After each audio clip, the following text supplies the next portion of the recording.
Hello, welcome to Spooky Tuesday. I'm your host, Robot Spacer. And that's Unseeker Crush. Hello, everybody. How y'all doing? Let's see. 6-7, good to see you. Finally, the love of spooky or retro spooky adventures overlaps with my love of twisty Japanese mysteries. Wonderful. I'm very excited for you and also for everyone, including myself. And eventually you'll get to the Portopia serial murder case. Interesting. That sounds kind of familiar, but I definitely don't know much about it. Efton, good to see you. Translated game? I'm not sure what you mean. It's originally a Japanese game. There was a North American release in 89. The original came out in 86. So, of course, I'll be playing that North American English version. Silver, good to see you. Siku, hello. Great to see you as well. Silver said, Murder Club seems like a game that would have 100% been in Quandary Quest, but I didn't know it existed before Robot Spacer showed it the other day, so I did not. Well, I'm glad to be able to share it with you. Valis, hello. Great to see you. Hope you're doing well.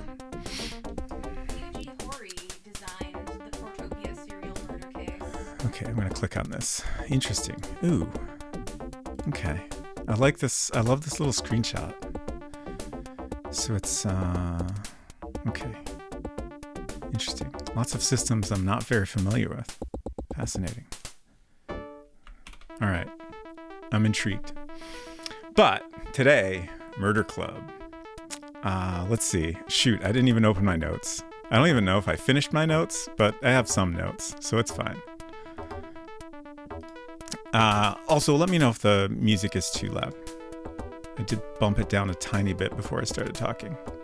But as I said, this was originally released in 1986 in Japan for PC-88.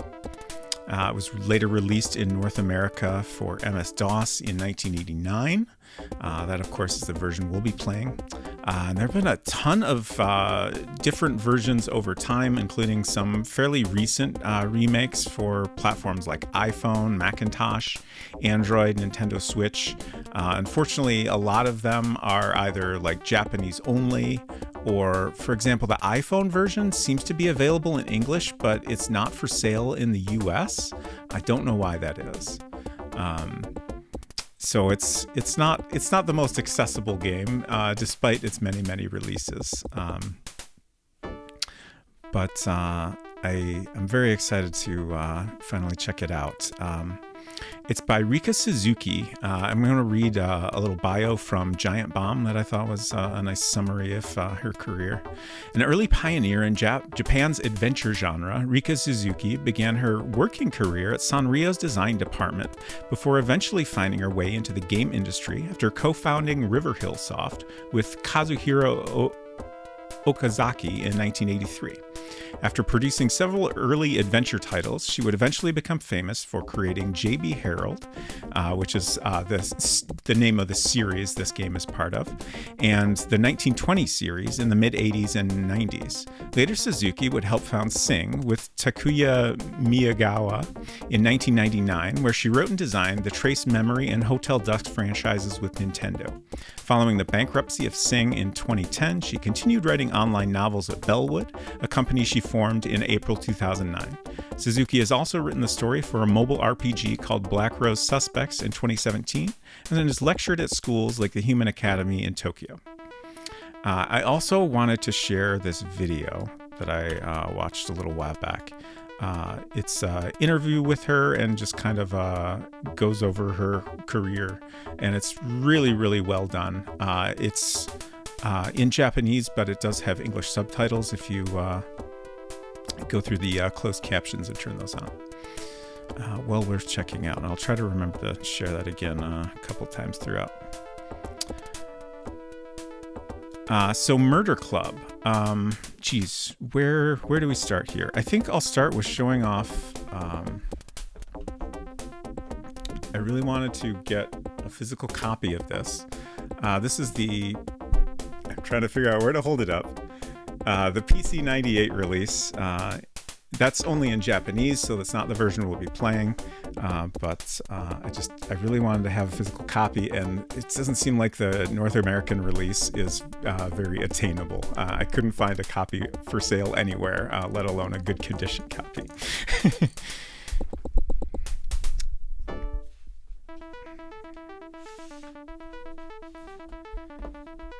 So I actually shared this on stream the other day because I was so excited about, but we'll take a look through all of it again.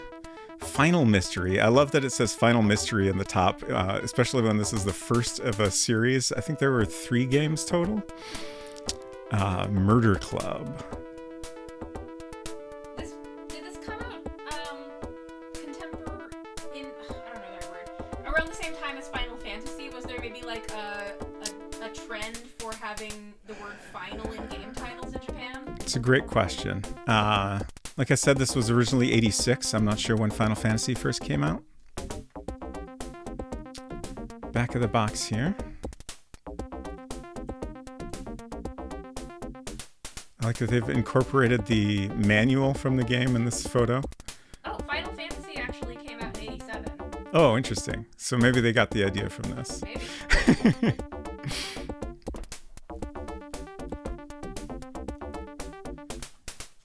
So this version is kind of fun because it has notes all filled in Japanese.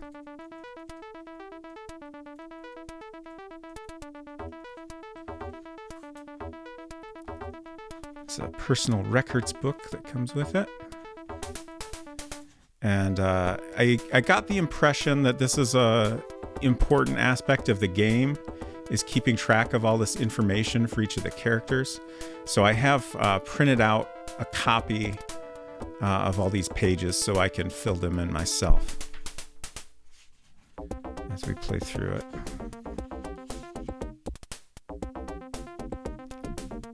I assume a lot of this information is kind of spoilery, but since I can't read it, that's fine.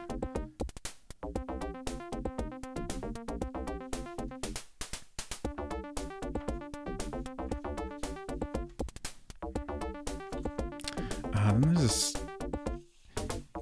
very nice map, which I believe when you originally get this, there's like these character portraits that you're kind of expected to cut out and then place onto the map. But they've already been taped on and it's a little bit stuck together, but not too big of a deal. So this is the back side that has like a big street map.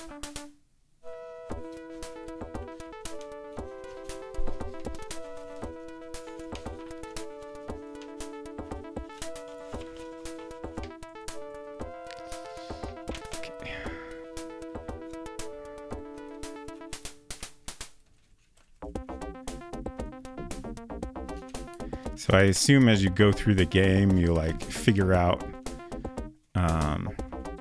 like how people are related, and like I'm assuming like at least one of these buildings is where the murder took place or something. But kind of an interesting thing.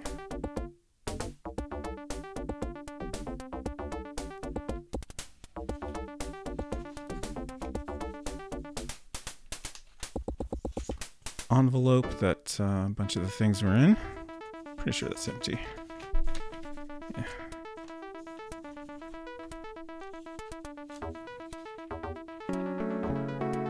Oh my gosh, Nina Marie. Hello, hello. Oh no.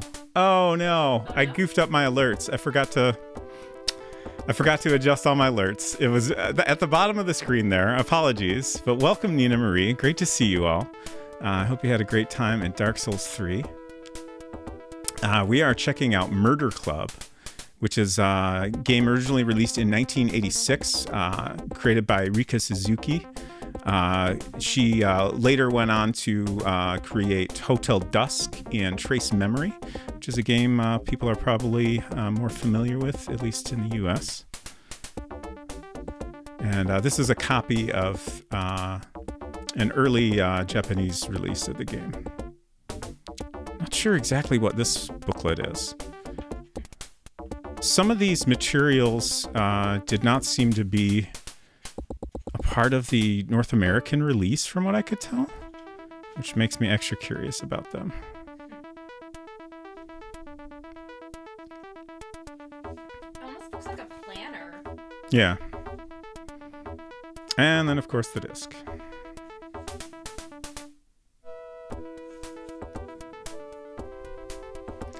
Okay, let me catch up on chat here. There's so much chat. Oh my gosh.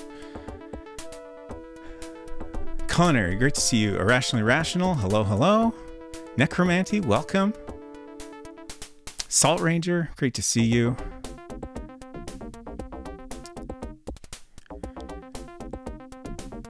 Silver Streak said, for the VODs, I'm requesting you to title them Murder Club Club. Perfect. Efton said, is it so you can take notes of days and times? Yeah, it kind of seemed like maybe that was the case. Xenolon, good to see you. Hotel Dusk was one of the only 5 games I ever had for DS. Oh, wow. I had a pretty good number of DS games.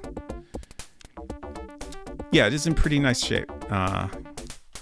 Aside from, having things written in and the map being a little sticky, it's in pretty nice shape. So very happy with it. And honestly, it's fun to have a version that's been written in, just to, make it feel like it's been enjoyed. Kyle and Era, good to see you. Good time zone to you as well. Okay, so this stack here is printouts of all those pages, so I can take my own notes. And I think next we'll go ahead and look at the manual in English. Oh, I also have the box in English for the US release. Gonna lurk mode, have a wonderful stream. Thank you so much, Nina. I appreciate you coming by. And if anyone is not following Nina Marie, y'all gotta get on that. Wonderful game developer and streamer. Dumb confession, I never thought of the PC-98 being like an actual PC that used floppies. What did you think of it as? I don't know, I thought it was like a weird console or something. Oh, okay. I could see that. It does have PC right in the name, though. I know, but sure. Hold on a second. Let me find somewhere to set this aside. Okay. So here's the cover of the North American release, distributed by Bruderbund, whichever you prefer. Either one's correct because it's a made-up word. MS-DOS or PC-DOS 2.1 or higher. Supports AdLib and Tandy sound. Keyboard, joystick, mouse. So this is the version that we'll be playing. Popular mystery game. Japan's most popular mystery game, excuse me. Step into the shoes of Sam Spade and Philip Marlowe and see how it feels to solve a baffling murder mystery.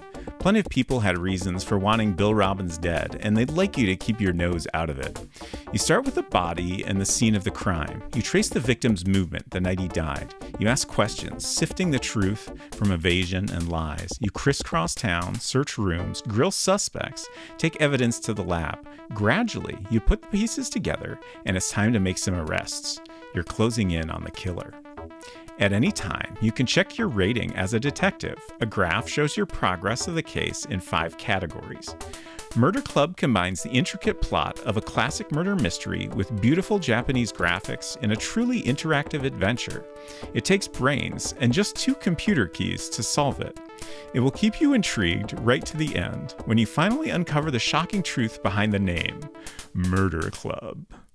I'm very confused by the sentence that says, and just 2 computer keys. I don't know what that means. Are they saying you only need to use 2 of the keys on your keyboard to play the game? That can't be correct. We have 33 characters and 12 prime suspects, more than 20 locations, over 2,500 clues and messages, easy to use menu-driven interface, and a save feature.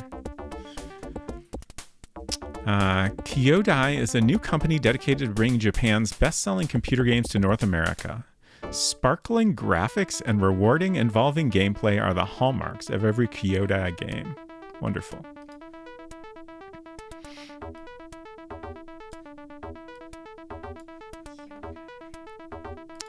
How's that spelled? Kyodai? Oops. Kyodai.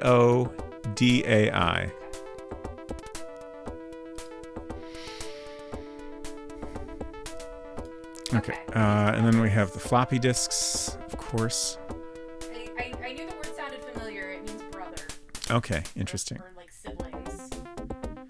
And here's the manual for the North American release. So we'll be reading a lot of this. From what I can tell, like I booted up the game to test things out. And it seems like it just kind of tosses you right into the game without any real setup. So I think you're very much expected to read the manual to like get the,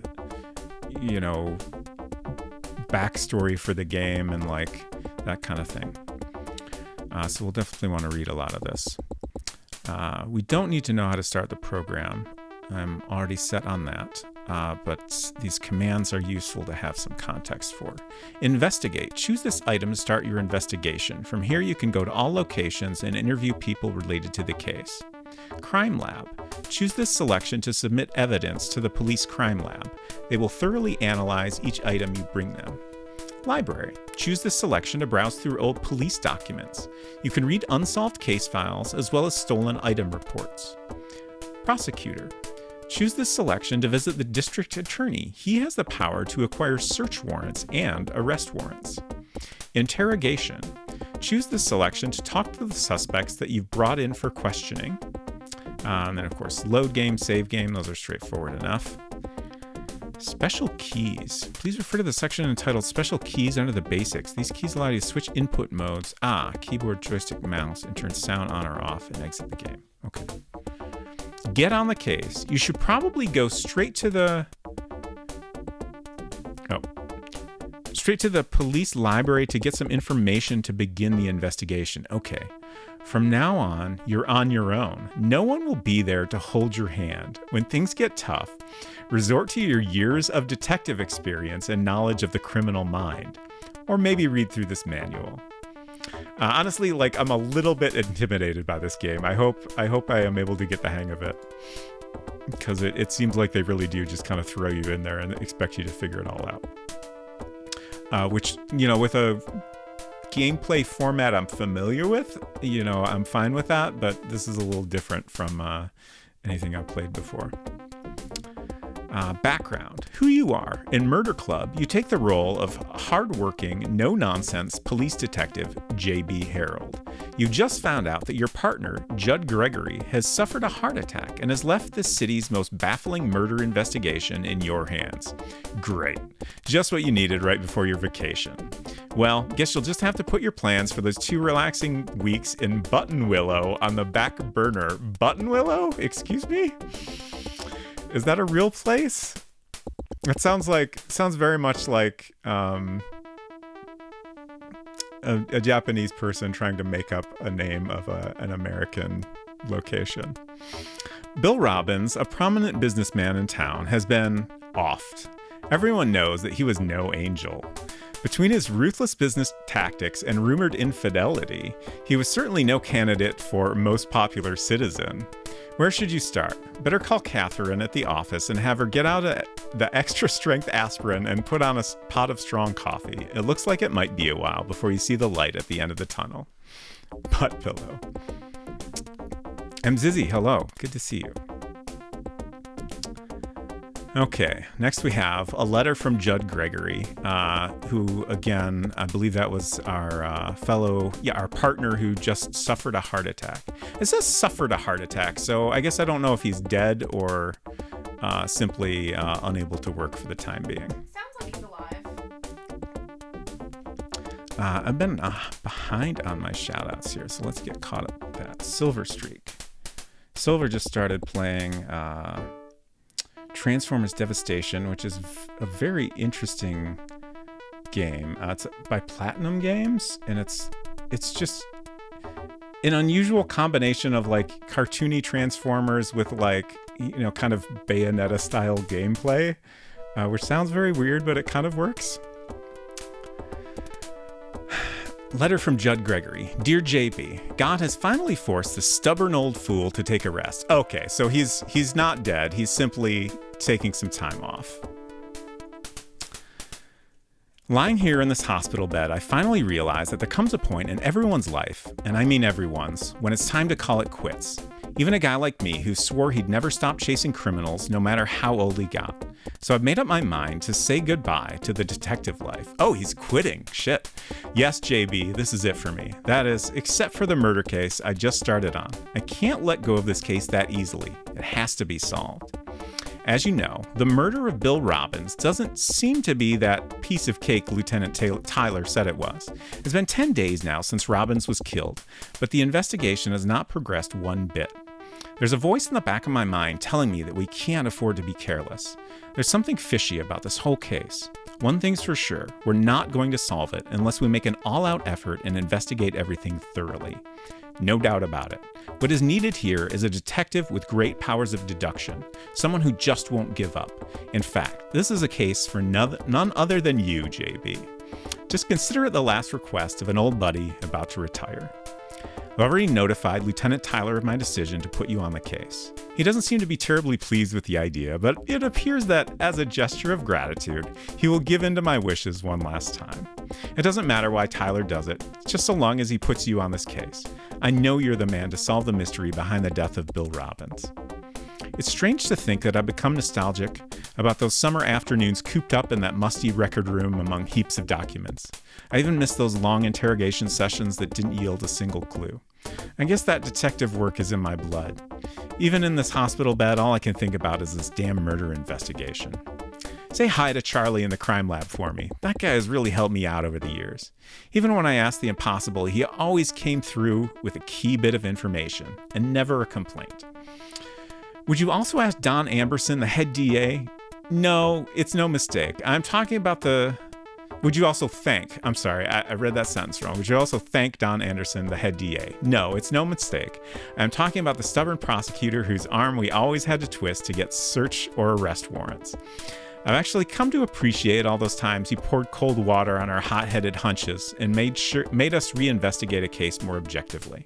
So if you run into him, be sure to convey my heartfelt gratitude. Finally, don't forget to say thank you to Catherine White for all she's done for us. There's probably no one who knows better than you what that woman did to turn that depressing, dreary office into a sunny and cheerful place. Just a word of advice. Solving a murder case can be like going through an endless desert in search of a single drop of water. You reach an oasis after you've walked and walked, only to find that it's a mirage. Once again, they're really making me feel great about how this game is going to go for me. The drop of water you need in this case is the truth behind the Bill Robbins murder. Don't get discouraged. It's got to be out there somewhere. Don't allow yourself to be fooled by the lies of the murderer. Just keep your mind on the facts. You are the one person who can reach the real oasis. So do it for me. Make this old man happy. Remember, I believe in you, and I'm waiting to hear that this case has been solved. Take care of yourself, JB. You know, you're the best partner a man ever had. Judd Gregory. P.S. One last thing. I really want to keep track of the investigation. I know it's a lot to ask, but could you keep notes as you go along and send me a summary once you solve the case? Just by reading those notes, I'll be able to feel like a participant, even from this hospital bed. Thanks in advance for everything. Of course we will take notes for you, Judd. And then we start off with this notes from the coroner's report, which I have also printed out because it seems like a thing we might want to reference often.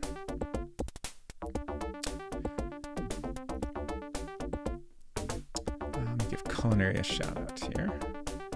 Culinary has been playing Secret of Mana, which is, I really love the visuals in that game. Very, just brighter colors than you typically see in an RPG. Name Bill Robbins, sex male, age 34 years old, blood type AB, height 6'2", weight 173 pounds. Address 8813 Mission Drive, Liberty City. Cause of death, excessive hemorrhaging caused by repeated stabbing to the back. Place where body was discovered. The body was found in front of the gates of Arlington College. Estimated time of death, May 8th at approximately 1 a.m. Reported by Peter Ledoux, security guard at Arlington College. Notes about this discovery of the victim's body. The security guard noticed a suspicious-looking car in the parking lot. He decided to investigate further. It was then that he discovered the victim's body. Coroner Dr. Stephen Beckert, detective in charge of the investigation, Detective Judd Gregory. Investigative report on Bill Robbins. Bill Robbins, the deceased, was 34 years old. He was the acting CEO of the Robbins Trading Company, a family-owned business. He succeeded his father in the position of CEO 2 years ago at the age of 32. Bill Robbins was married to the former Janet Carrington at the time of his death.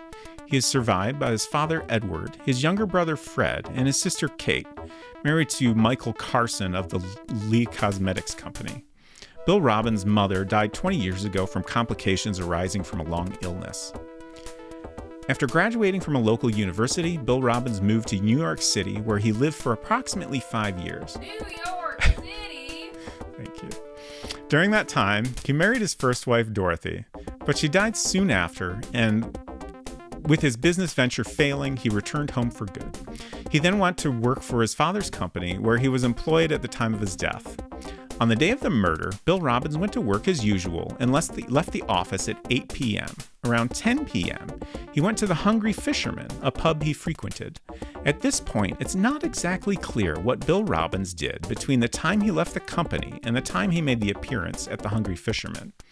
Inside the pub, Bill Robbins spent his time, as was his custom, sipping a bourbon while he conversed with a piano player, a young woman named Sarah Shields. According to Kent Scott, the owner of the Hungry Fisherman, Robbins left the place around 11:30 p.m.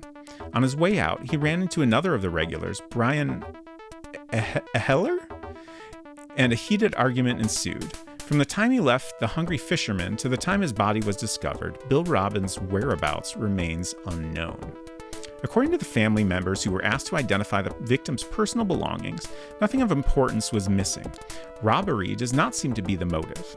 At present, the investigation is concentrating on the theory that Robbins was killed for reasons related to work or some personal grudge someone may have held against him. Okay. So I think that's most of what we have in here. Kyle and Error, I hope your streams have been going well. As usual, I'm usually asleep by then. Not always.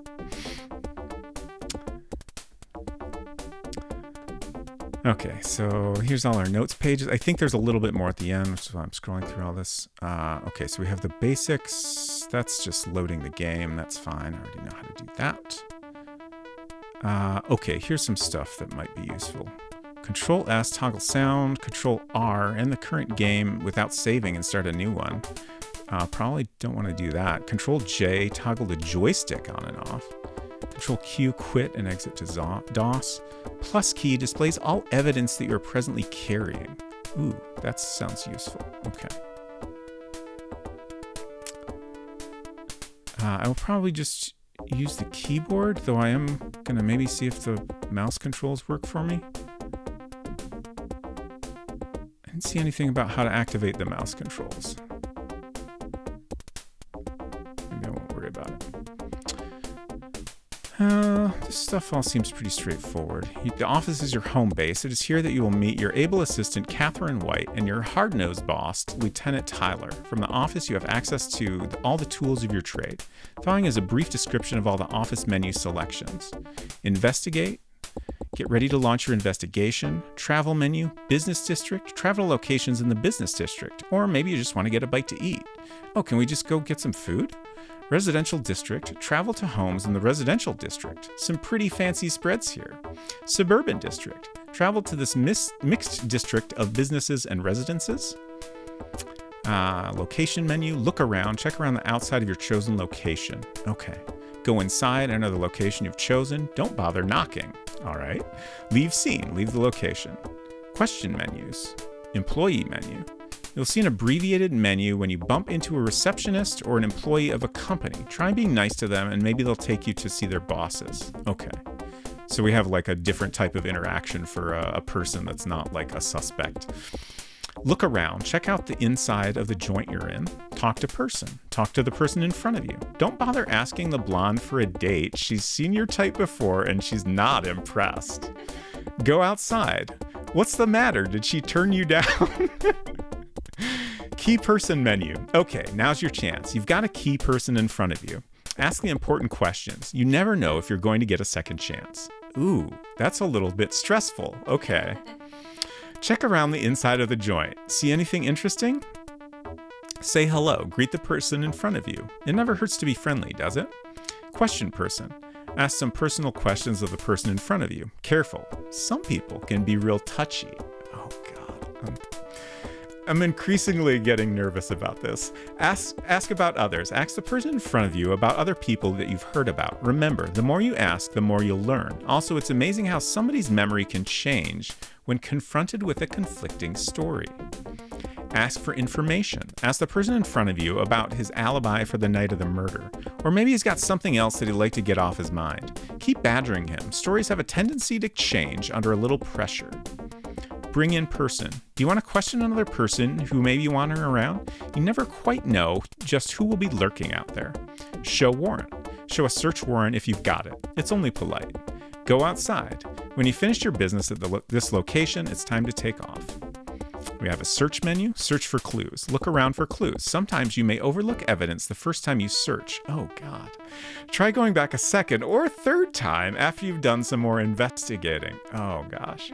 Take item. Pick up any evidence you find. Take it back to Charlie in the lab as soon as possible. Other room. Wander around the premises. Wonder what they got in the fridge. Bring in person. Talk to anyone who might be in the place. Watch what you say. People can get testy when you're snooping around their houses. Okay. Go outside. Time to hit the road and continue investigating. Crime lab. Visit your pal Charlie, the city's leading forensics expert. He's helped you and Judd Gregory many times in the past with his detailed reports on the evidence you brought him.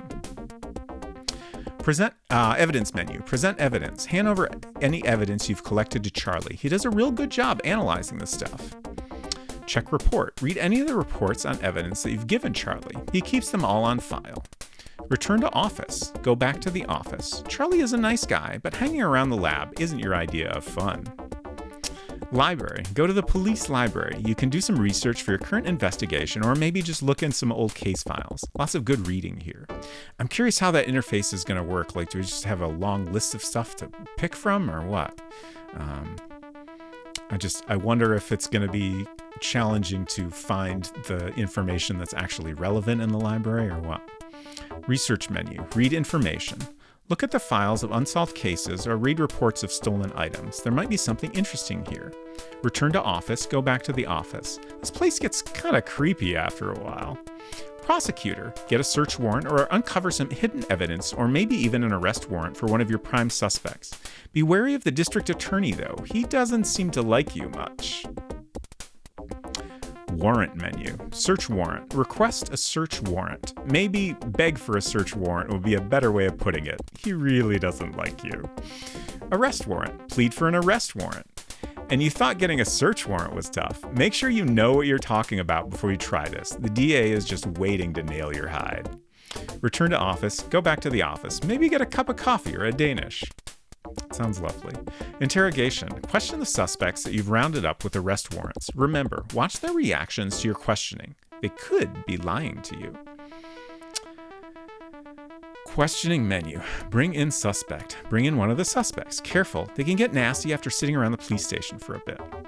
Get deposition. Get a sworn statement from the suspect in front of you. If they don't talk, try letting them stew in the cage for a while. Maybe they'll change their tune. Show evidence. Show a piece of evidence to the suspect in front of you. Did you notice the way she reacted when you showed that item to her? Interrogate. Question the suspect in front of you. Whatever you do, try to control your temper. The department frowns on that kind of questioning. Return to office. Go back to the office. You probably need something to fix that stomachache of yours. You shouldn't eat those backstreet burgers. Okay. Load game. I'm just kind of scanning this text quickly to make sure there's not anything unusual about saving and loading that I might need to be aware of. Save games can be 8 characters long. Got it. Okay. All right. So I think that's pretty much it for the manual. 90-day warranty. Great. A little bit outside of that, I think. I think so.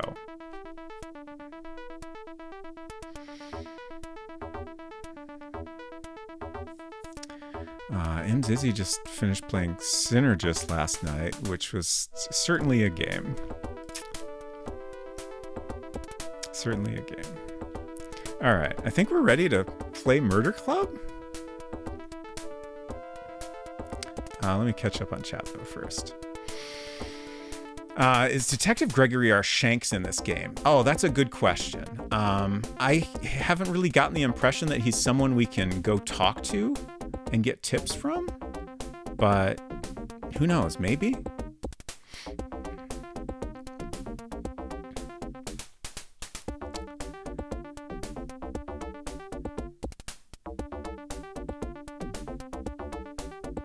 Lanky, hello, good to see you. Oh yeah, so before we get started here, I did want to hit my content warning button. The Wikipedia page mentioned that this deals a lot with an unsolved rape case. I do not know much beyond that, but I did want to give everyone a heads up on that. Was it a game? I honestly feel less and less sure of that. It was certainly a computer entertainment product. I think that's fair.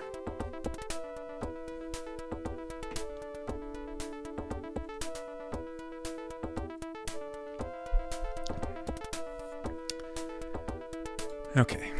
I'm gonna quit. Wait, what was the quit? Control Q? Yeah. Oh no. What? Why is it doing that? I wasn't holding that down. That was very weird. I just want to, give the full startup sequence here. Nice little logos. And then we get a shot of our dead guy that goes by very quickly.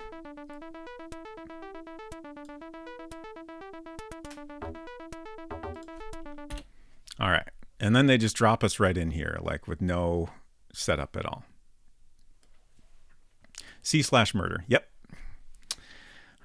So this is Catherine White, as I think was her name. Hi, JB. How's the investigation going? You're the one guy who can solve this case without all hell breaking loose, says Catherine with a smile. I appreciate everyone's faith in me. I do not have the confidence that everyone else seems to have. Okay, so again, I got printouts of all the character sheets that are in the menu, or in the manual, excuse me. So, like, for every character we'll meet in the game, there's this. Let me switch to. We have all these details to fill in, and I get the impression that this is going to be maybe not essential, but at least helpful in kind of piecing everything together. I'm sure a ton of this is going to ultimately be irrelevant, but there will probably be, some key details that, will be easier to spot with all this filled in. Also, the only printer paper I have left is so thick, so this stack of pages is enormous. All right, so the manual said we should start at the library, I think. Let me double check that. Of course, I just closed the manual.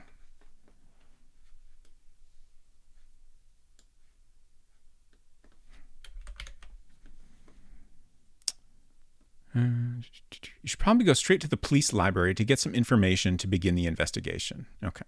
From now on, you're on your own. All right. The paper-filled room smells musty. There's got to be something in here, you tell yourself, staring at the dishearteningly large pile of documents.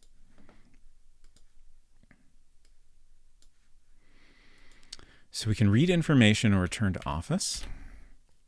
Okay, so we have unsolved cases or report of stolen goods. Assault at Downs Hill is our only option in unsolved cases. So you're in the wrong scene. Oh, whoops. My mistake. Thank you for the heads up. Okay.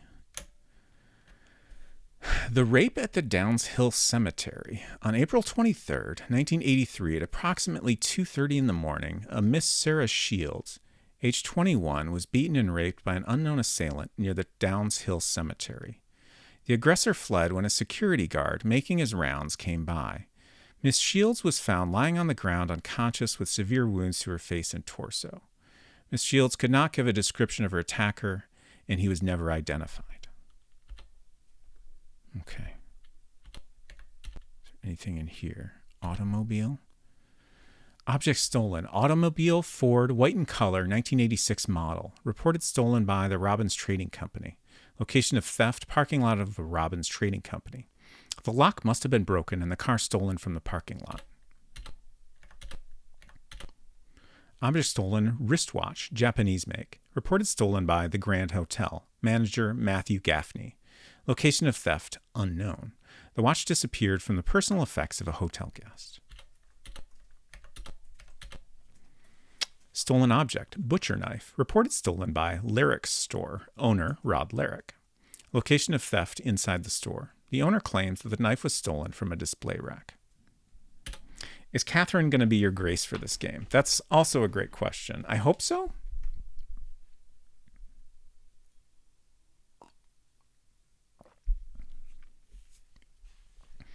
It's so quiet outside the menu. It really is.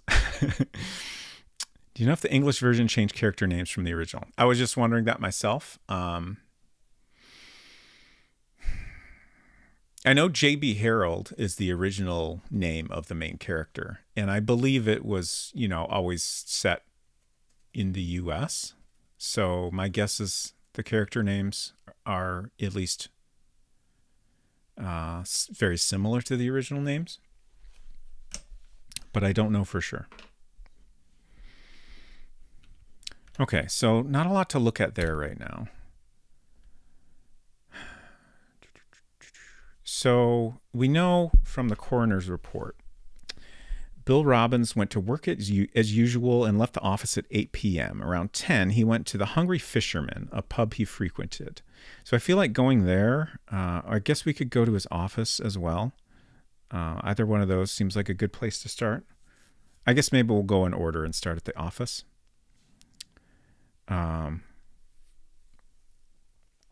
It's not exactly clear what Bill Robbins did between the time he left the company and the time he made his appearance at the Hungry Fisherman. Okay, so there's a 2-hour gap there, and no one knows what he was doing during that time.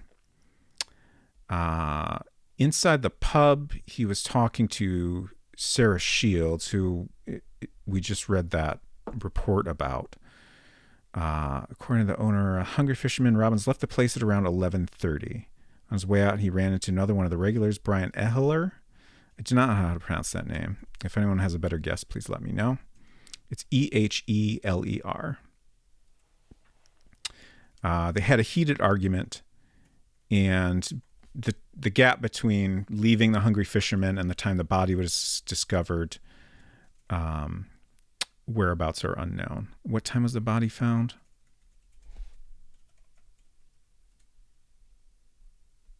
Approximate time of death is 1 a.m. Okay. So there's a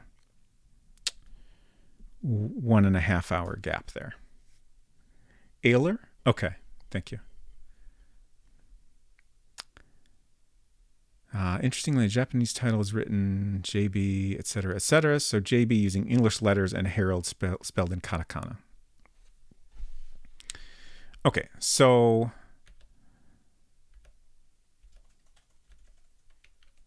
investigate is what we're going. Okay, so business district, we'll start there. We have Robbins Trading Company, which that is his business.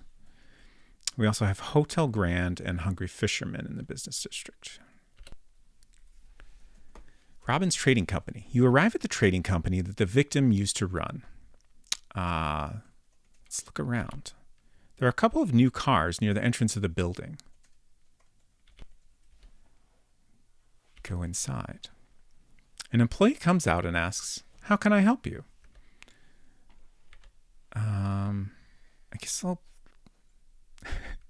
I have no idea how this game behaves. So is it weird to look around before I've talked to this person who has just asked me a question?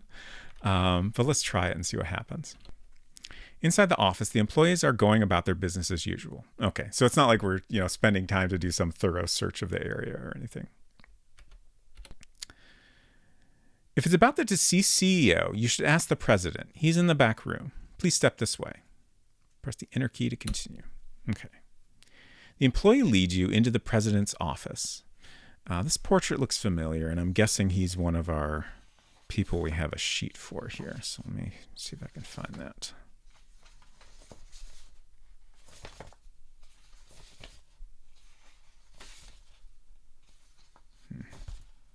Maybe. Maybe not. Oh, there he is. Okay. Let's take a look around. The president glares at you. Okay. Say hello. What is it? So we can question, ask about others, ask for information, bring in person. Okay, we'll start with some normal questioning. Oh gosh, what's your name? Edward Robbins. Great. He looks so upset. I suppose someone related to him was just murdered, so that's probably fair. Spinning mind, hello. Unnerve the suspects by ignoring them for 10 minutes. Great idea. Oh gosh, I feel like the Wikipedia page, I think there was a quote describing this as being kind of dry, and I'm feeling it already. And just like every time it takes us back to the main menu. So to ask different questions, I got to do a lot of digging around each time. Occupation, president of the Robbins Trading Company. Okay.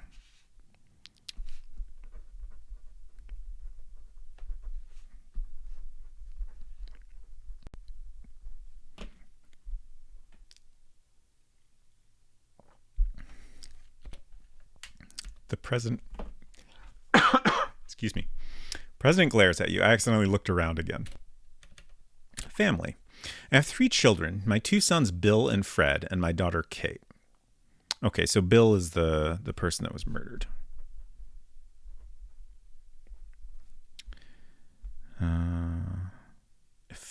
Family. Okay.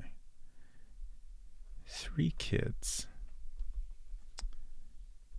Bill, Fred, Kate. Bill and Fred's corporate adventure. Yes, exactly. What are your skills? I have a private pilot's license with over 4,000 hours of flight time. Good for you. Do we have hobbies?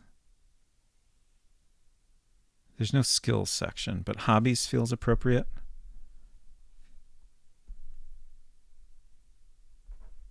Pilot. I'm just going to put pilot there, and down here I'm going to put private pilot's license. 4,000 hours. Clubs. I'm the managing director of the local branch of the Chamber of Commerce. Is that a club? Yeah, calling that a club seems a little weird. Are you in any murder clubs? By the way, just asking. No reason.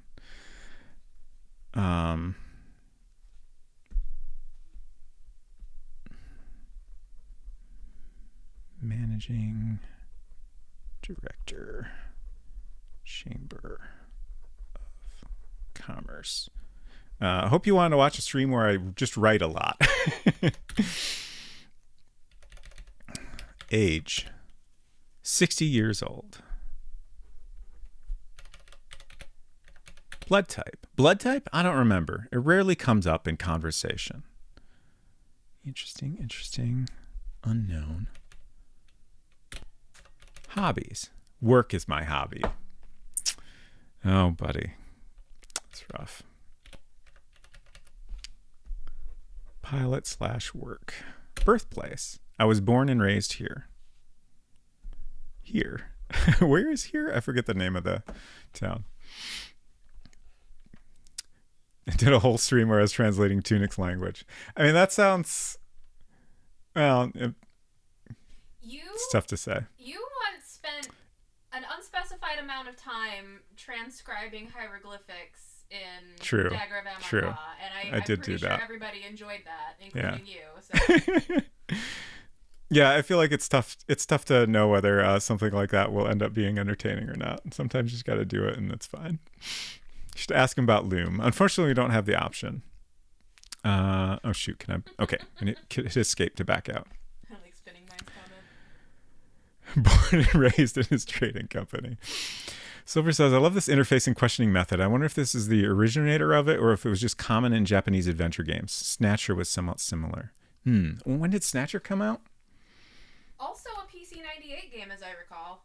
Yeah, I believe that's correct. The impression I've got is that this was considered pretty unique and influential, but, that doesn't necessarily mean it, invented everything in it. 88. Okay, so 2 years after this. Okay, ask about others. Certainly we want to ask about his son. I don't want to talk about my son anymore. If it has to do with Bill's work, ask his secretary, Sherry McDonald. Okay. So,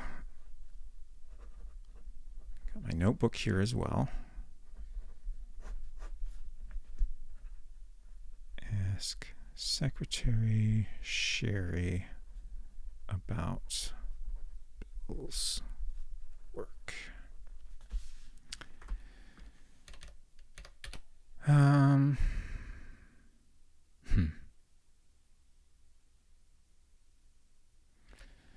I guess we'll ask about all his kids. Now that Bill is gone, Fred is heir to the Robbins family business. He'd better shape up or we're in big trouble. And then Kate, that's his daughter, wonderful girl. She seemed to be on good terms with Bill.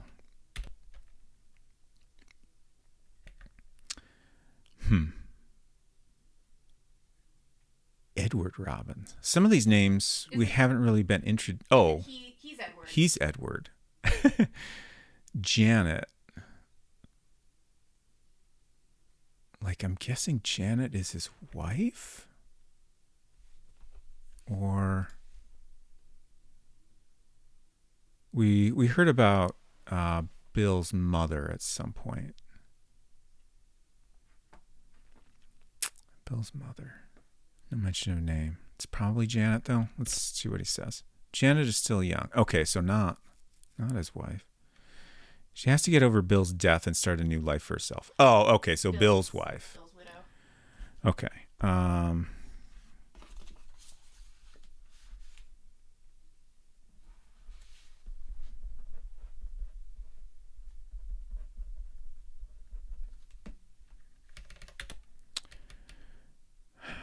Shelley McDonald was his secretary, right? She's taking the day off. Ooh.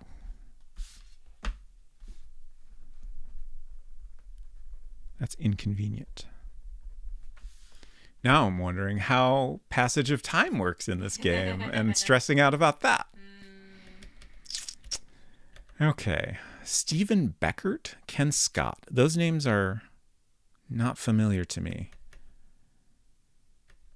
I already forgot the pronunciation suggestion. Ayler. Okay, Brian Ayler. I forget who he was. We'll ask about him just for kicks. Just another lousy writer who can't sell any books. I think his work is a bad influence on the younger generation. And I guess we'll see if he knows anything about Sarah Shields. Who's that? Okay. Ask for information. Alibi or something else? Is it good to simply ask someone what their alibi is? What were you doing at the time of the murder? That seems like a normal thing to ask, right? I mean, if you're investigating a murder, I'd say so. That night, I went to my friend Russell Thorpe's place. I came home around 11 and went straight to bed. Okay. I'm a little torn on how to keep track of like timeline stuff, but I think for now I'll just put that stuff in the notes here. Oh, there's an actual alibi section, so that solves that. Okay. Went to Russell Thorpe's home around 11 straight to bed.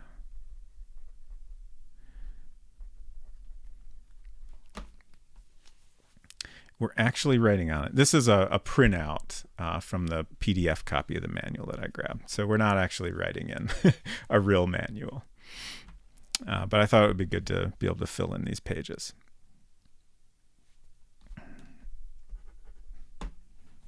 Okay. Education.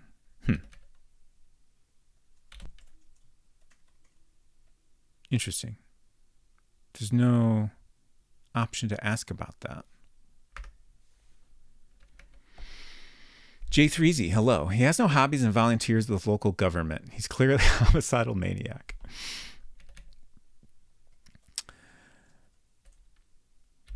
Let's see what's in something else here. Oh, no, nothing. Please catch whoever did it. Sure, I'll do my best. Okay. So this bring in person option is kind of interesting. I don't fully understand it. Okay. There's no one else to bring in.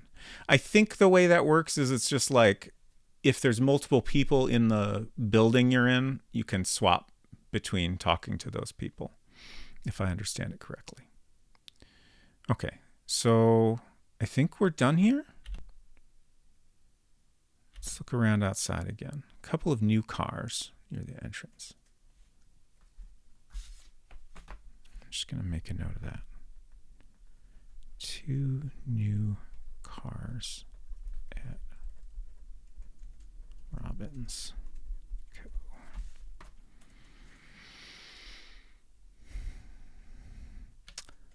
All right, so let's check out the Hungry Fisherman next.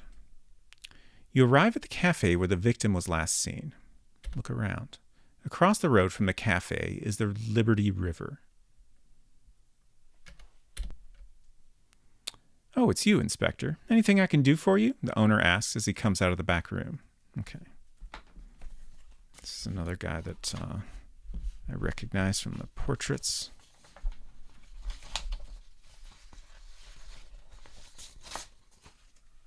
I do feel like at some point it will be entertaining for me to be going through my notes and piecing things together, but I wonder how long it's going to take before it's actually that interesting. 6-7 shared a link about the first menu-driven Japanese mystery game. Oh, nice. Which I have now put in our Discord and also in chat. Very, very cool. Thank you for sharing that. Okay, so here's our restaurant owner. Just going to peek at this real quick. Corkboard when. Oh, boy. Hokkaido Rensa Satsujin. Ohotsuku Nikiyu. Looks neat. Hokkaido serial murders missing in the... scroll too fast. Because I'm looking at your screen instead of my own for some reason. Okay, I'll stop looking at this. But I will definitely check that out later. Thanks for sharing again. Okay, so let's peek around. The cafe is dark and quiet. It looks closed. Yes, what is it? Ken Scott.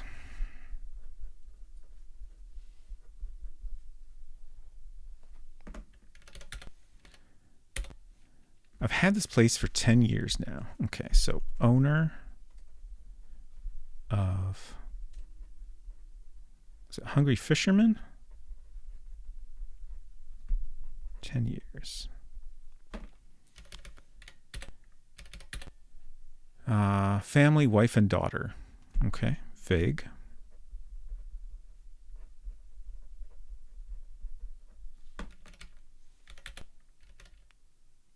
Skills. I have a degree from the Roberts School of Cuisine.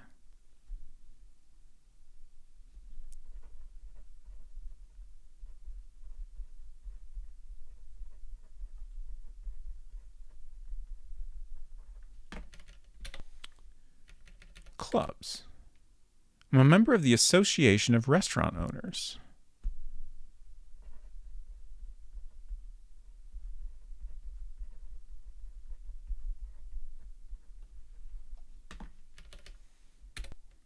Oops, that's not what I wanted. Age, 38. Blood type. My blood type is O.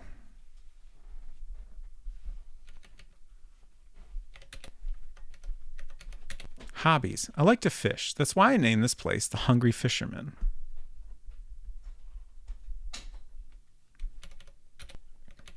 Birthplace. I'm from New Orleans.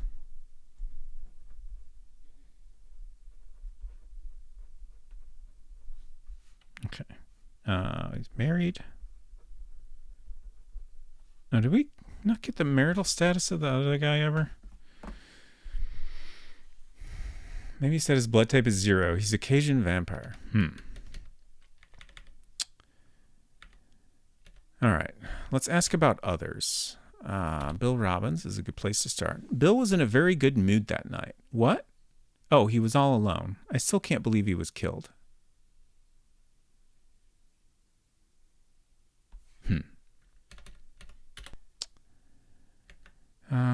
I don't think it makes any sense to ask about the other Robbins family. Let's ask about Sarah. She's a good girl. I'm not big on compliments, but she works real hard for me. Okay. Let's get his alibi. I was in the restaurant the whole evening. No, I didn't go out at all until I closed the place at 2 a.m. I went straight home after work. Okay. Restaurant. Didn't go out at all until I closed the place at 2 a.m. Until 2 a.m.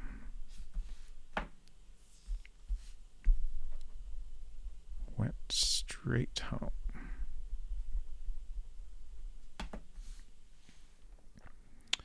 Okay. What else can we ask about? Assaulted Downshill. It happened. Sarah doesn't like to talk about it, so please don't bring it up unless you absolutely have to. Reasonable.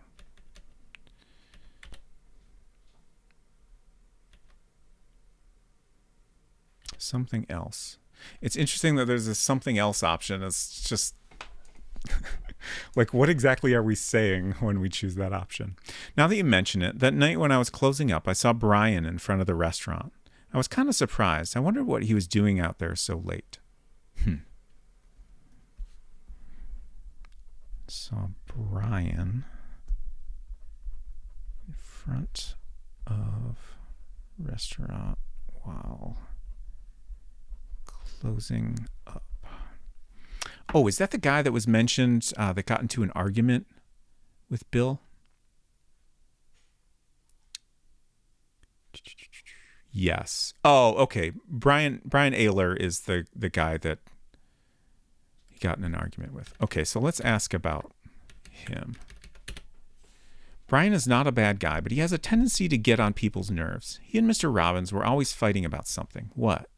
Brian left here around midnight, the night Bill was killed. Okay.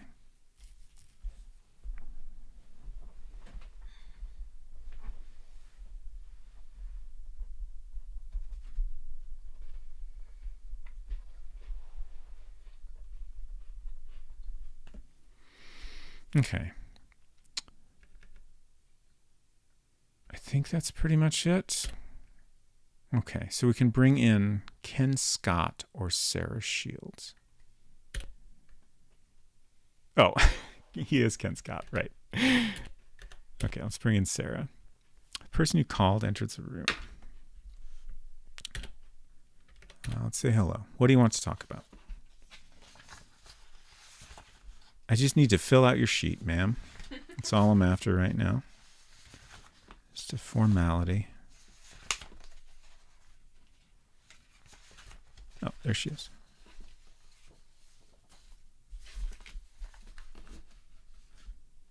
Okay. Sarah Shields. I guess I'll ask her name anyway, even though I already know it. Age. How old do I look? Wrong. I'm 24 years old. You didn't even give me a chance to answer.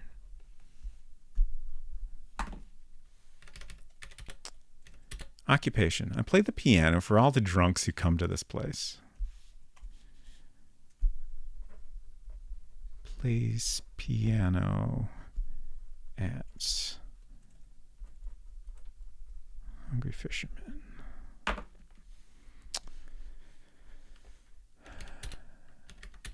Blood type. Today it's type B, but who knows what it'll be tomorrow.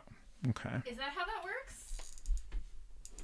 So I assume what she's saying is she just makes up a blood type whenever someone asks this question. I'm going to write down B with 2 question marks. I am aware that in Japan there is this like cultural idea that your blood type is sort of like a horoscope or your personality type. Right. But I don't know what the different types are supposed to mean. Sure. So that she could be being like not trying to conceal what her actual blood type is. Oh, like this this is like her personality changes from day to day. This is my vibe for the day. Right. Interesting. Family. There's no one. I'm all alone.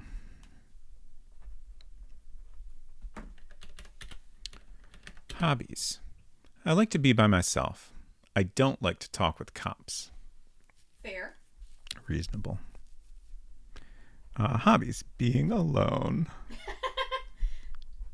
Edenwith has a good comment. Not talking to cops. Edenwaith Murder Club, otherwise known as a Butler's Convention. Good to see you, Edenwaith.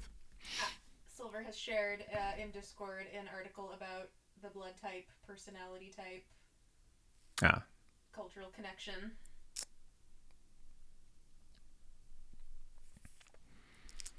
Okay. What's next? Question.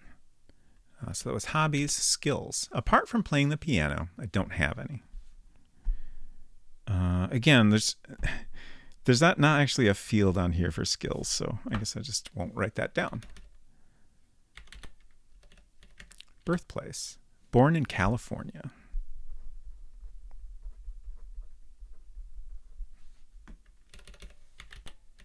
And clubs, none. Okay. No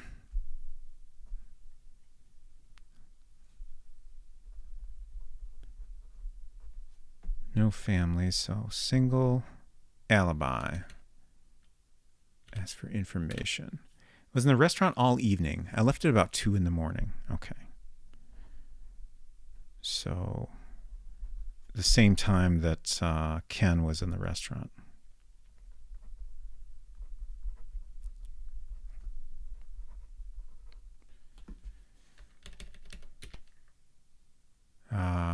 So we're not going to ask about the assault unless it seems important.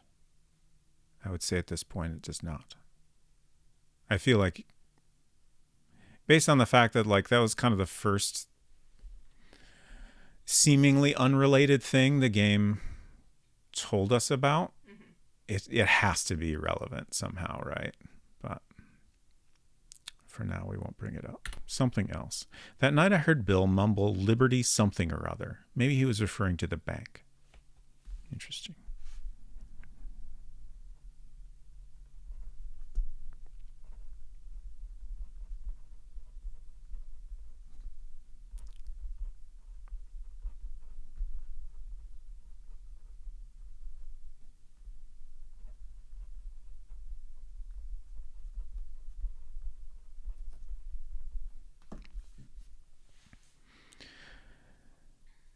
So this is like Mopiti Island. I'm not familiar with that. Please tell me more. O is optimistic, peppy, sanguine. AB is weird, eccentric, often special talented. A is straightforward, organized, uptight. Thank you for this information, 6-7. You may have missed it because it's a bit further back in chat. B is the creative and wild type. Oh, okay. In case y'all couldn't hear that, B is the creative and wild type. Okay.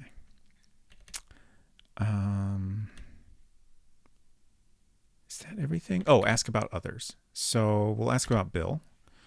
His murder goes to show you that you can't predict anyone's fate. The night he was killed, He came here alone, but he often came with a woman with long blonde hair. I'm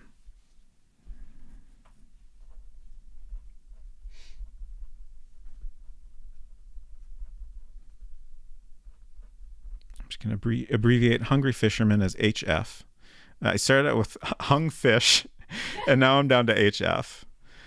Phil often came to HF with a woman with long blonde hair. Referring to Maupiti Island, as Private Eye Jerome Lang, you are hired to investigate the abduction of Marie on isolated Maupiti Island. I think you'd like it. It's very well crafted in a lot of ways. It has a French accent voice synthesis. Interesting. I'm writing this down.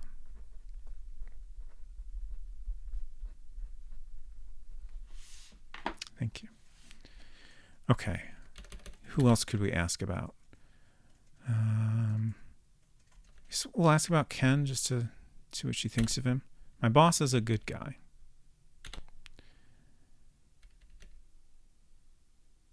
Let's ask about Brian, just in case she knows anything about him. He's always putting on an act. That's probably why he gets upset whenever somebody upstages him. I hate him. The night the murder took place, he was here, trying to pick a fight with Bill Robbins. I think he mentioned that he lives uptown. Okay. So Brian...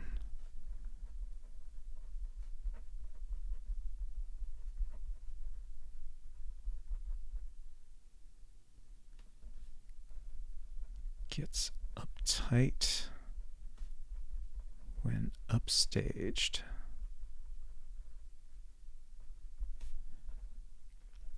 Picks fights with Bill.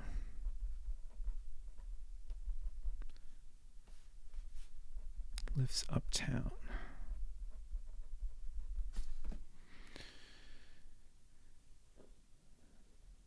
Connor says, I don't actually know my blood type. I think I'm A- like my mom, but not sure. Yeah, I don't know mine either. Yeah.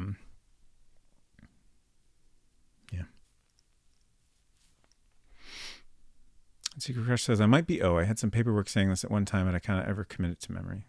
Yeah, like I feel like I probably had something that listed it. I just, whenever I'm wondering about it, it does not match up with whenever I have the information accessible to me. Okay. I guess we're done here. Let me look at this list again.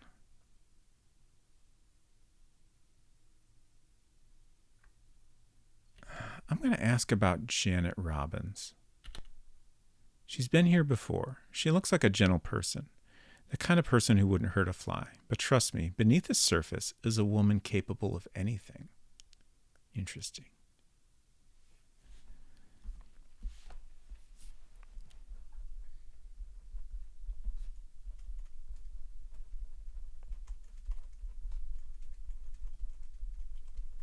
It's definitely worth asking about.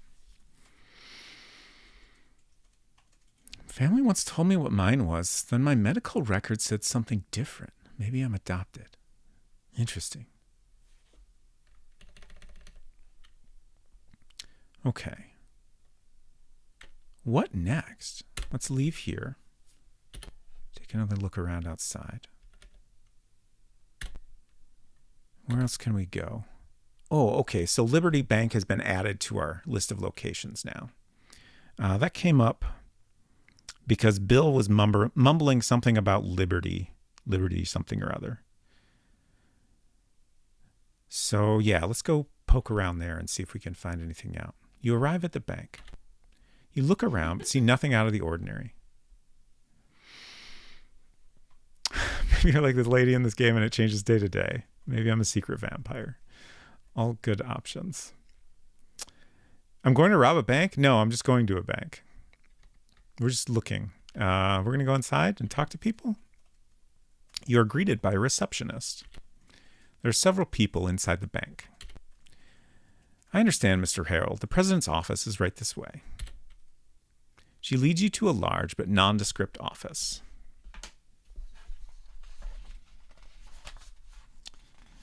Where's this grumpy guy? I think he's right there. No, in my notes. Oh, okay. I'm looking for his page. That's a grumpy man if I ever saw one. Yeah. Business guys is grumpy in this game, I guess. It's just, seems right. There he is.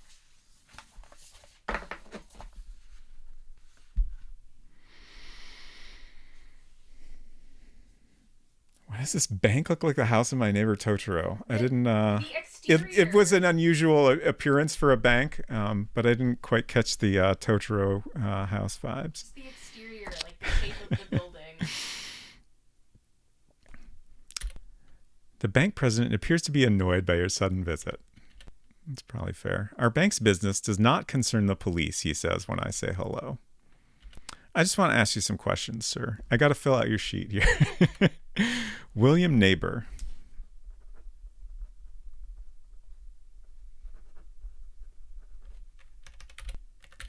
"50 years old.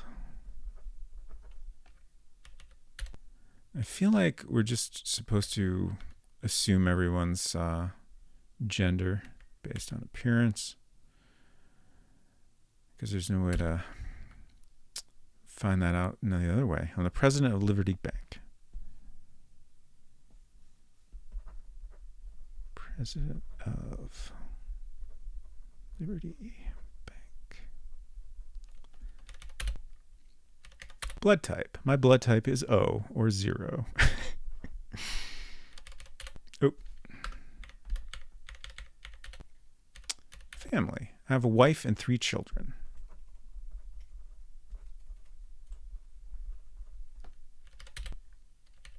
Hobbies. I like to play golf.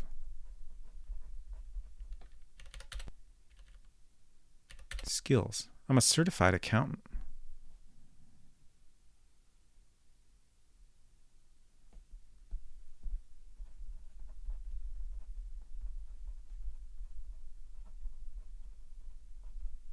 I guess that's really education.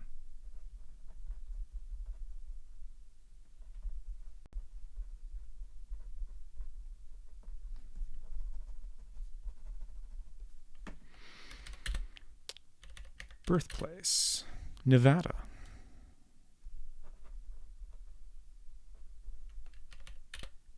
Clubs. I belong to a bankers association.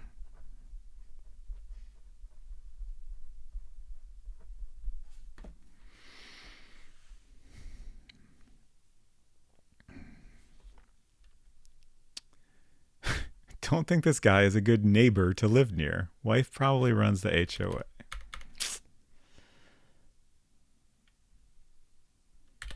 Okay, that's all our questions. Let's get his alibi. I wasn't here the day it happened. I was in New York on business.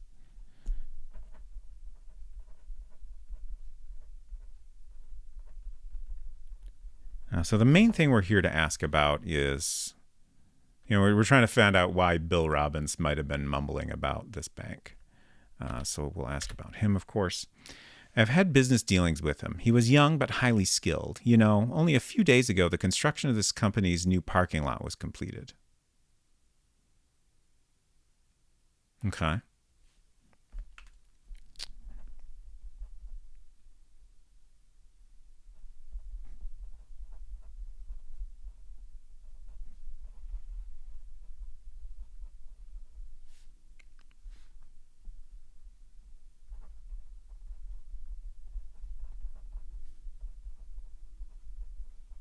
I feel like that's gonna be relevant somehow.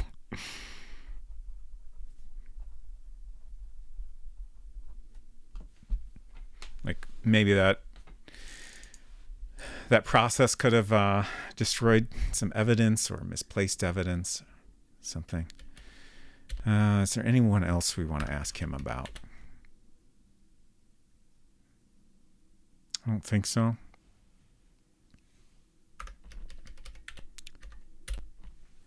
At the risk of being indiscreet, the Lee Cosmetic Company is in dire financial straits. I've heard that Mr. Carson has turned to some questionable sources for monetary support.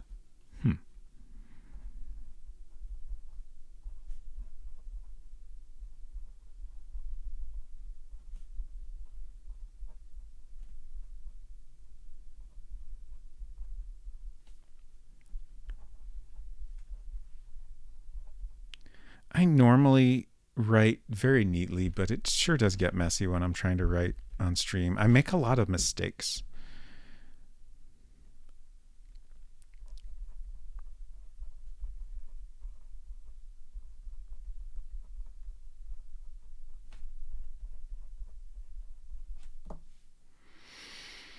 Mac. Hello. Oh, excuse me. Not just murder, but a murder club. Hope you're doing well.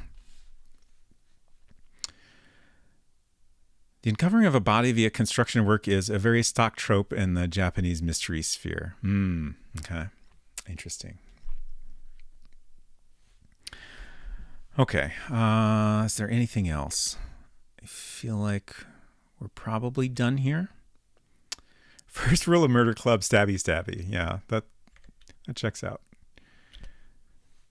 Can't think of anyone else worth asking about at this point.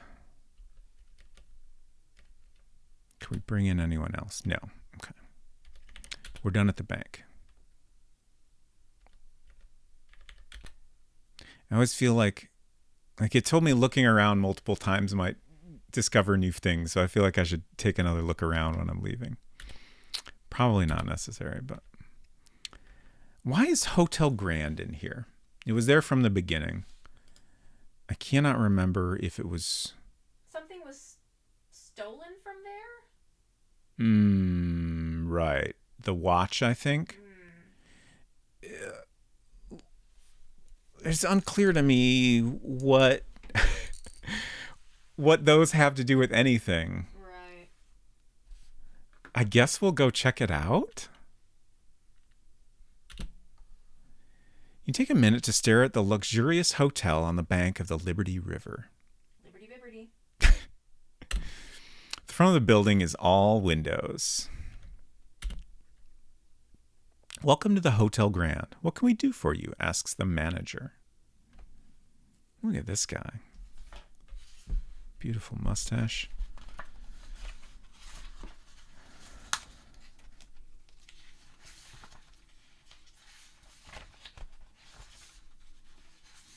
I don't know how many streams it'll be before I've filled out all these sheets. Get your bets in now.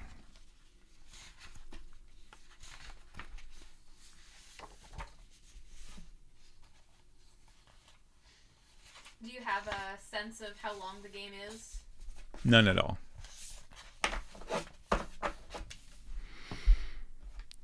Okay. Well, let's look around. You're impressed with the luxurious surroundings.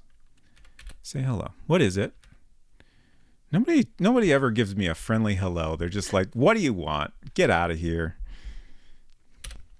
What's your name? Matthew Gaffney. Did that name come up? That sounds familiar.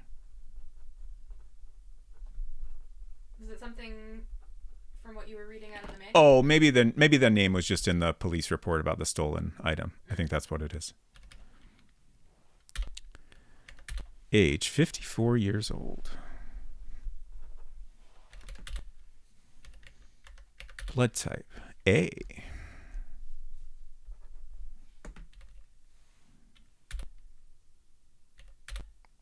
Manager of the hotel.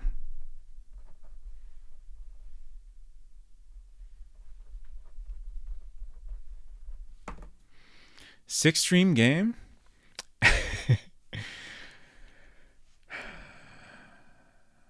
That seems realistic, I think. I won't be surprised if it takes longer. Family. Have a wife and 2 children.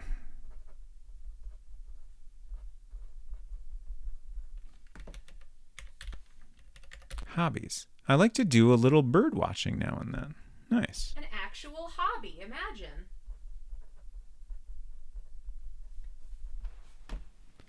Love to look at a bird. All right. Skills. I never forget a customer's name or face, even if I've only met him or her once.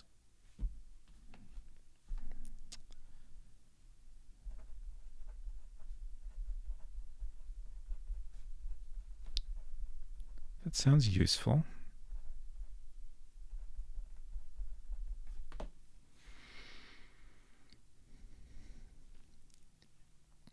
This reminds me I should confirm there's no issues with our PAX hotel for check-in since our flight doesn't land until like 11:50. PAX is when? Is that like soon? Hello, Hinton. Finally a club for all my murders. Yes, welcome. Let's see. So that was Skills, birthplace. Born in the California wine country. Kenwood, California, to be exact. So specific.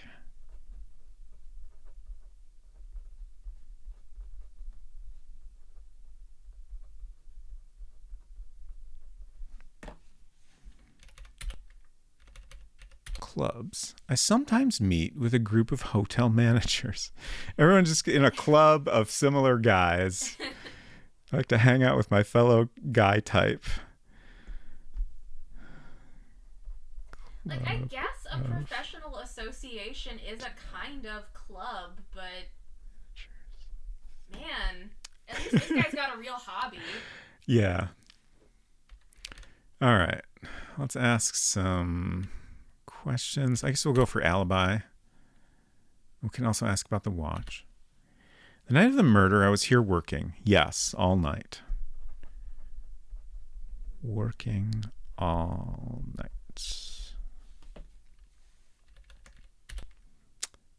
Watch. Yes, one of our guests did report a missing watch. It was, thankfully, a false alarm. We were able to find it ourselves. Thank you for asking. Interesting. Found missing watch. I'm curious, like, is that police report going to get updated now? Do we need to update that?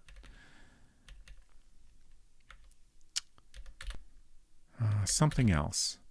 This is probably unrelated, but the night of the murder, one of our guests stayed out past 2 a.m, a nervous man. His name is Glenn Axworthy. What a name. Indeed. Glenn Axworthy. Out past 2 a.m. Nervous man. Okay. Would not want to hang out in a systems analyst club. I mean, I certainly talk to people that, share the same profession as me, but being in a club is a different thing. I don't know. Seems too formal of a thing for like work-related stuff. Ask about others. Let's ask about Bill. Mr. Robbins came here on occasion. In fact, he had reservations for the night it happened. We had prepared a room with a king-size bed for him. You can imagine his death was quite a shock.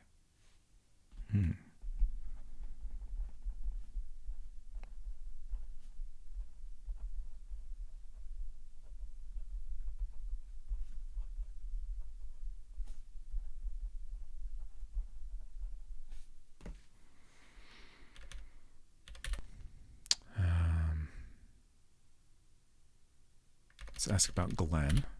I know him. He has been staying here for the past 3 weeks. Okay.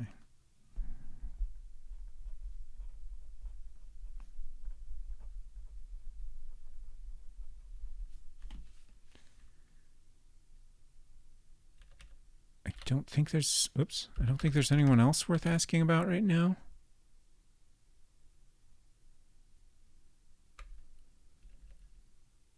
So, we can't. That's interesting. I was wondering if maybe we could talk to Glenn Axworthy, but the option to switch to another person is not even in the menu, which is interesting. So I guess if we want to talk to him, we have to figure out some other way to get in touch. Let's leave here. And then what? I think we have fully investigated the business district for now. Let's see what else we have. We can go to Bill Robbins' house, Carson's house, Lyric's store. Did Lyric's store come up in Bill's?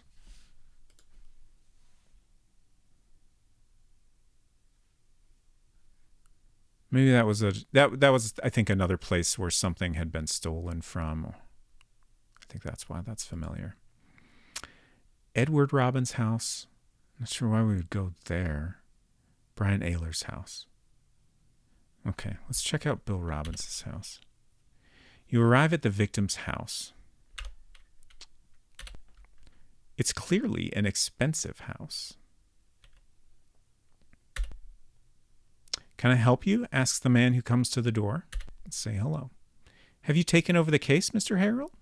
Thank you for being so polite to me. I appreciate that. All right, let's see if we got this guy on our list. I feel like he's got to be in there somewhere.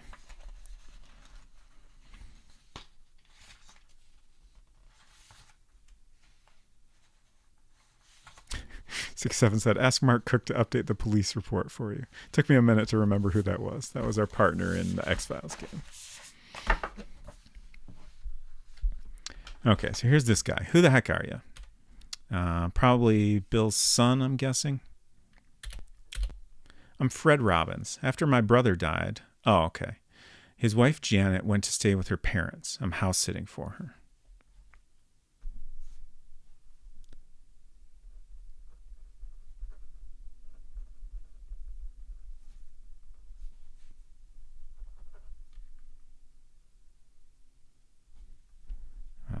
We'll write down in the notes that he's house sitting at Bill's. 30 years old. I feel like there's been a lot of people whose age is like even number like that, which seems unlikely in real life, but who knows. Occupation. I work for the Lee Cosmetics Company. Oops. I feel like there was at least one 38-year-old. Oh yeah, there's been some. It's just I feel like there's been maybe 3 people already that had a very even age number. Cosmetics. Oops, not yet. Oh, okay, so I can use the mouse. I just remembered that. So there's no pointer, which I think makes this unpleasant for me, and I will not... Oh, God. Wait, now I've done it. Oh, shit. How do I...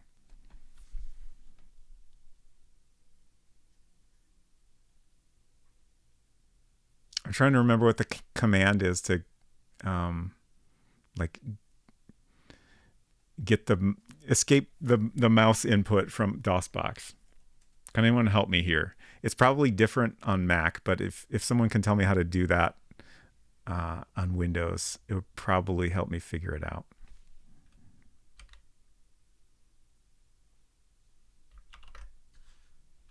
God, why did I do this?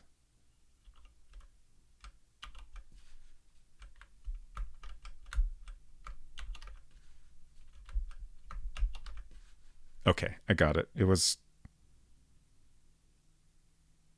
Control... I don't know, whatever. I got it. That's all that matters. I won't click on the game again. All right. So I've accidentally left the house. Let's go back in. Where was I? We got age, occupation, blood type. Blood type is A. So do you think that we're expected to take the blood types we're given and kind of like infer the character's personality based on that? I am curious about that, especially because that's not a thing in, English-speaking countries so much. Right. So I'm guessing the fact that it still exists,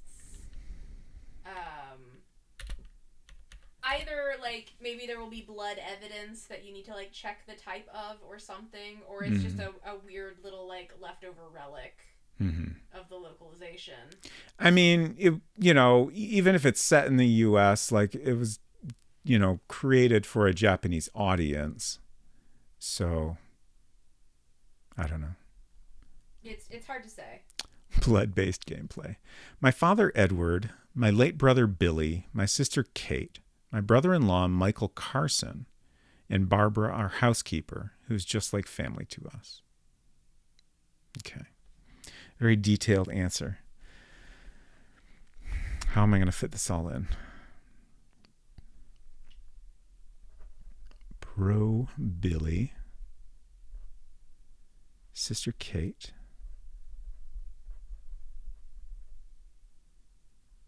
Brother-in-law Michael Carson.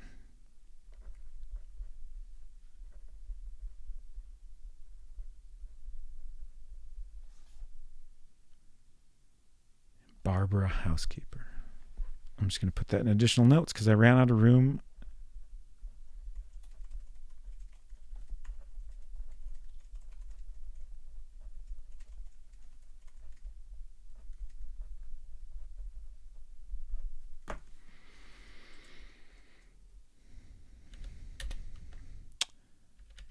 Hobbies. I like to play tennis. Thank you for having a normal hobby.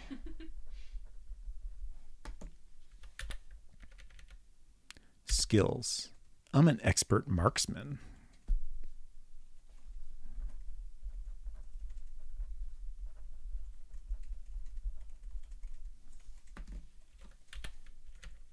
Birthplace. I was born here in this town.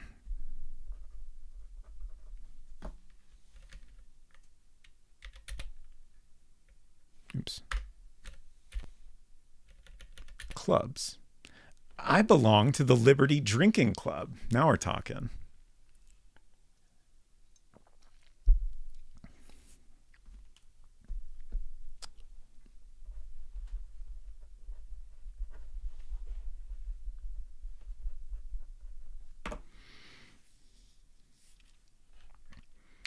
I think it's more flavor text than actually plot relevant. Like, I wouldn't think any critical clues are going to come down to blood type. 6-7 said it's like asking what's your sign. Right. But, like, I agree, like, probably not any critical clues are going to come from that. But, like, you know, the game might expect us to infer things based on it that would, Sure. you know, help us make connections or piece things together in some way. Perhaps. Okay, let's ask about others. We'll start with Bill. I can't believe he's really dead. I guess it just hasn't sunk in yet. Why would anyone do this? We'll ask about the whole family. Edward. My father is totally absorbed in his work. He cares more about the Robbins Trading Company than anything, including his family. Fred. Oh, I asked him about Fred Robbins. We're talking to Fred Robbins. Oops. Oh, okay. So Kate Carson is his sister who is married to Michael Carson.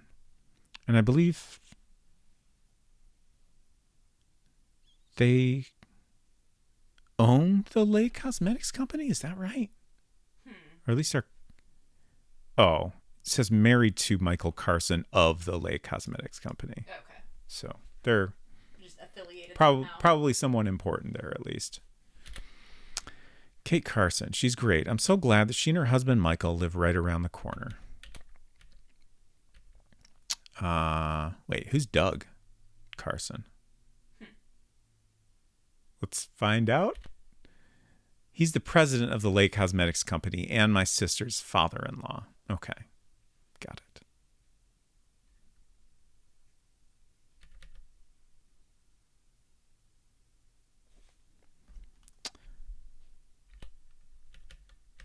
Janet Robbins. And that was Bill's wife. Ever since the murder, she's been staying with her parents, the Carringtons. Her parents say she's in bad shape. Doesn't eat, doesn't sleep. They're really worried about her. Stephen Beckert. I can't remember how that name came up. I don't remember that name at all. I'm curious if he knows who Sarah Shields is. Don't know her. Okay.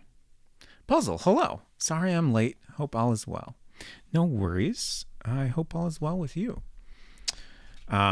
So you haven't missed a ton.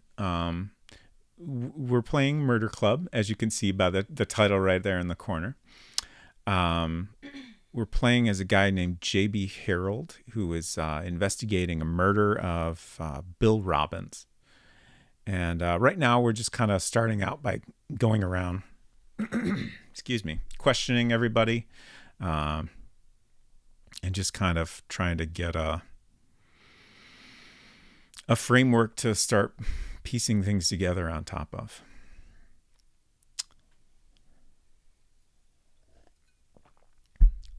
Very excited to see this was made by the same creator as Hotel Dusk, which I loved a lot. Yeah, Rika Suzuki is her name.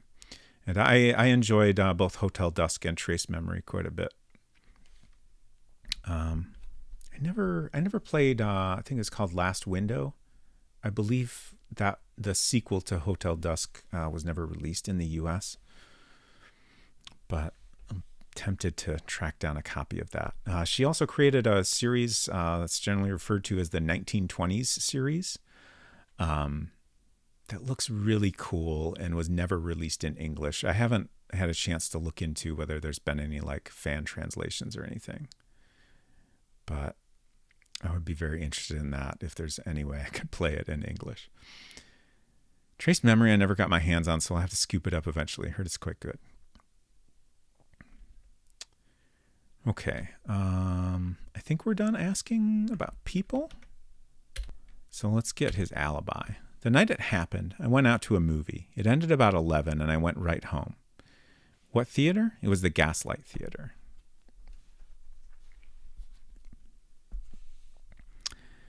Okay, so movie at Gaslight Theater ended at 11, then went home. So 11 is... Okay. Bill Robbins left The Hungry Fisherman at 11:30. So basically he was at home during the time of the murder, allegedly. Knife. Huh. Was he related to the missing knife? I don't know what you're talking about. Okay, I guess not. It's weird that it's in there. Like I can't ask him about the watch or was it a car? Or maybe it was like stolen from here and it's just that he doesn't know anything about that. That seems possible. Also, I just remembered that Bill was stabbed in the back. So that could potentially be a murder weapon.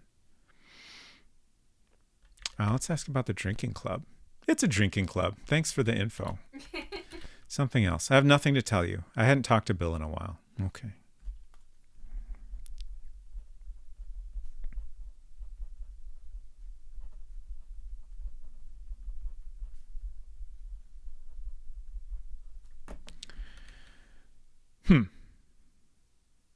Show warrant. I can't imagine you...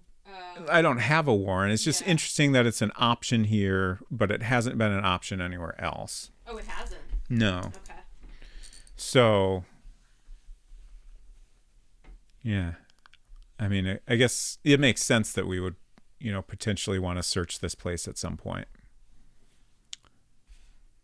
It's just interesting that they put that there. Kind of contextually, but before you can even do it. Keyboard Face Mash, welcome. Is this the club where we get to murder people?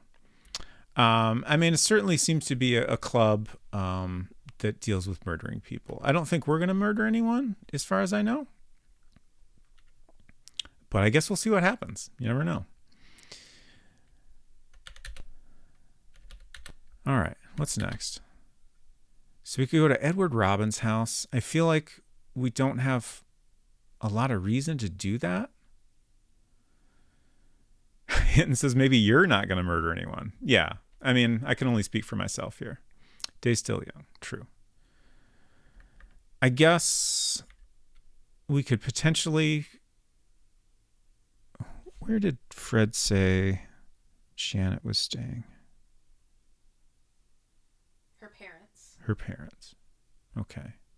who I don't think we know the names of. Yeah. Okay. I mean, I guess we'll go to everywhere we can just to see what happens, right? I don't see what that could hurt. You're standing in front of Edward Robin's mansion. You guess that 20 people could live there comfortably. Jeez. Who is it? What do you want? Asks a middle-aged woman before opening the door. Don't just stand there smoking that stinking cigarette. Go out and find the murderer. Okay. I think this woman is in our list here. There she is.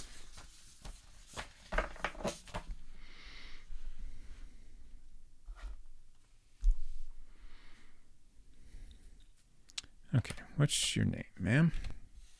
Barbara Davis.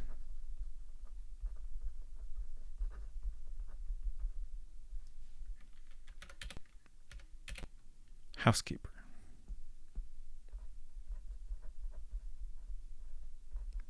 Housekeeper for Edward Robbins, right? I think that's where we are. I thought it was the tennis guy. 55. Who told you about Barbara. Carson somebody. But I could be wrong. Yeah, I mean, wait, no, tennis guy was Fred Robbins, right? Fred. Okay. So yeah, that all checks out. Okay. Edward was the first guy you talked to. Yeah, Edward is Bill's dad, and we went to his house. Whose house is this? Edward's Okay. Edward Robbins. But you didn't meet her before when you talked to Edward Robbins. No, we talked to him at work. Okay. Okay. I understand now. Okay. I'm glad we're all on the same page. 55.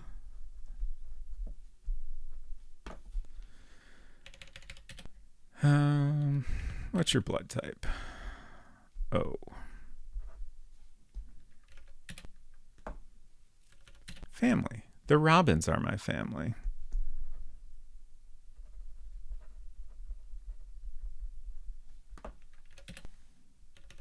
Hobbies. I sell fortunes. I can see you're skeptical, but just a month ago, the cards told me that something terrible would happen to Bill. What do you think of that? It's interesting.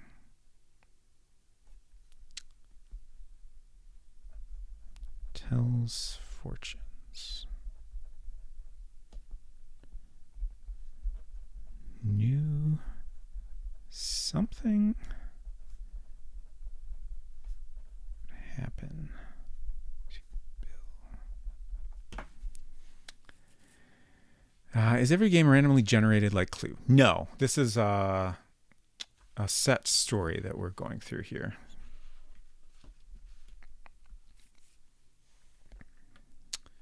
Okay. So that was hobbies, skills. I'm a qualified midwife.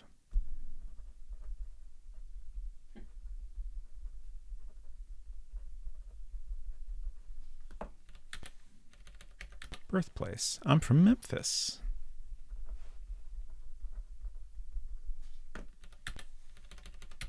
Clubs. Don't belong to any.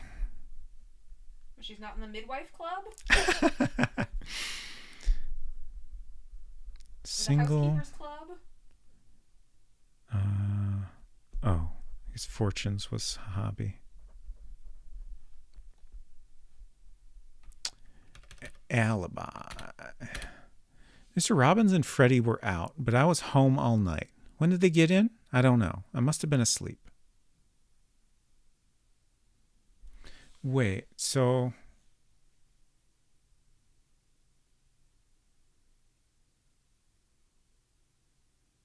Oh, Mr. Robbins is Edward. Okay, so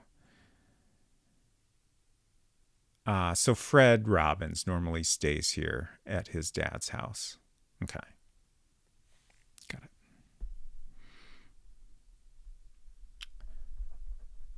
Home all night.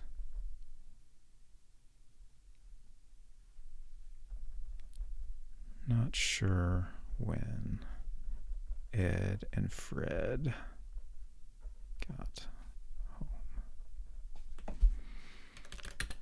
home. Something else. Well, there was something that's been bothering me. The night of the murder, I called Janet. She was sobbing and barely coherent, but she kept insisting everything was okay. It was just awful.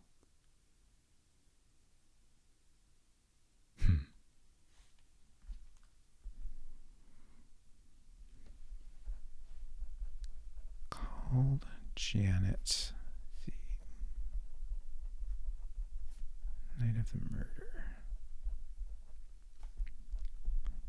Sobbing, said everything was okay.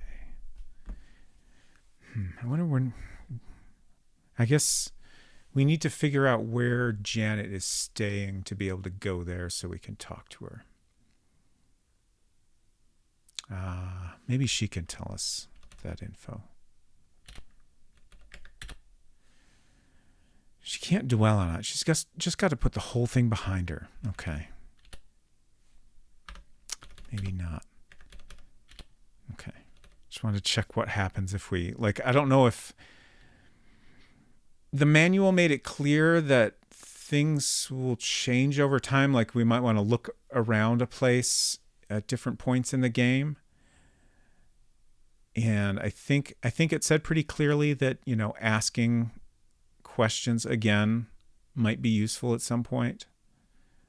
But I think we need to do some action for that to happen. Like, it's not like we just need to ask repeatedly about something to get additional information.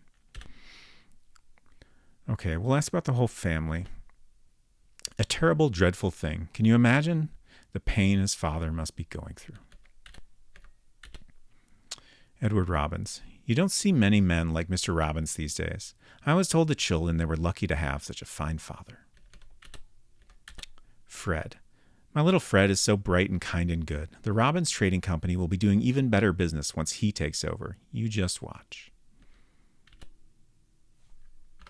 That's interesting. I think his dad did not seem to think too highly of him, right?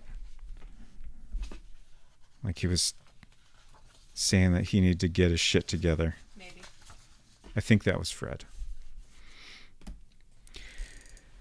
Ask anyone their basic info 5,000 times in a row and they'll confess to anything.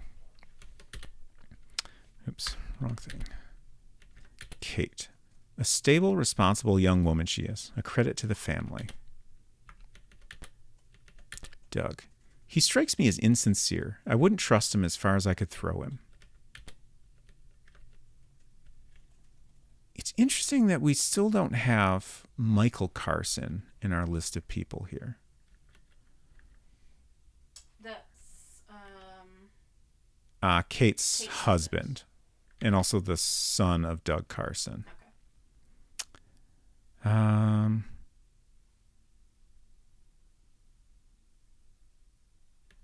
I feel like it seems like Sarah Shields is important somehow, so I'm inclined to ask almost everyone about her, even if we don't have any reason to think they would know her, just in case they don't know her. Okay. Let's see if she knows Brian. Okay.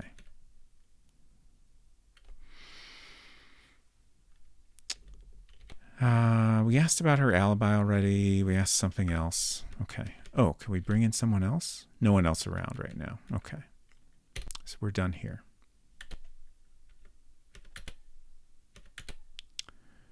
So we can go to the Carsons' house. Sure. You're standing in front of the Carsons' house. The lawn is lovingly maintained. What can I do for you? Asks the poised woman who answers the door.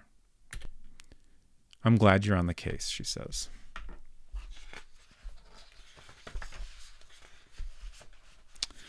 Let me just find your card, ma'am.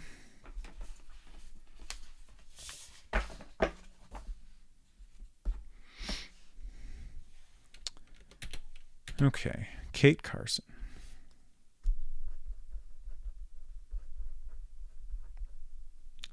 Kate Carson. Wait, do we know who that? Wait, no, that's the sister, right? Yeah. I can't keep anything straight. It's fine. I'm mostly talking to myself. Right. 24 years old.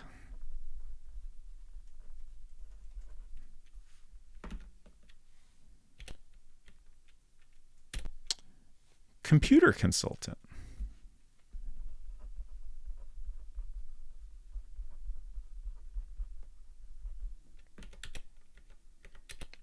Blood type A.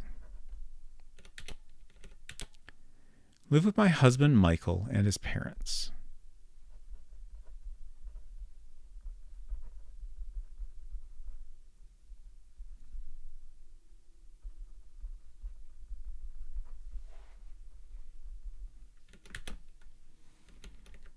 Hobbies. I enjoy sewing. At the moment, I'm making a quilt.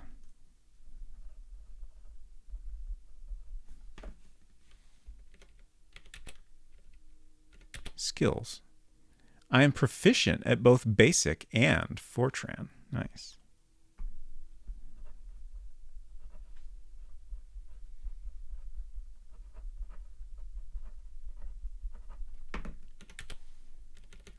Birthplace. Born in Liberty.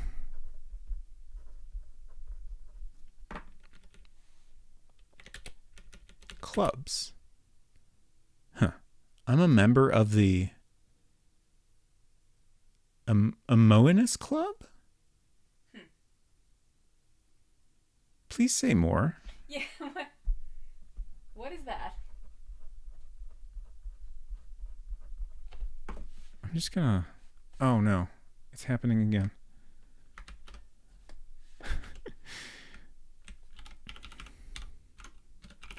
Google Amoenus.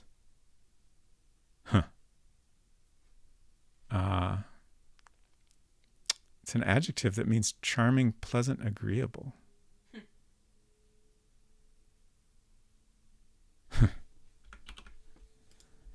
I have no idea what to make of that.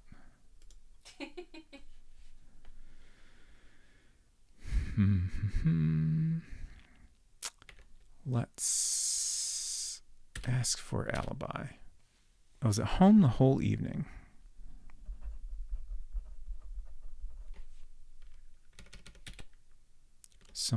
We can ask about the club here. Great.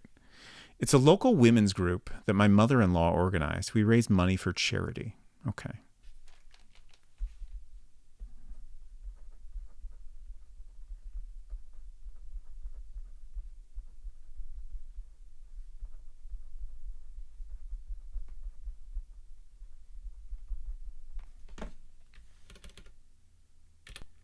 Something else. Well, there is something. The night Bill was murdered, I heard someone leave the house. I think it was around 10:30. I couldn't help but notice it. Interesting. Heard someone leave around 10:30. So that would have been...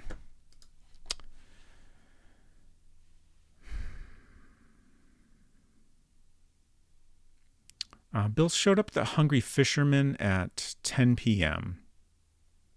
and left there around 11:30 p.m.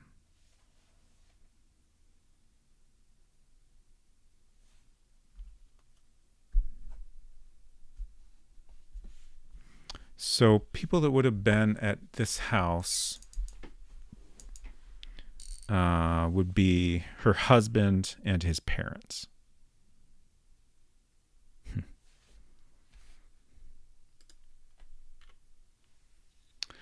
Getselius, hello. Good to see you. I really need to put a sign that says no murderers in the murder club. That's probably for the best. I agree. We did all those. I guess we'll ask about the whole family. Still can't believe anyone would murder Bill, although I knew there were some people who didn't like him. Edward Robbins. He can be stubborn at times, but he's a good man and a good father. Unfortunately, he and Bill didn't get along well. They kept getting into arguments over business.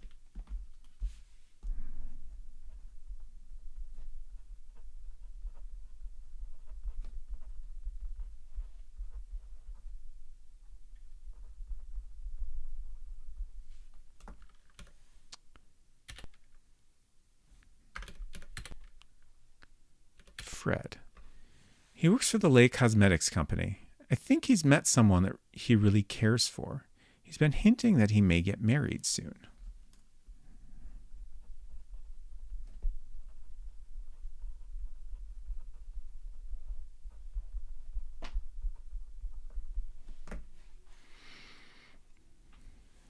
Bill seems like the guy who steals chips at the party that was for everyone. A very serious accusation. Maybe that's why he got murdered. Maybe. Okay, so we just asked about Fred. I like that when I open this menu, I can still see the previous conversation down here, including the topic I chose. It's really helpful context to be like, okay, what thing did I just ask about? What do I want to do next? This is Kate Carson. We don't want to ask her about herself. Doug Carson. He's not feeling well. He's upstairs resting. Interesting.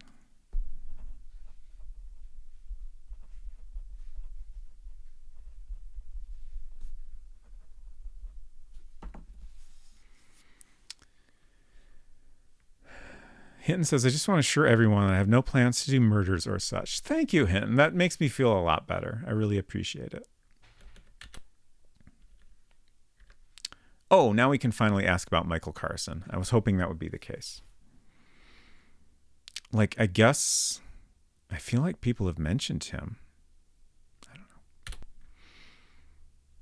He has his weaknesses, but he's a good man, and I love him. He's at the office today. Has his weaknesses. What an interesting way to describe your husband.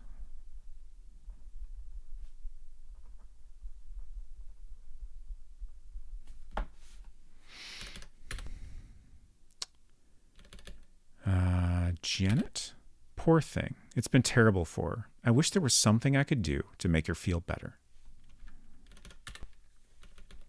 Stephen, Barbara. She might know Barbara, I guess. Barbara's been with the family for as long as I can remember. She knows everything there is to know about the Robbins family. Shelley. Let's see if she knows Sarah. Can't place the name.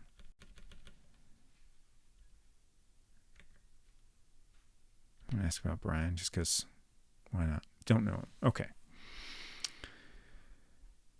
Val says, if anyone asks, I'll vouch for you. Very nice of you. Get Sully says, this game kind of reminds me of those early dungeon RPGs or Wise 1 and 2 game. Interesting. Sleeve McDyke in this game. Bops and Dognut. Great question. We certainly haven't met either of them yet. Glenn Axworthy. What a name. We got her alibi. We asked all those. Let's see if we can talk to anyone else that's here. I'd love to talk to Doug. Okay, here's Doug. Good to see you, Doug.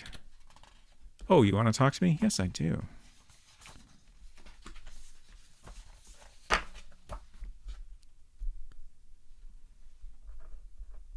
Doug Carson.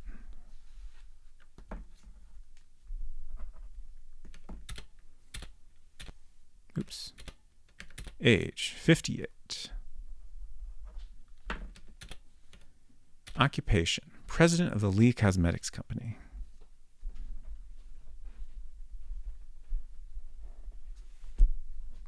I'm just going to say LCC because I keep having to write that one. Blood type. O. Got a lot of O blood types here. Is that typical? Family. My wife, my son Michael, my daughter-in-law Kate. I accidentally wrote Mife. That's not correct. Wife, son Michael, daughter-in-law DIL. Kate. Okay. Hobbies. Hobby? What sort of a question is that? I like to listen to classical music and nurse a good brandy. That's a valid hobby. It's also a perfectly normal question, sir. Yeah.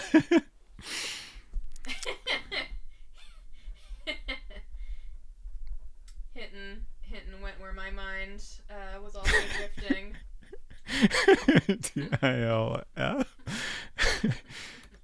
Probably not. Um, skills. I've got a pilot's license. Who else had a pilot's license? Oh, I think it was, yeah, Edward Robbins. Interesting.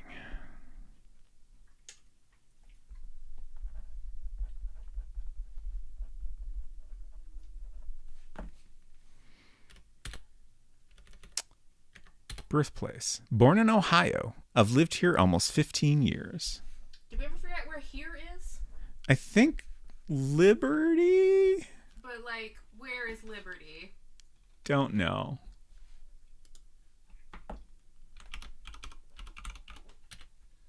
Oops.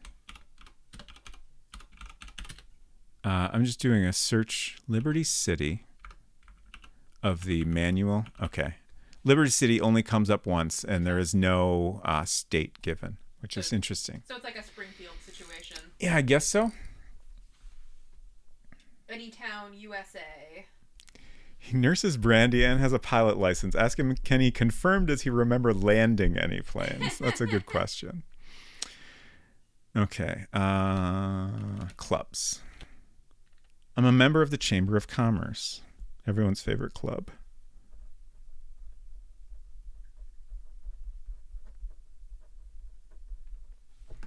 Okay. Let's get your alibi. I was home all that night. I didn't go anywhere. Are you sure you didn't leave at 10:30?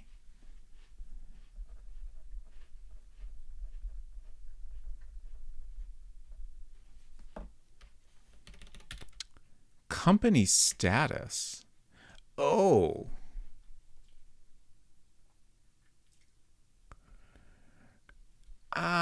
That's interesting because we got a little gossip from the bank guy about Lee Cosmetics Company.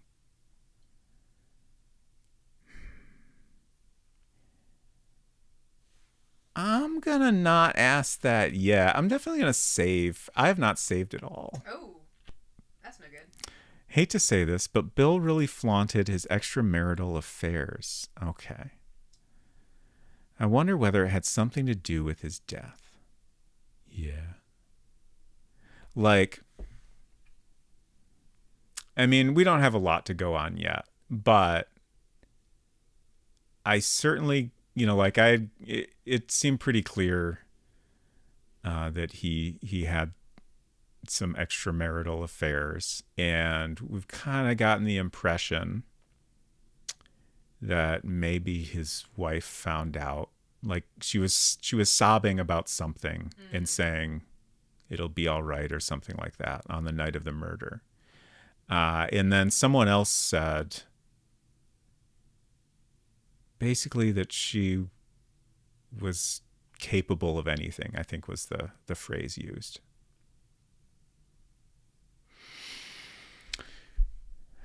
Okay. So Bill flaunted extra marital affairs. Didn't he say he was CEO, so everyone knew or had an idea of his affair? Yeah, this guy is president of Lee Cosmetics Company, if that was what you're asking. Shoot, do I have to go back to the office to save? That's interesting. Hinton says, wait, I just realized you've tricked me into watching a DOS game. I mean, it's right there in the title. I feel like I was honest about it. I wasn't trying to trick anyone.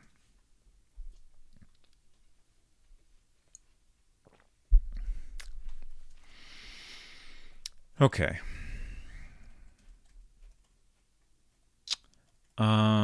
Let's see. There was a different person we could bring in. Are we done with this guy? I don't want to ask about the company status yet, just because I'm worried that might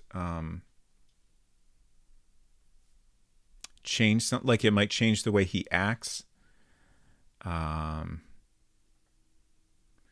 I don't know if it's possible that asking something like that could make this guy realize that someone else has been talking about him.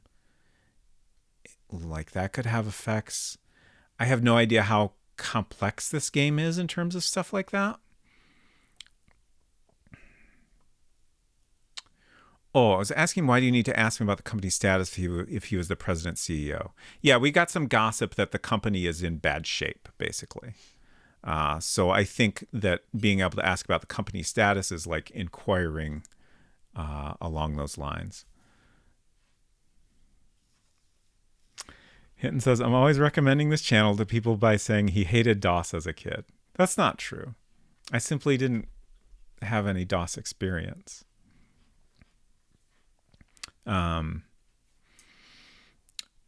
Lived in a Mac only house until, I don't know, around 95 maybe. I kind of feel like I have some vague memories that we had a computer with Windows 3.1 for a very brief period of time, but I'm not positive that's correct. But certainly my main PC experience was with Windows 95. Okay. So I've played very few DOS games. Old dudes with business money and philandering gonna get exposed and taken down by the cops? Now I know it's just a video game. Okay.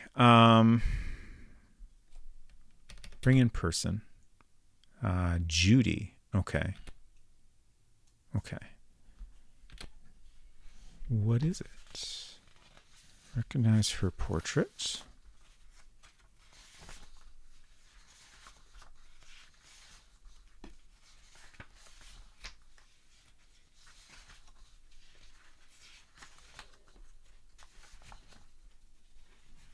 I feel like I need a binder in like little tabs or something. I need a way to... You need a trapper keeper. Yeah, that'd work. Oh, of course, the very last page.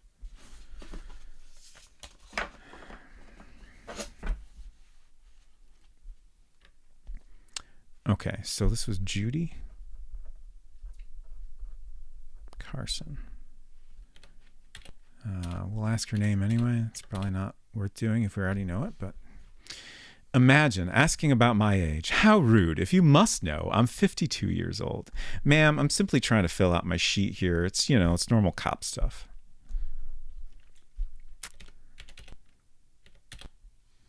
I'm the chairman of the board of the Lee Cosmetics Company. Okay.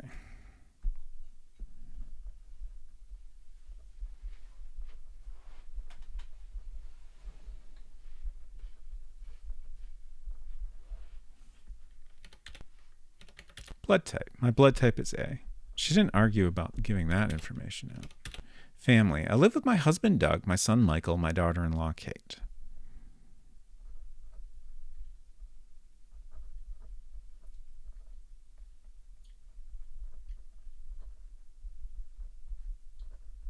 D-I-L-K. Hobbies. I enjoy dancing and singing.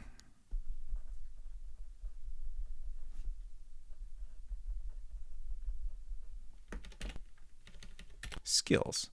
I'm quite an accomplished singer, if I do say so myself. I considered going on stage in my younger days.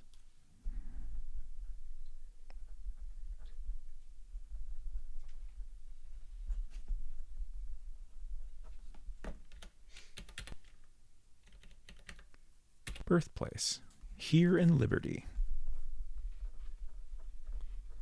It's the first time anyone has answered that question by saying both here and Liberty. I was pretty sure they were both the same. I was born in this room. James Necco, hello. Good to see you. Murder Club, Fun Club. Yeah, I'm sure it's a great time. Working, but we'll be watching from the shadows. Wonderful. Thank you for lurking.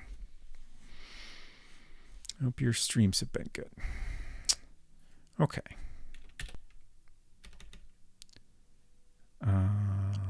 Birthplace clubs. She is also in the Amoenus Club. Shoot, now I forget who else was in that. The lady that also is a green sweater. Yeah, that doesn't help. Kate? Was it? I don't think it was I would Kate. recognize her hair. Might have been Kate. Maybe it was. I feel like it was someone else, though.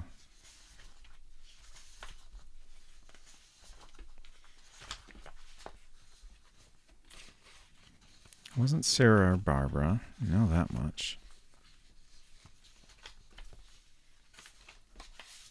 Once again, the last sheet. It was Kate. Okay.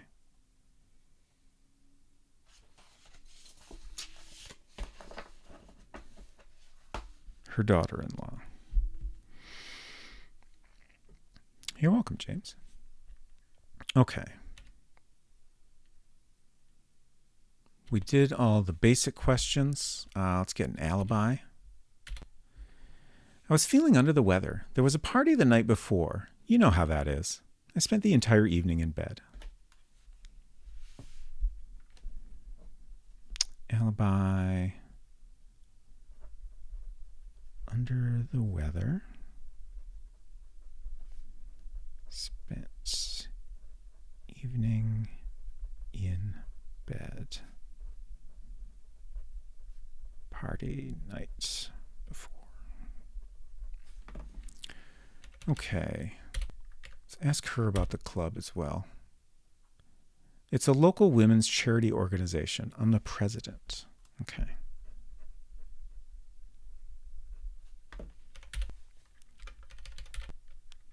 Something else.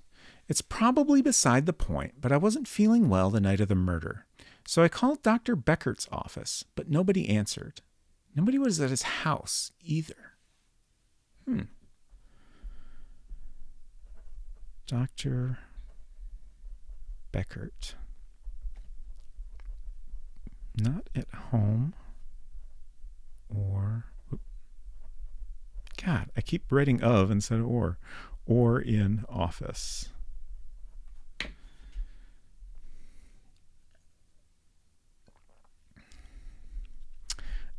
So Miss Carson was in bed all night. Can she confirm if she saw Doug? That's a good question. Let's see what she says about Doug. He hasn't been feeling well since the murder took place. He doesn't seem to be getting much sleep at night either. I'm really worried about him.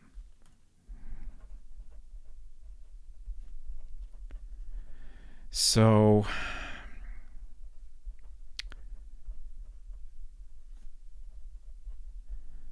He has to be the one that left the house that night, right? And I feel like he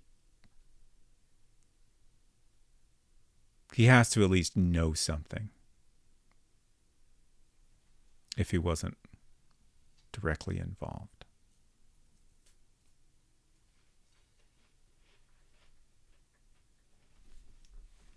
I mean, we don't have much to go on. Like, that's definitely just like guessing at this point, but it seems like there's got to be something there. How would she know if the doctor wasn't at the office if she attempted to speak the doctor via phone? I mean, I took that as she called the office and the doctor's house and didn't get an answer, or, talked to someone that said he wasn't there in both places. Let's ask about the whole family again. Bill Robbins. It was incredible, just awful. I still can't believe that someone so close to us could be stabbed to death. Thought only other people got stabbed to death. Edward. He has a reputation for ruthlessness.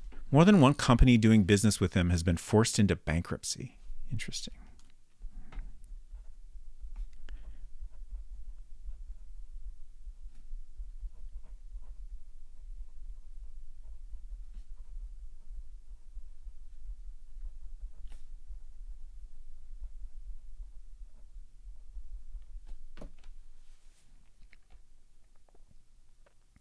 That's what happens when you watch too much Columbo and Monk. Okay. Fred. Well, he's not my Michael, but he's a good, serious boy. Kate. On the surface, she's gentle and easygoing, but don't be fooled. She's one tough lady. Doug. Oh, we already asked about Doug. Judy. Oh, we just asked her about herself. She at least responded, which is interesting. I run a tight ship at the office. Michael. He's such a good boy, always thinking about his mother. Take the night of the murder. I was sick in bed, and Michael never left my side. Okay, interesting. So,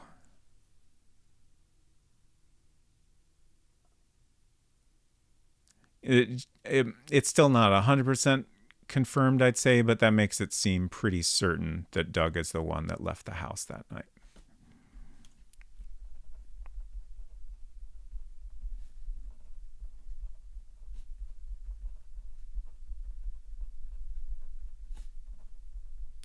I mean, it's also possible, like, she's covering up for him or something. Janet. I can remember Bill and Janet's wedding as if it were yesterday. Such a beautiful ceremony.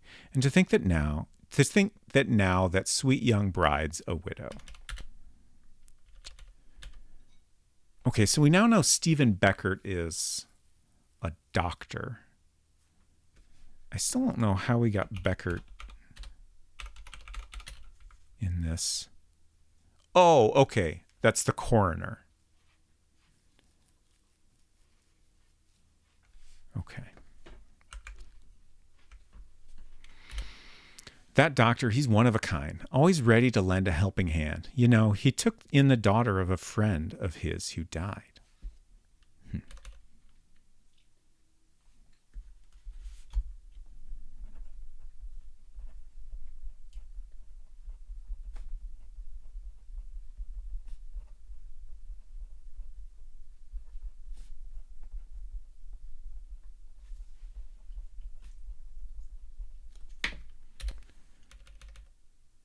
Barbara Davis. Oh, the Robbins family maid. She's a difficult woman. Interesting. Let's ask about Sarah to see. Okay, don't know her. Brian, don't know him. Okay. I think that's everything then.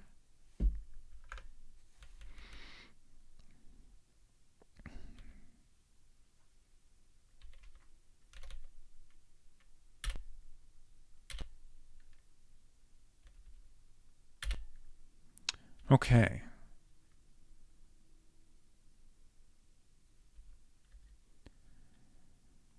So we can still go to Brian Ayler's house and Lyric's store. Oh. Save.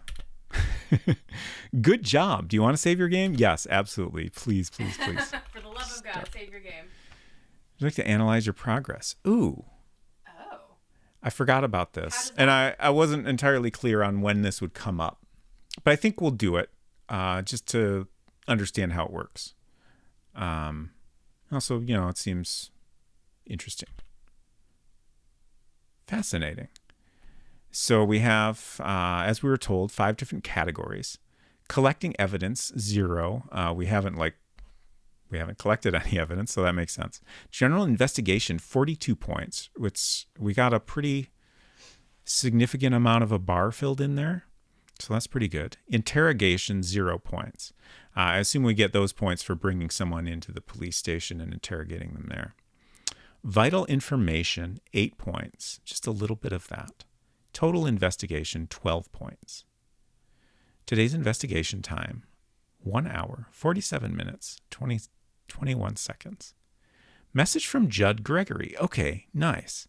You've only just begun to investigate. A detective must do a lot of walking before he can solve a case. You know that, JB. Okay, so I feel like that is a little bit of a Shanks situation here, like in the X-Files game. Neat.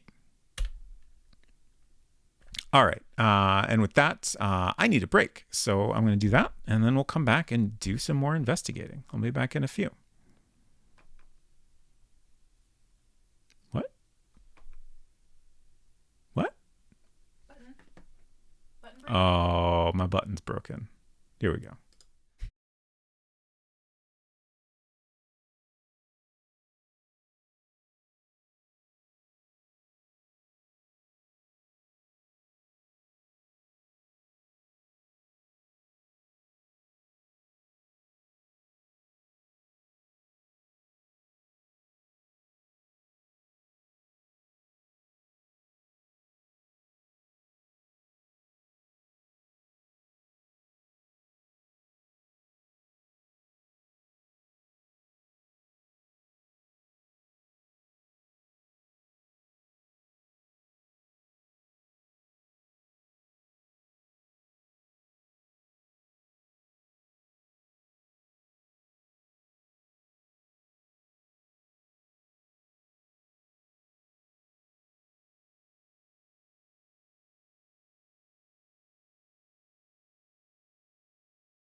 Hello, welcome back.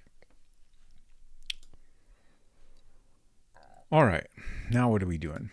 I guess we're gonna go around. Actually, let's go back to the library. Okay. I was curious if this watch report would update at all. So far, it has not. Though we now know that the watch is not actually missing. Let's also refresh our memory on the knife. Okay. Butcher knife was reported stolen by Larrick's store, owner Rod Larrick. Location of theft inside the store. The owner claims that the knife was stolen from a display rack. Okay. I started wondering about that because the knife came up in a slightly unexpected context, and I can no longer remember what it was. Oh, it was at Bill's house, which made me think maybe it had been stolen from there. Val says, have to go to bed, but want to reiterate. Good job. Thank you, Val. And I hope you sleep well. Thanks for hanging out.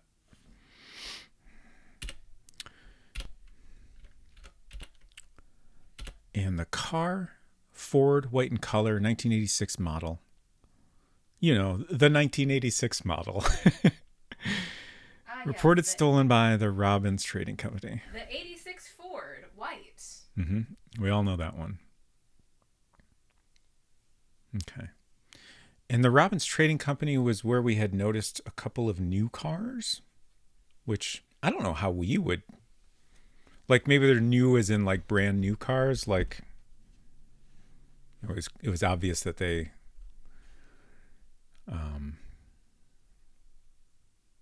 were brand new. So I don't think we can do any of this other stuff at this point. We still don't have any like evidence. We have some suspicions at this point, but we definitely don't have enough to get a warrant for anything, I would say.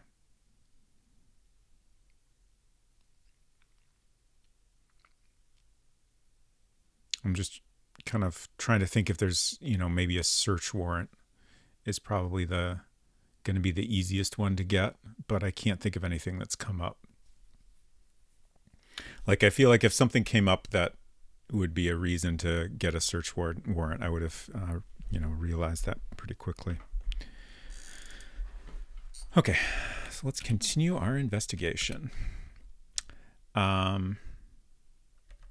Let's go to Brian Ayler's house. You arrive at Brian Ayler's apartment. It's an attractive neighborhood. The art in this game is fantastic. Yeah. Oh, which is a thing I meant to point out.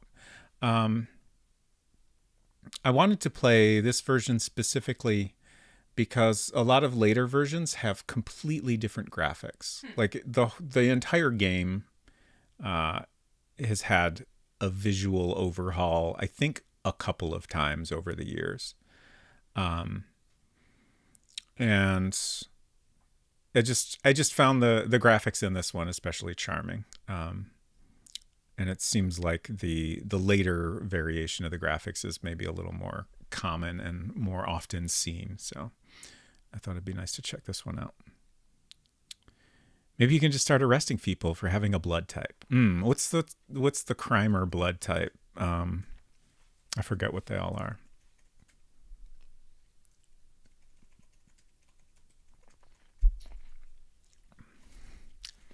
Let's go inside.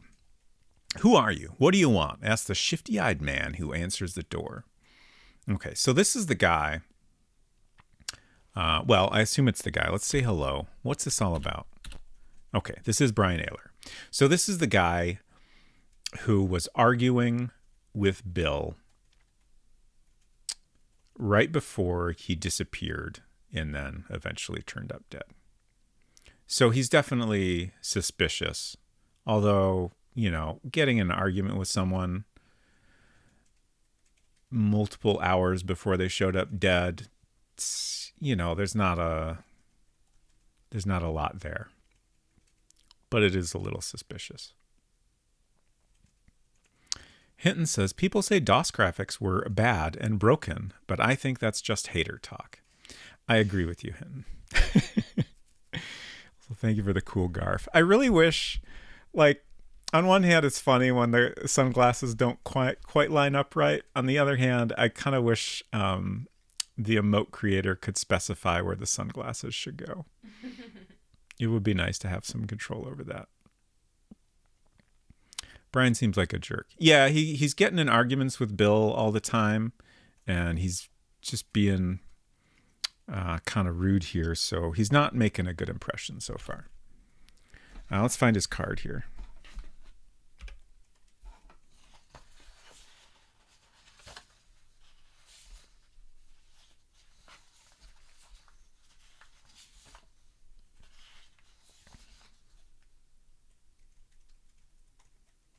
Oh, that's Fred.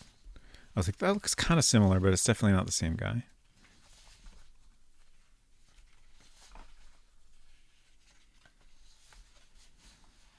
I smell an arrest coming for being a jerk. You never know.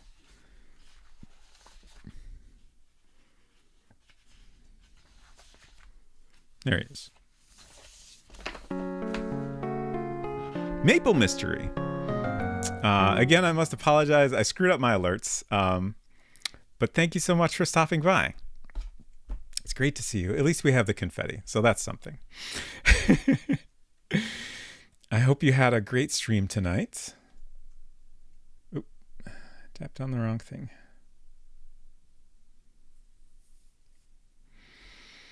Altered Destiny. How are you liking that so far?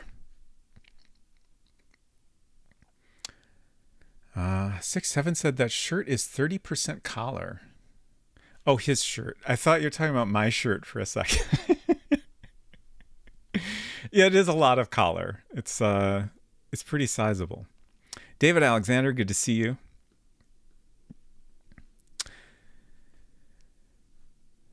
Alter Destiny is good times. Weird sci-fi EGA. Nice. We are also playing an EGA game. So we're playing Murder Club, which is a game by Rika Suzuki, who later went on to create Hotel Dusk and Trace Memory, and also co-founded Sing, the company that created those. Very, very cool person. Oh, I should share it again. I have a video about her that I really enjoyed. So if you enjoy any of those games, or just want to watch a video about an interesting game developer, I recommend checking that out.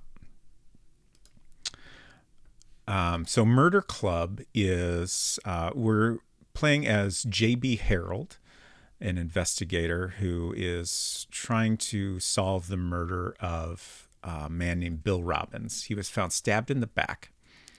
Let's see if I can kind of piece together what we've got so far. He left his office.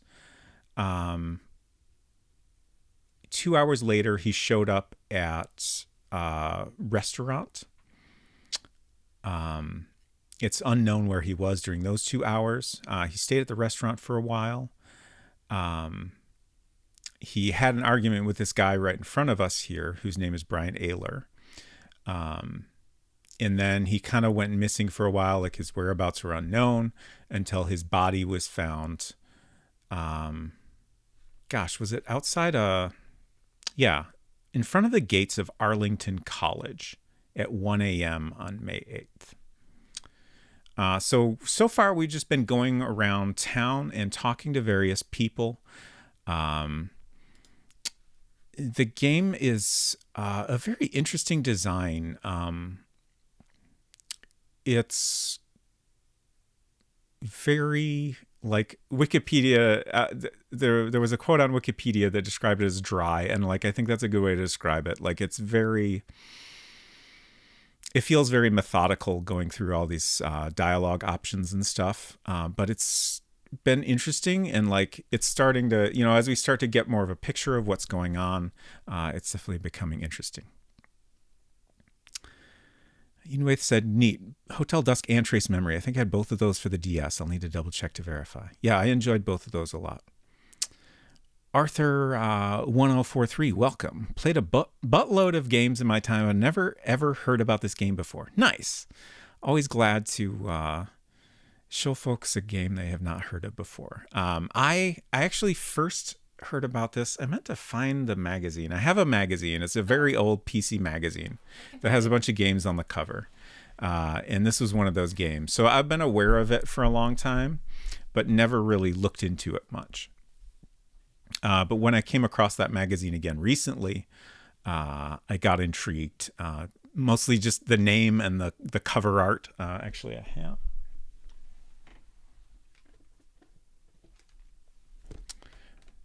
Share this again. This is the PC 98 release, Japanese release of the game, and just it's a very striking cover, and got me very curious. And then once I learned it was designed by the developer that did Hotel Dusk and Trace Memory, I was like, all right, I got to play that. I thought I knew where the magazine was, but it is not there anymore.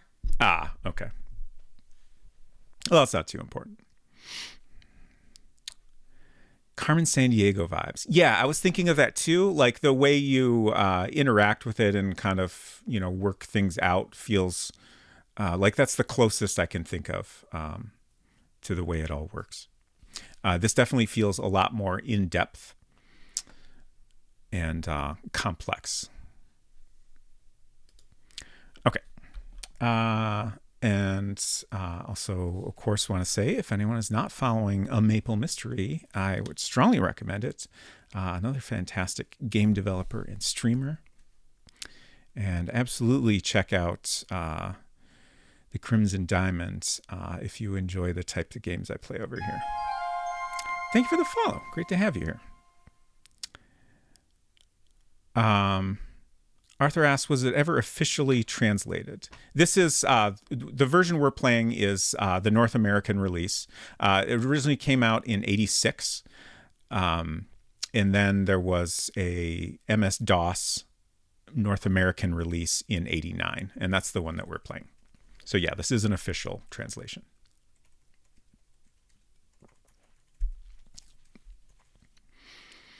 Eden Waite said, for anyone interested in playing PC 98 games on modern computers, I found DOSBox X was the easiest way to get that game running. Okay, good to know. Yeah, DOSBox X is pretty cool. I actually installed that to get Windows 98 up and running, which it worked like the install process of that was the easiest time I've ever had installing Windows 98. And it can do a lot of other stuff too. Very cool. Unsecret Crush said, yes, this is the North American release that was published by Kyoto. Yes, thank you.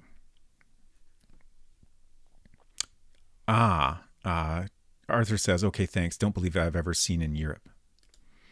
Got it. Okay, so we have this list of options on the right side here, and I also have the manual has all these pages where you're meant to fill out information about all the characters. I don't know it's necessarily vital to do that, but it certainly gives you a way to, keep track of a lot of information because, initially it's hard to know what information you're getting is actually relevant. So I think it is very useful to write it all down. So I printed out copies of all these pages so we can fill out everyone's sheet. And then we got a notes section here to make notes about each person and the things they say. Ooh! Before we ask questions, Silver has redeemed Random Access Pixels. Your pick. Okay. Let me make some room on the desk here. So this redeem, I'm going to crack open my Bitmap Books Art of Point and Click Adventure Games, which is a fantastic book that you can get at that link there.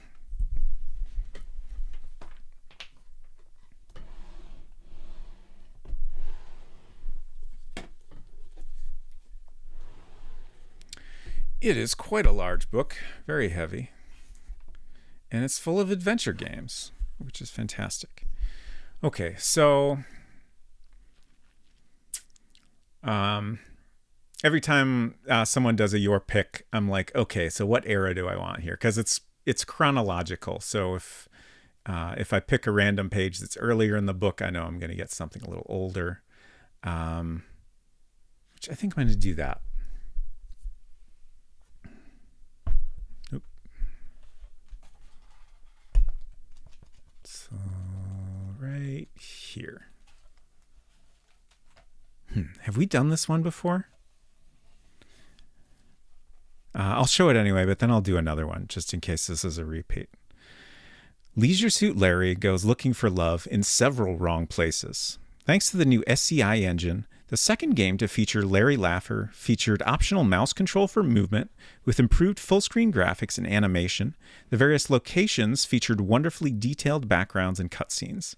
The risque humor was pared back in this sequel, and therefore no age verification was needed at the beginning. A text does seem kind of familiar, but still, a nice piece of art. I love this era of Sierra games, the early SCI games. Lots of detail, but still, limited color palette.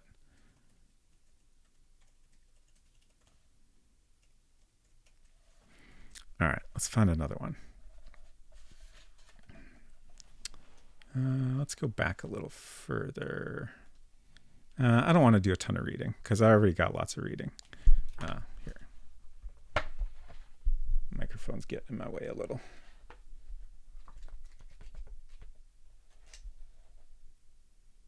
Oh, I kind of think we've done this one too. But this is Indiana Jones and the Last Crusade, the 256 color version, which I gotta say, not as nice. That EGA version is better. A series of 256 color VGA backgrounds from Indiana Jones and the Last Crusade. Scenes include Barnett College, Venice, and Brunwald Castle Art Gallery. This version, it still looks great. Don't get me wrong. I think the EGA version is much more polished.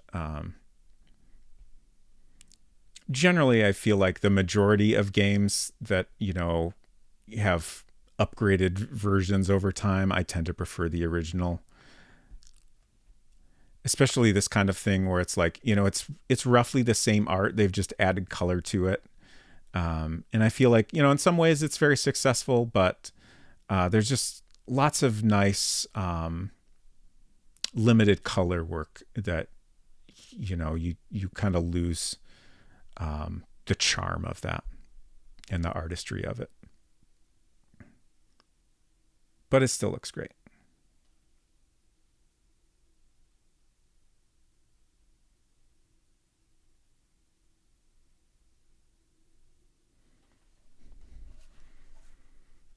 Let's see if we can find one more. Okay, this one we've never seen before. Zach McCracken and the Alien Mindbenders. While Maniac Mansion was rooted in one single location, the second game to use the Scum engine was far more expansive. Globetrotting Zach is required to travel to a number of different exotic locations, such as Egypt, Mexico, Lima, and even Mars, in his quest to stop the alien Caponians. Initially released for the Commodore 64 and designed by David Fox, Zach McCracken features puzzles, B-movie references, and plenty of humor, just like its predecessor.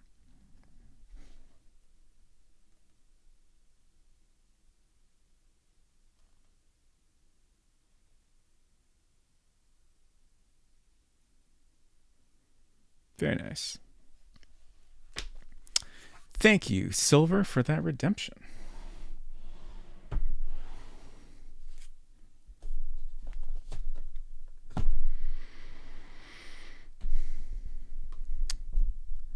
Maple Mystery says, thank you, yes, the EGM A1 rules. Of course. Of course you would agree with that. Just catching up on comments here.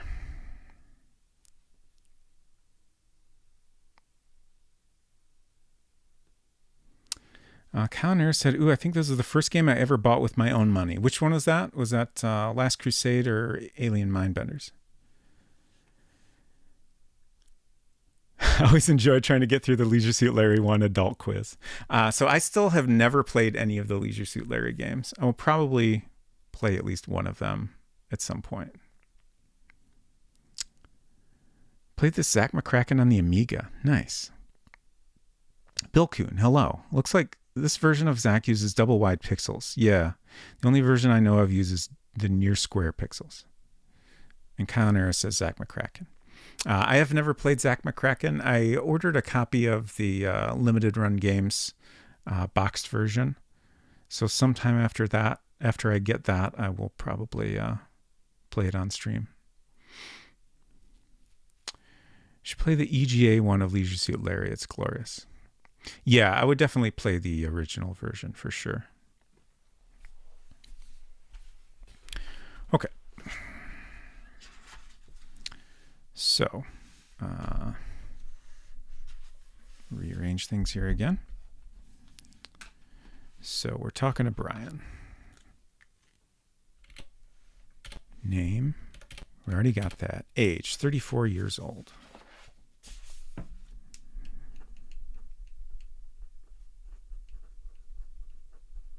Oops. 34, male. Occupation. I'm a novelist. Okay, someone mentioned that. You must have heard of my books. Disco Inferno, Dancing with the Devil in the Pale Moonlight, caused quite a stir when it came out. Did it?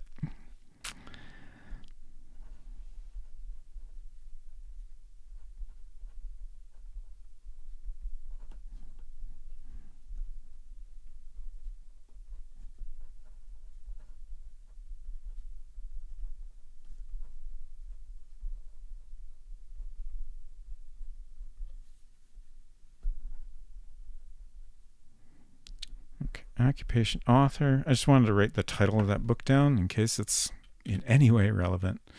Blood type, B. I feel like we haven't had a lot of Bs. Lots of A's and O's.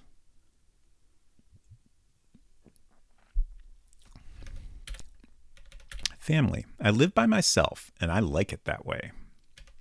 Not a people person. Hobbies. I like to drive. That's how I relieve stress.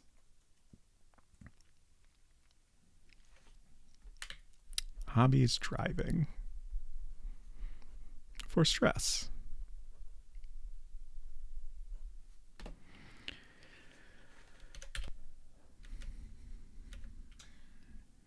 Folks in chat are saying that book title was maybe a Batman 89 reference, but this game came out in 86, but when did this version come out? 89. So it could be a localization joke. Could be.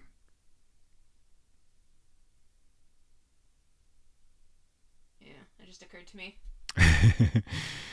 Oh, Arthur says, it's almost 6 a.m. here, so I'll definitely follow your stream if I can stay awake during the early hours. But good luck solving the mystery. Thank you so much. And I appreciate you stopping by. Do you think he has the 86 Ford? Great question. So we asked about hobbies, skills. The ability to meet my deadlines no matter what I have to do to get the job done. Like kill a guy?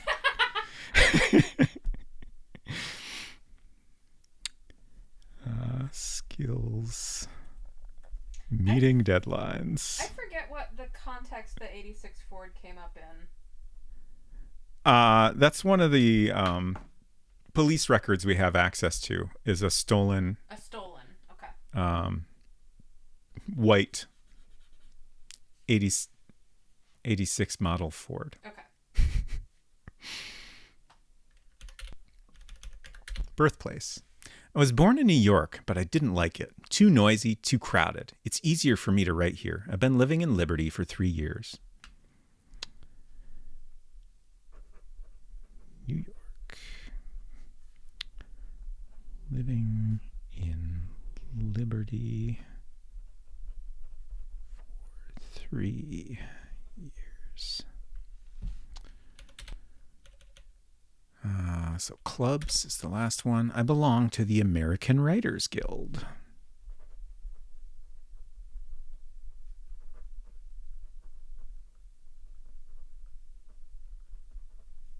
Okay. Let's hear your alibi. I went to the Hungry Fisherman for a few drinks, and then I went straight home to my apartment.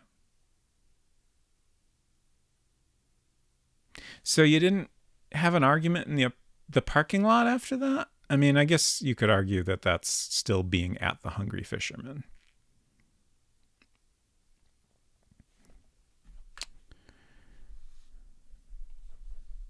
HF for a few drinks. Then straight home.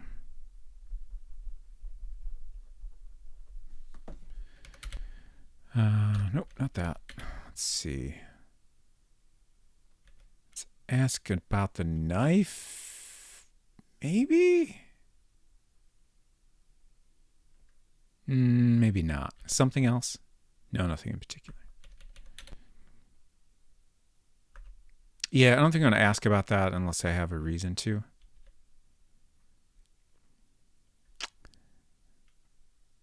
Let's ask about others. So, Bill, of course. I have nothing to say that would be worth your time or mine. Yes, it's true that we've talked a couple of times over at the Hungry Fisherman, but that's about it. He's definitely going out of his way to avoid mentioning that he had an argument with Bill right before he turned up dead. Like, he was basically the last person to see him alive that we know of.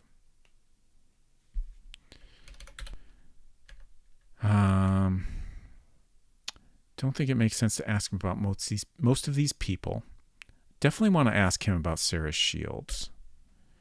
I think that Bill Robbins had a thing for her. He always went out of his way to be nice to her.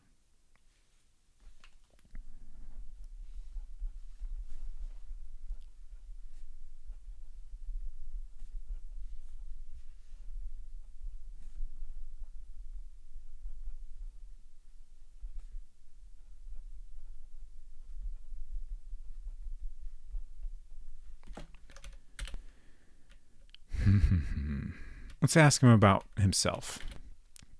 I'm one of the best authors in this town. That's about what I expected. He seemed like a guy that would want to talk about himself. You know Glenn Axworthy? Don't know him. Okay. I can't think of anyone else worth asking him about.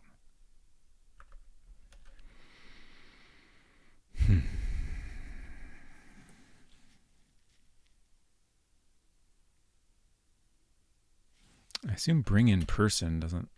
Yeah, there's no one else around.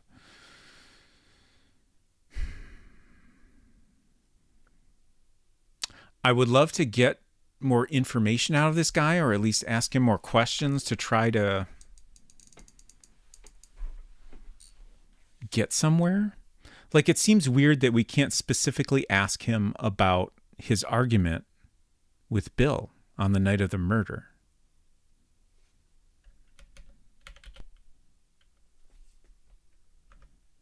I don't... Like, is that possibly...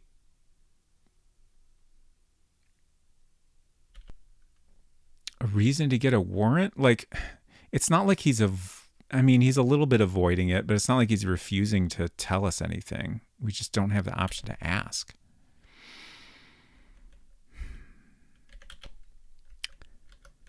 Doug, Judy. Don't know Doug. Michael, Janet. Stephen Beckert is the doctor. Shelley McDonald? Who's Shelley? Don't know her. Russell Thorpe. I feel like Russell Thorpe's been in here a while, but I don't know who that is either. Don't know him. Let's ask about the knife. A knife?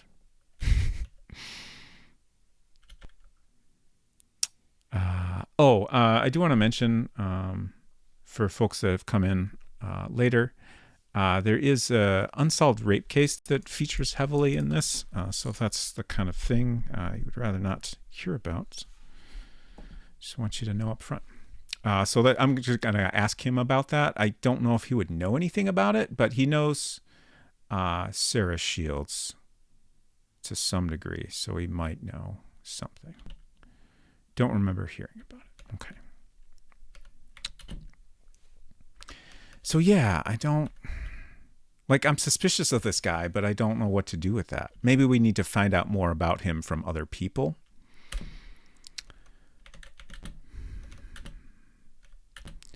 Okay, let's go to Lyric Store. Lyric Store is a place where a knife was stolen from. I don't know.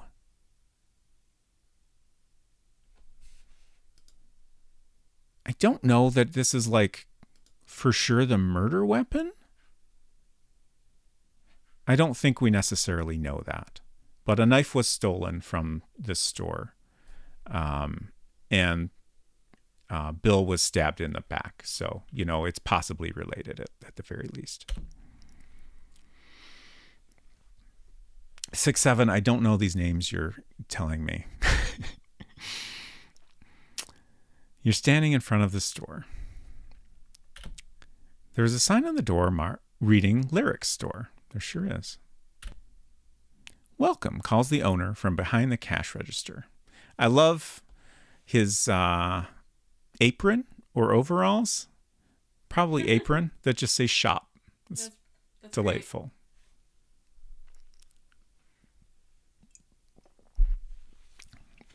All right, let's find this guy's card.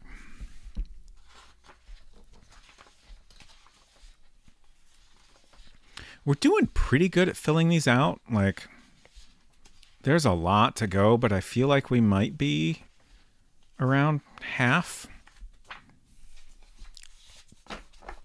This guy owns the hell out of shop. He sure does.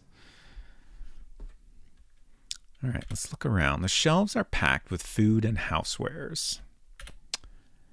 I said, hello. How are you, sir? So polite. Thank you. Name, Rod Lyric.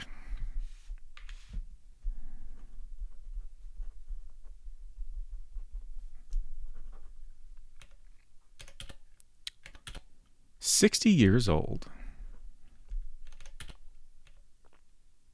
Occupation, I own this store here. Pretty much what I figured. Owns Lyrics store. Blood type, A.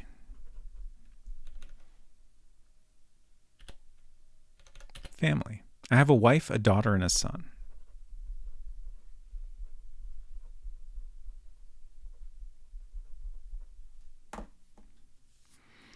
Quoting an old comedy detective routine from the Fireside Theater. Ah, okay.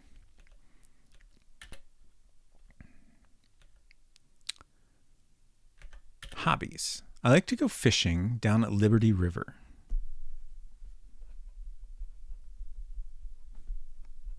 Someone else was into fishing. The guy at the restaurant? Okay. I think. Sounds like it might be right.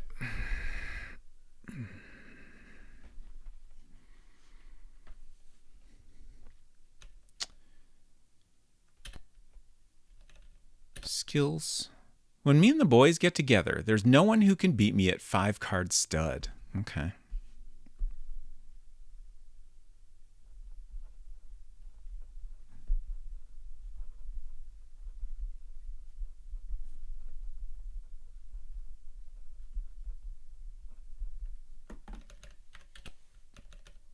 Birthplace. I was born in this town. Liberty. Clubs. Does a bowling league count? I mean, I would say so. Certainly more than the Chamber of Commerce. So that's all those. Let's get this guy's alibi. I closed the store at 8 o'clock, as always, and did some scrubbing up. I was home by 9. Okay. And presumably you stayed there?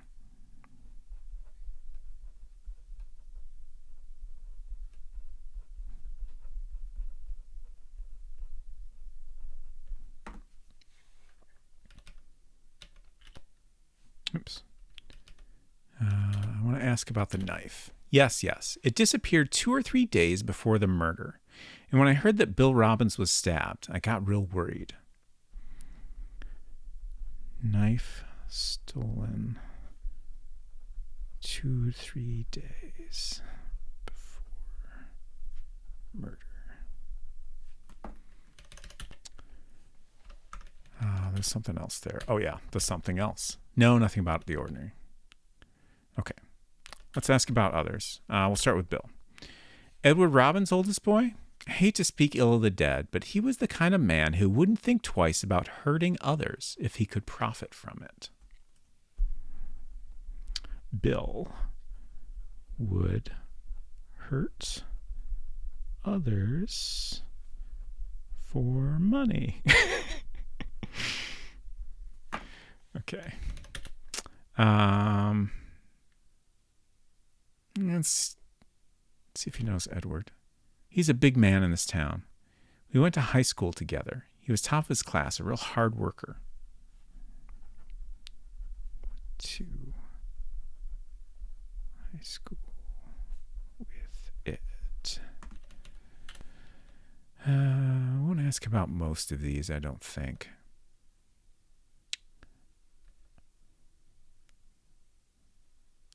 Sarah? Don't know her. Brian? Okay. That's the struggling writer who lives in an apartment building down the street. He's always boasting about this and that, but never seems to be doing anything. I guess things are looking up for him, though. He's been buying like there's no tomorrow. Interesting.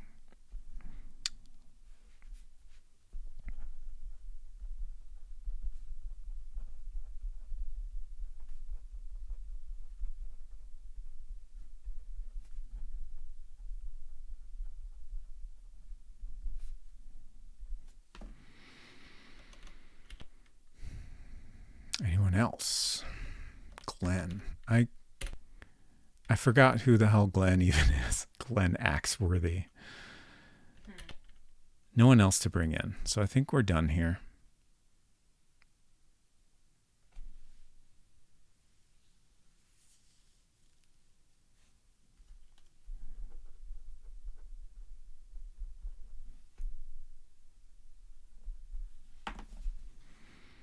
Okay. Thank you, sir. What's next? I think we've finished all these now. Yeah. The suburbs. Oh my gosh. So many things. Carrington's house? Carrington. Carrington?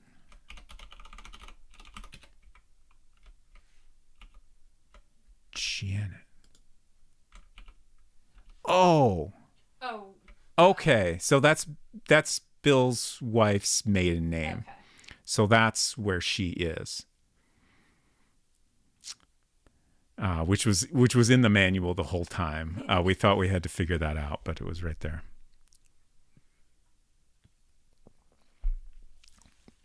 St. Andrew's Church, Downs Hill Cemetery, Arlington College. Okay, so we got a lot of important locations here. And Robbins parking lot. Oh. Robbins parking lot is separate from...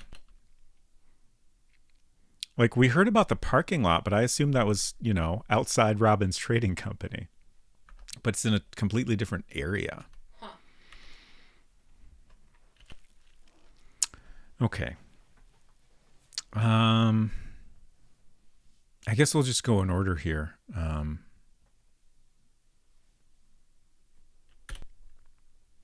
You arrive at the house of the victim's in-laws. Look around. You're in typical suburbia. Go inside. Come in, Officer Harold. Thank you for your efforts, says the graceful woman who answers the door. Say hello. How can I be of help? Question. Name. Martha Carrington. Okay. So Janet's mother, presumably.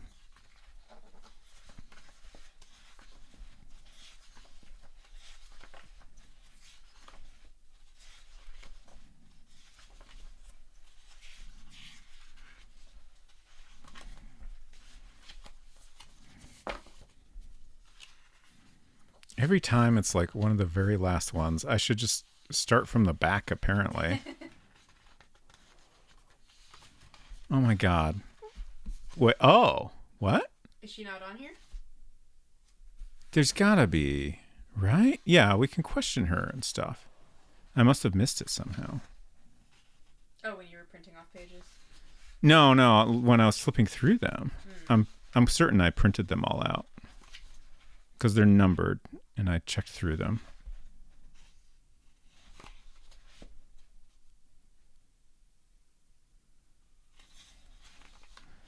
I'm just wondering, like, does she look slightly different than on the page for some reason? Oh, there she is. Okay.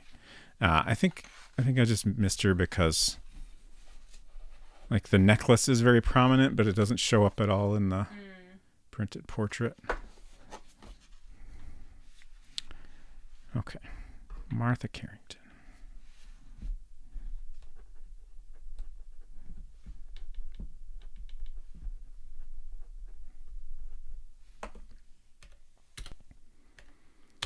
Age, 45 years old.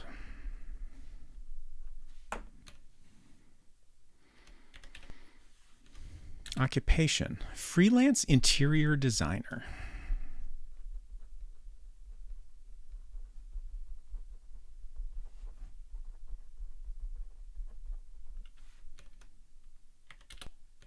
Blood type, A. Pretty sure A has been the most common blood type. I wonder if that is true in real life.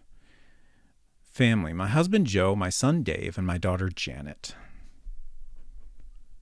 Husband Joe, son Dave, daughter Janet.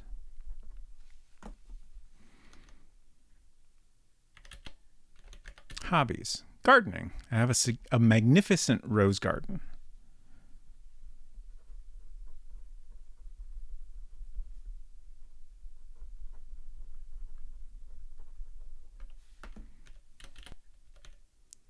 Skills. I have some artistic ability.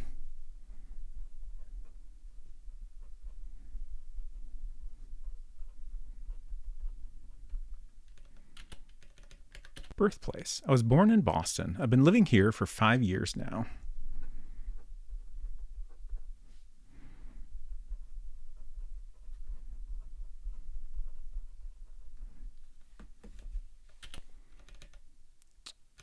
Clubs. I don't belong to any clubs. Okay, what's your alibi? I was home all evening. My husband came in at about 11 o'clock.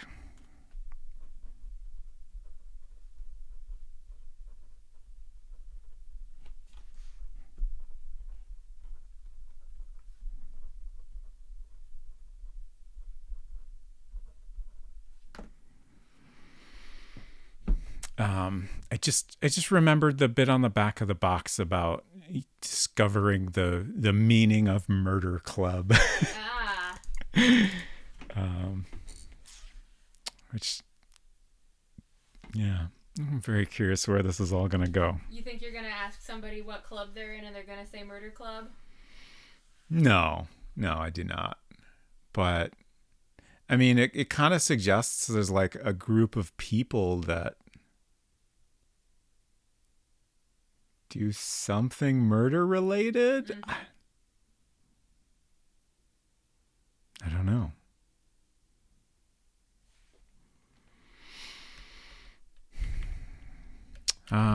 It's interesting that we can ask about the Amoenus Club, even though she's not in it. But we'll see what she says. That's the charity organization that Mrs. Carson shares. Mm-hmm.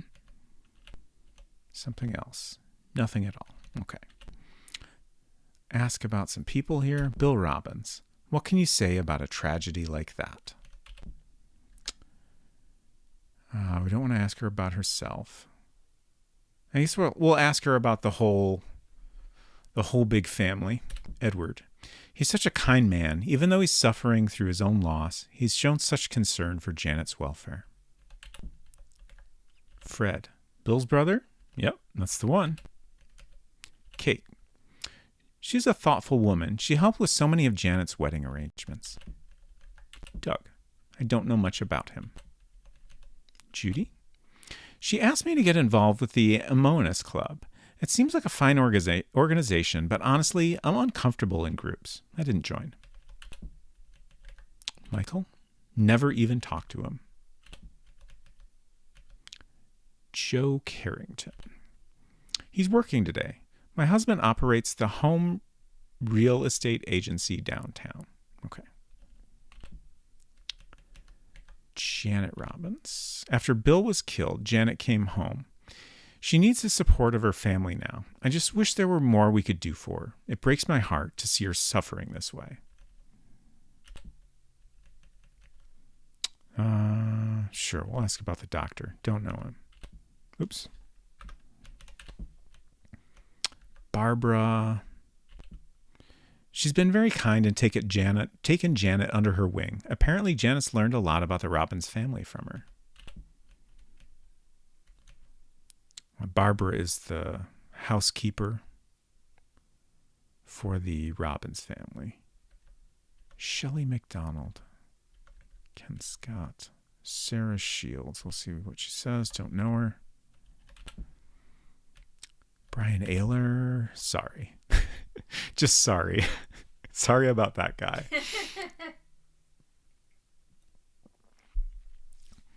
Okay.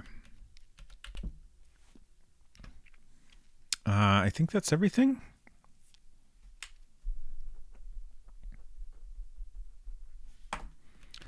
Let's see if we can bring in someone else. Okay.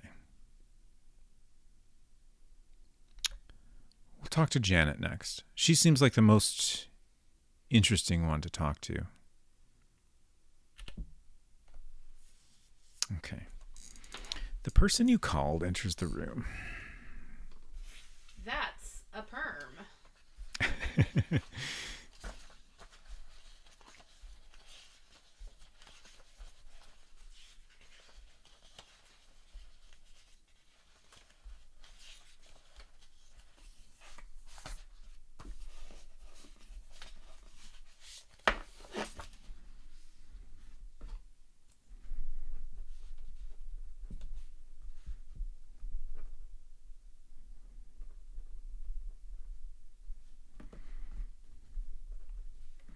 Say hello. What?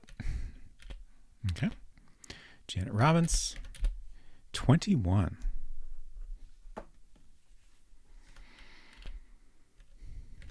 Blood type A.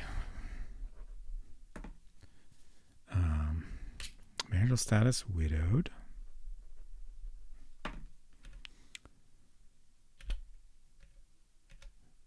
Do we ask occupation? Before I got married, I worked for my father.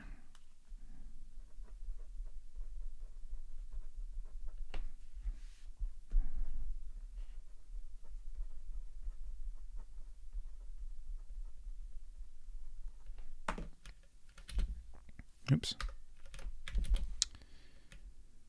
Family. I used to have a husband. Now I'm left with a father, mother, and brother.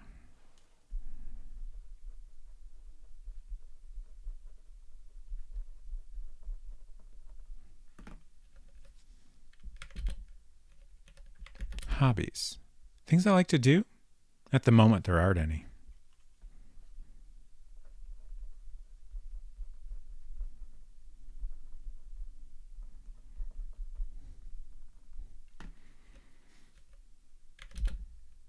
Mood. Skills. None.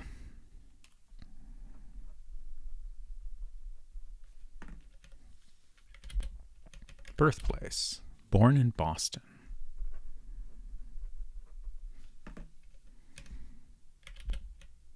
Clubs. Belong to the Amonis Club.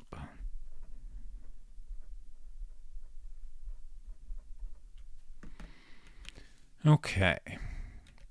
What's your alibi? I was home all that night. I tried to wait up for Bill, but I must have dozed off. I was woken up by a phone call from the police telling me that my husband had been murdered.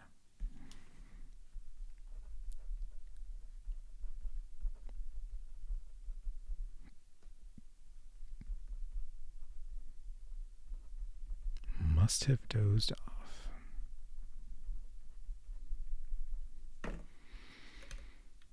Okay.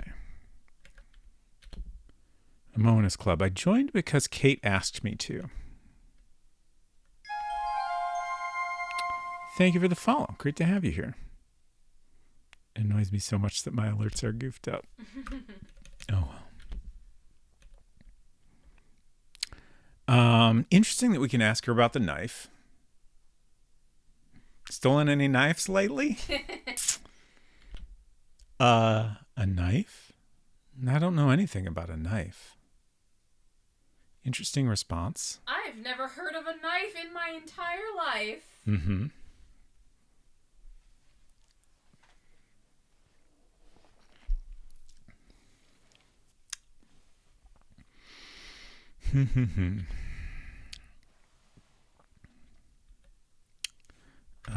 Wait, did we finish this? Oh, something else. What do you mean? What sort of thing? You know, just anything you want to mention. Done any murders recently?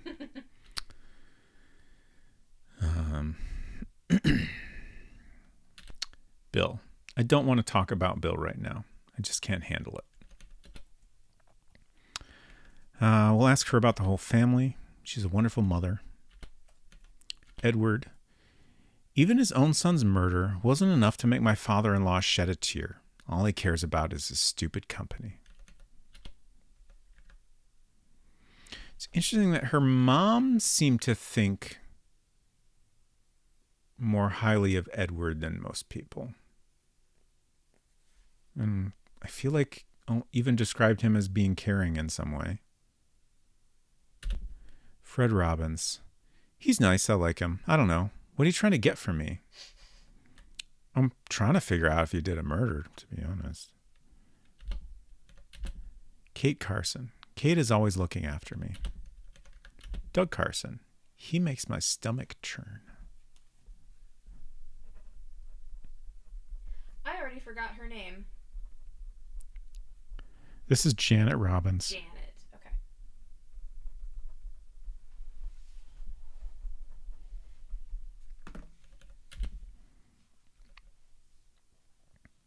Judy. She's always saying bad things about Kate. I hate it, but I don't know what to do about it.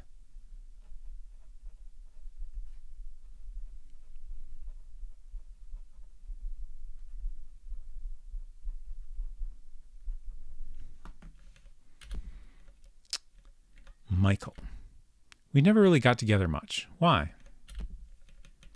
Joe. My father was terribly upset when Bill and I decided to get married. He opposed it all the way.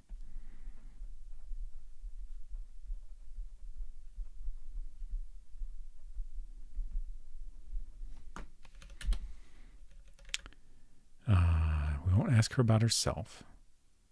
Let's ask her about the doctor just for kicks. I've met him. I don't know. Barbara? She only loves Fred. She only cares what happens to him. She hated Bill. She's probably glad he's dead. Hello, Arabello. We're talking about Barbara. Hated Bill.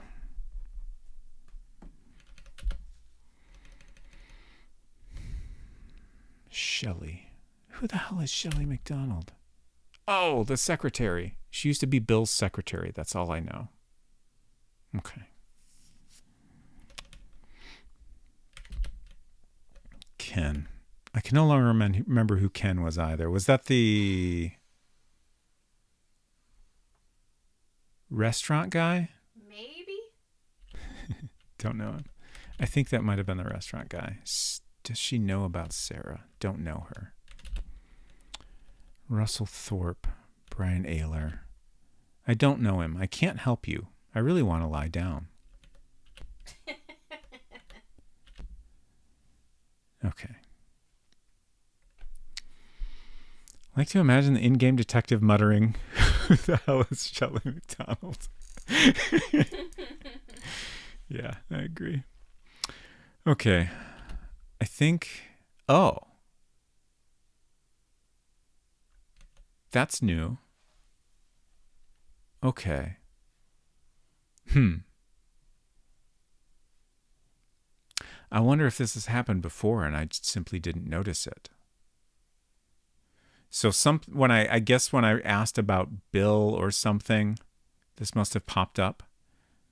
I've never noticed that happening like within a conversation. Like we knew it was a thing. It's hard to know, how it's going to work in the game. Marriage. I met Bill at my father's office. He was so handsome and nice and mature. Before I knew it, I was in love with him. I was so sure we'd be together forever.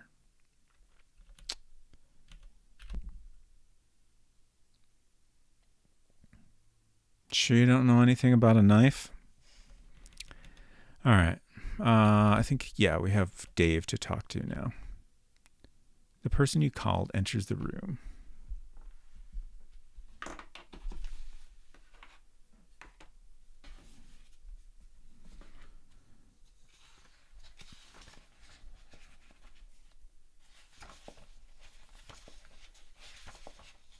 There he is. Oh, here's Ken Scott, owner of the Hungry Fisherman, which I think is what I said. Okay, so this is Dave Carrington. Say hello. Yeah, what's up? Dave Carrington, age 21 years old. Family. I live with my parents. I have a sister, Janet. You forgot to ask if she was hiding a knife in that hair. I mean, I would have loved to, but we didn't have any way to do that, unfortunately. We could ask about a knife, but she just pretended she doesn't know what knives are. Kind of dig this game. Yeah, I like it too. It's very unusual, at least for the types of games I've played. But I think it's very well done. Like, I feel like a lot of people will be put off by the way it works. But if you have some patience with it, like, I think it's really nicely done. And like, we're starting to get, a better understanding of the story as we go through it all. And I think it'll get pretty interesting once we start to, get better clues about what all is happening here and can start to, make connections. Family. Parents, sister Janet.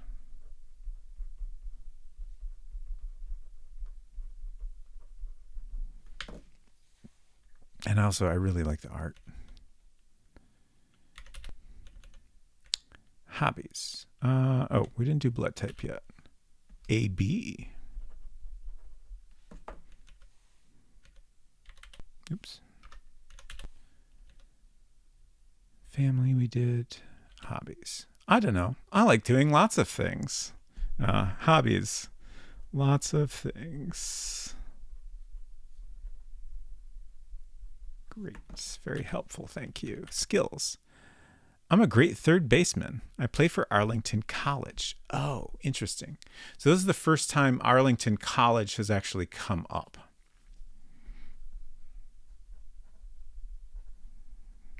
Outside of the, murder.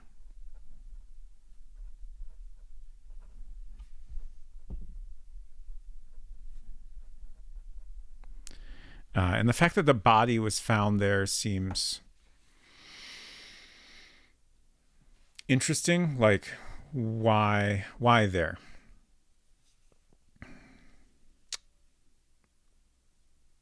Maple Mister says, yeah, I was. I'm glad you figured it out. Yeah, I'm happy to always happy to be able to share a game with people that, might not want to play it themselves. One of the best things about Twitch. Interesting how I've never heard of this game before. Yeah, it seems like a lot of people have not heard of it. I get the impression it's much better known in Japan. Though I don't necessarily know if people today would be likely to have heard of it. Okay, so we finished all those, right? Oh no. Birthplace, Born in Boston. And clubs. I belong to the school psych club. We study criminal behavior. Interesting. He's a mind hunter. Interesting.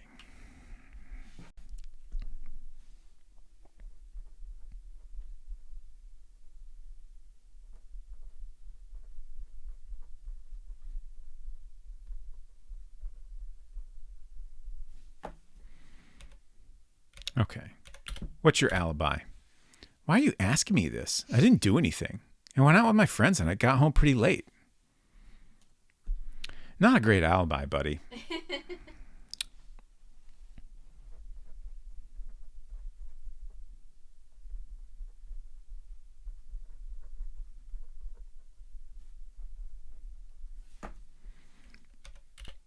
Oops.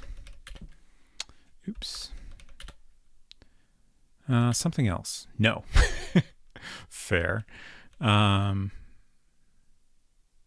going to ask him about the assault just to see. Don't know anything about that. I figured. Okay, so since he's part of this big old family, we'll ask him about everybody. To be honest, I hated his guts. That guy was a dirtbag. Still, I wouldn't wish death on anyone.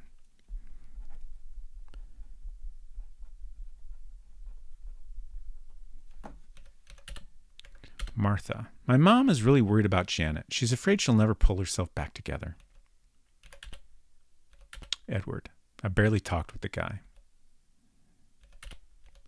Fred. What are you asking me for? I barely talked to him.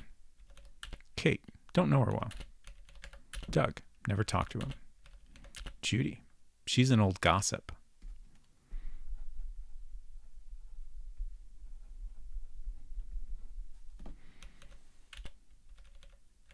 Michael. I don't know him, but he looks like a real loser. Does that mean we're showing pictures to people when we ask about them? I mean, maybe he has seen him, is aware of him, but they don't know each other personally. Yeah, I suppose that makes sense. Joe. He's kind of a recluse, not too good with most people, but he's been great to me and Janet.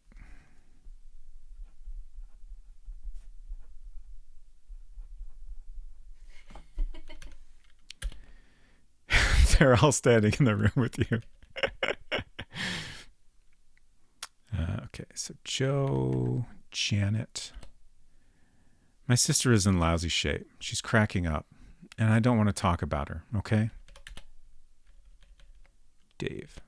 Oh, right, that's him. Doctor, nah. Barbara, sure. She didn't like Bill at all, not that I blame her. Fred has always been her little darling. I bet she's thrilled that he's going to be head of the company now. Barb hated Bill, loves Fred.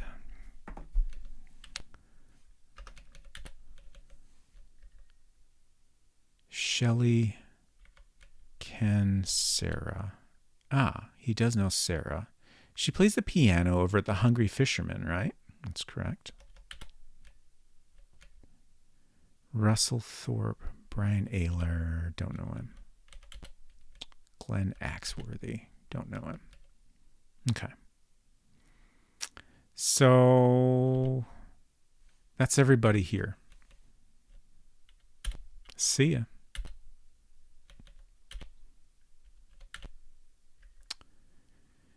So now we have St. Andrew's Church, Downs Hill Cemetery, Arlington College, Robbins parking lot. I think we'll just continue going in order just to make it easier to keep track of where we've been. Had to have Kia do some final measurements for my stuff at PAX, and now I must go to bed. Have a rad night all. Good night, Silver. Thank you for hanging out, and I hope you sleep well. And I hope your PAX stuff is all coming together. Maybe you're pantomiming your impressions of the other people. St. Andrew's Church. You arrive at a small, picturesque church. It's quite nice. There are a few people in the area. Let's go in. I'm sorry, my son, you just missed the service, says the priest who approaches you. I don't know why we're here. Does anyone know why we're here? I feel like every location we can go to seems like it's, something that has either been mentioned or is in some way relevant, but I'm not sure what the church has to do with anything. The church is not mentioned in the manual. So, yeah.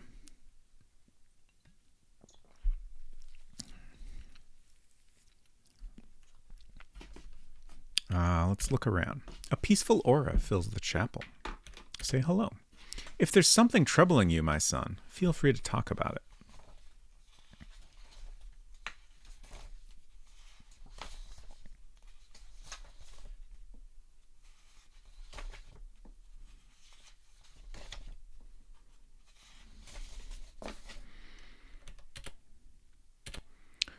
Father Jacoby?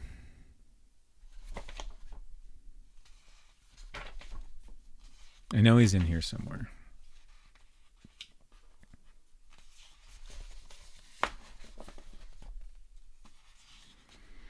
I continue to be curious what will make it be the next day. I assume this is going to happen at some point, just because someone we need to talk to was out for the day.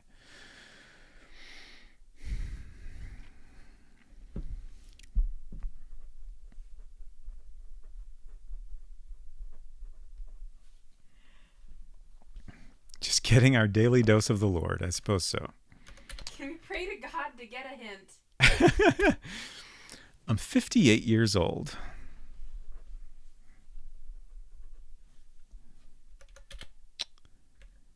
Occupation. I'm the pastor of this church.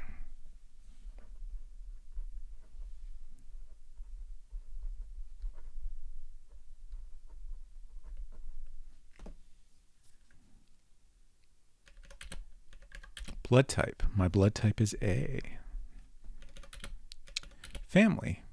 God is my life's companion. Family, God. Got it.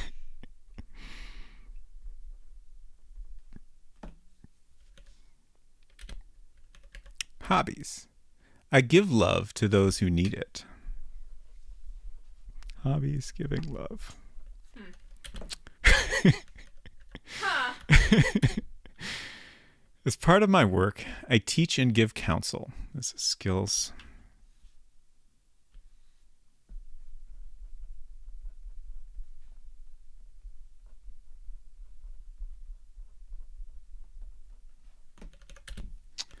Birthplace. Born in Kentucky.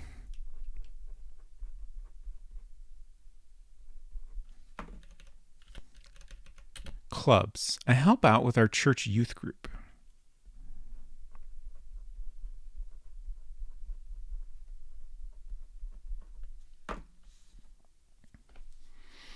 Oh, Connor says, following up, can we pray to God to get a hint? You can do this in Overboard.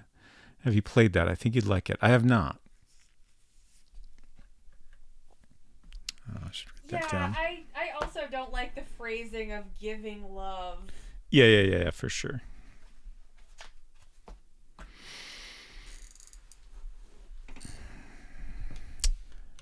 Okay, so that's all the standard questions, right? Yeah. What's your alibi? I was here, of course.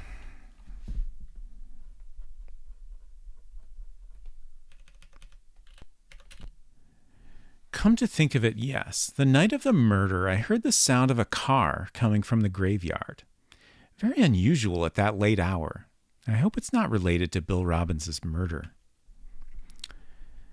Okay, heard car coming. Did it sound like a 86 model white Ford to you?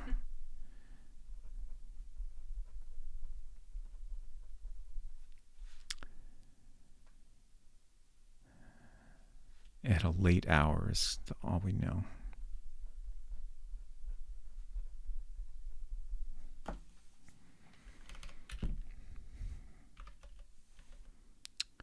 Let's ask about others. The 86 Ford Stress Relief. That's the one.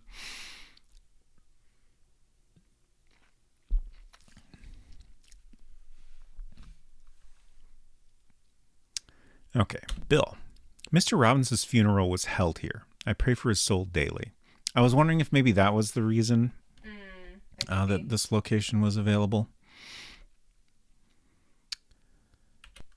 I don't think we'll bother to ask about most of the family members here. Let's ask about the doctor. I've met him on occasion. Okay. Oops. Barbara, Shelley, Ken, Sarah. Don't know her. Oops. Russell, Brian. Who? Yeah. I feel like most of these people, it just doesn't make a ton of sense to ask him about them. God bless him. He's made donations to this church and many worthwhile charities, he says about Edward Robbins.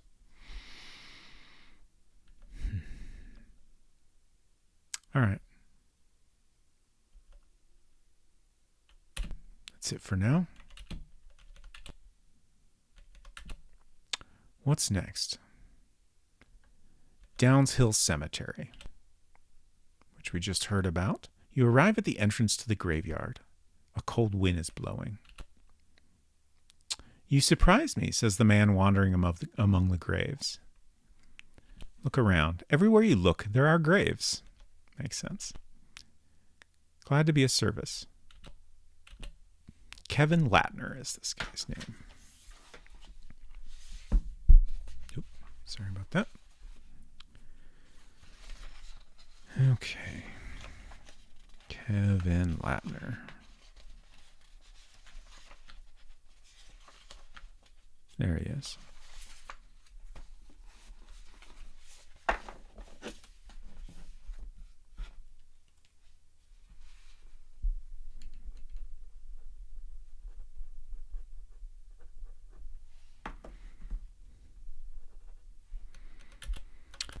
$48.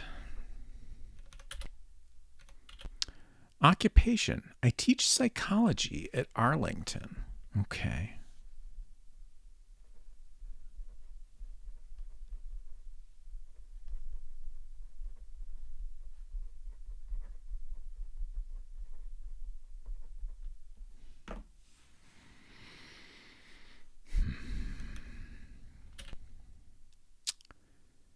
Just thinking more about what murder club is exactly. Like, could it be people that, like, I don't know, just like kind of study murders, like try to solve them? That's honestly kind of what the impression I get from the title. Yeah, like, well, I guess the first thing I'll say is, like, my initial impression of the title was that it didn't really mean anything in the game's world. Like, it just, like, I think I even read that it was just kind of chosen because it sounded good, more or less, like, you know, kind of striking and interesting. And yeah, it wasn't until the back of the North American release box that I was like, oh, so this is maybe a thing in the actual game. But I don't know. Maybe that's just being kind of misleading for marketing reasons. Who knows? Blood type, A. Family. Have a wife and 3 kids. I feel like everybody's got 3 kids. Hobbies. I like taking long walks.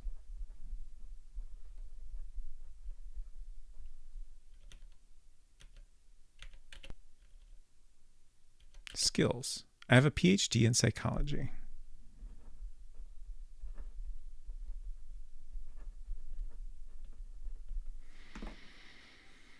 This guy looks like Michael Myers, does he? Yeah, I can see it. Yeah. Do you think there's a TV show or something called The Ladies Murder Club that makes me think it's about, like, casual investigation? Yeah, that's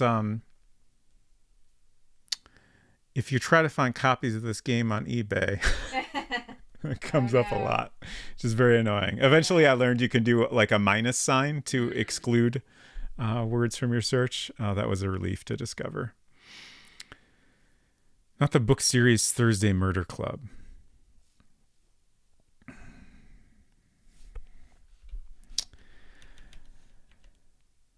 Okay, skills, birthplace, Washington, D.C.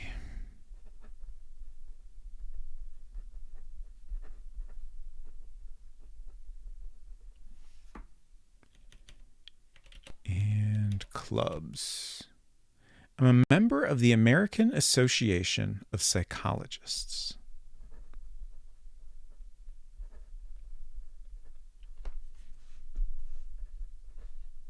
The app. Yep. Okay. What's your alibi? I was in the psych department study room preparing for a discussion group. There were a lot of people in the room with me who can back up my story. Okay. Psych. Wait. You were doing that at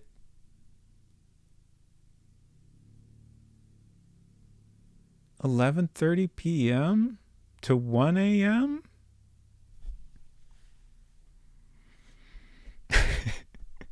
That seems unlikely.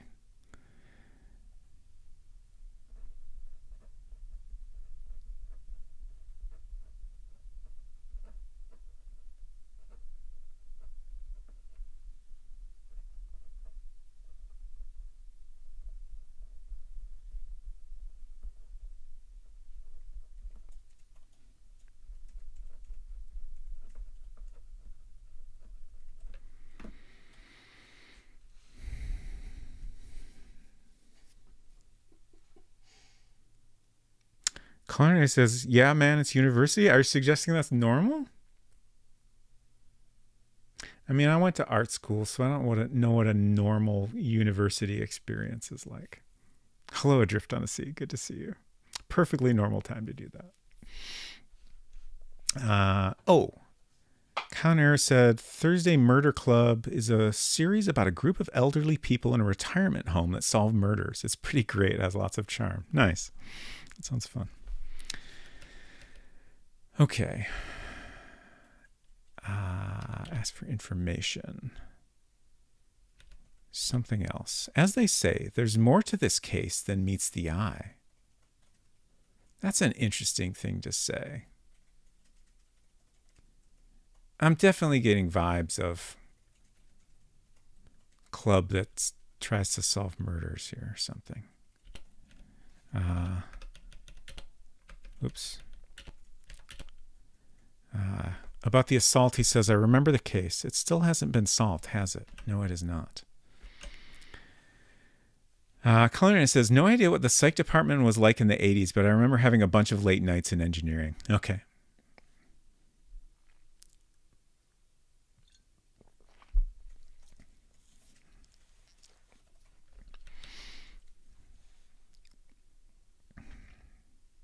Hinton asks, what's a normal thing universities do? I had to pretend to be working for a minute.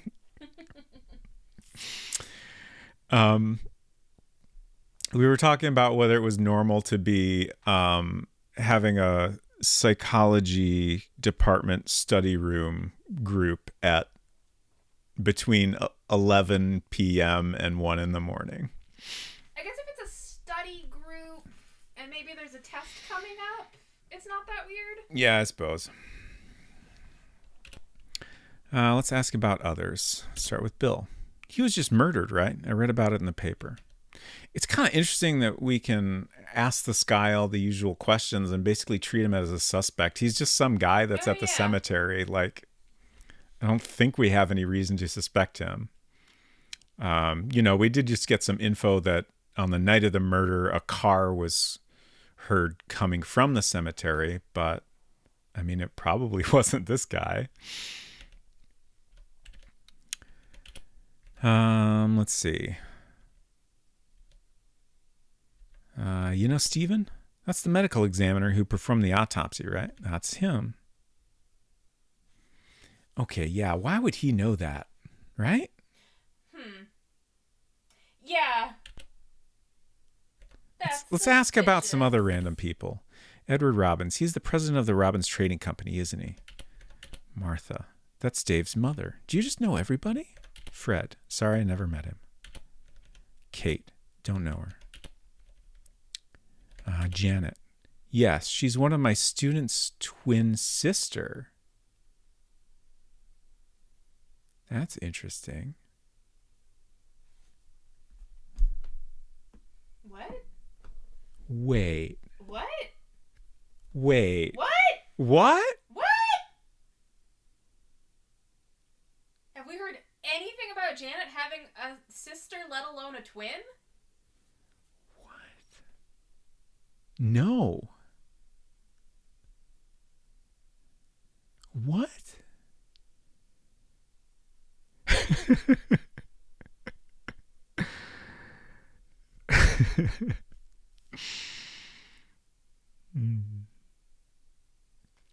It's a great emote, Salt Ranger. What the fuck?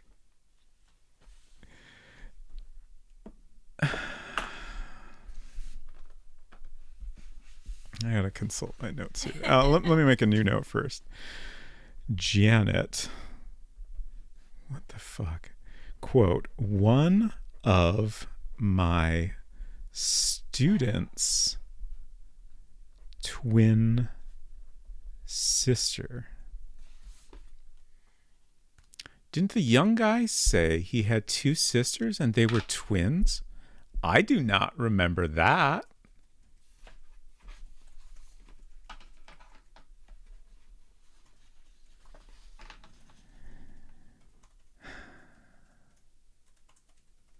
So, Janet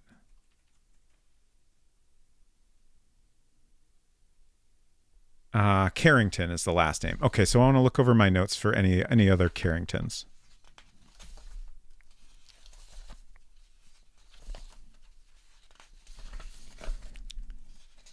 So Dave, I think, was the brother. So here's Janet Robbins. Yeah, she said her family was father, mother, and brother. No mention of a sister, let alone a twin sister. What did the brother say about his? I'm getting there. Okay.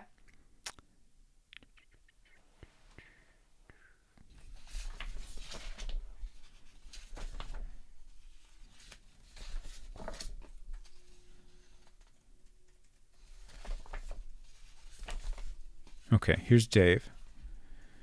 Yeah, he said he lives with his parents and his sister Janet. There was no mention of a second sister.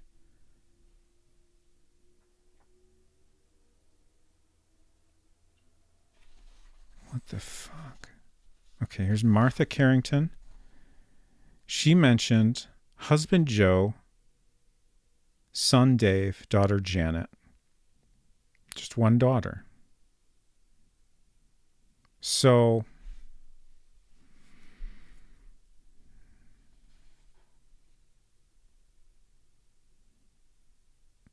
the only thing I can think of that makes sense here is that Janet has been pretending to be her own twin sister.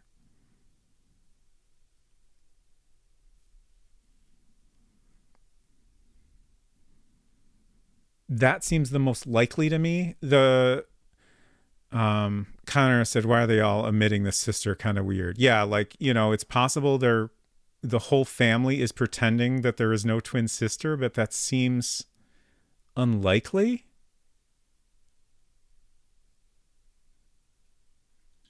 I mean, I guess.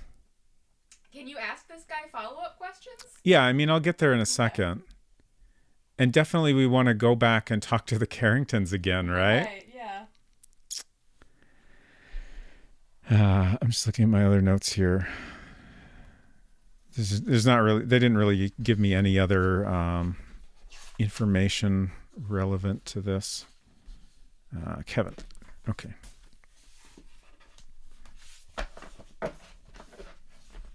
Pretty unlikely given the psych professor knows about it. Like the one thing I can think of is, maybe if one of the twin sisters committed the murder, maybe they're lying about it just to the cops. But I don't know. That seems so unlikely to me. Like, the cops are going to find that out, right? And then it just looks worse because you've been lying about it. Do the parents and brother... Oh!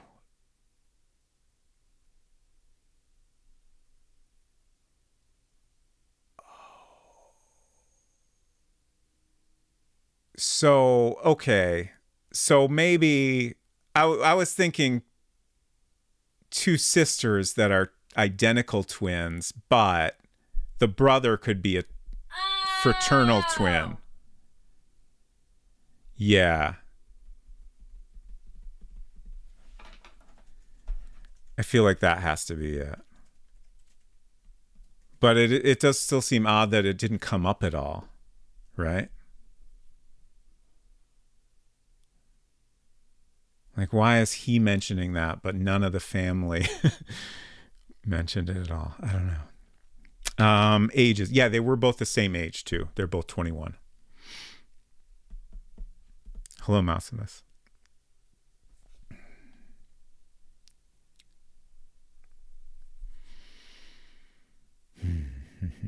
So...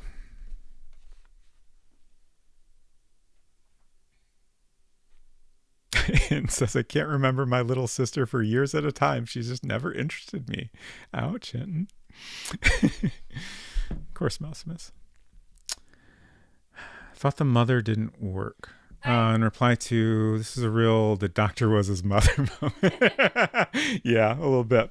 Okay. Yeah, I think that has to be it. The sister and brother are fraternal twins. Like, the age is enough to convince me that that's what's going on here. So his student is Doug. Oh, right, and he was into psychology stuff, so that all adds up too. It's still weird though. Why didn't that come up until some random guy?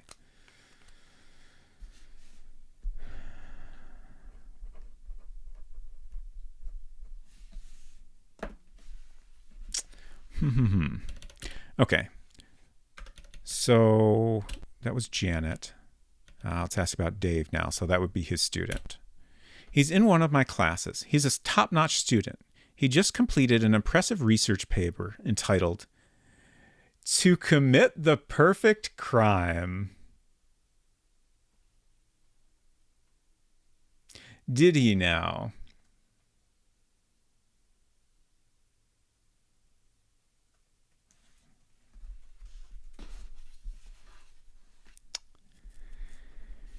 Doug.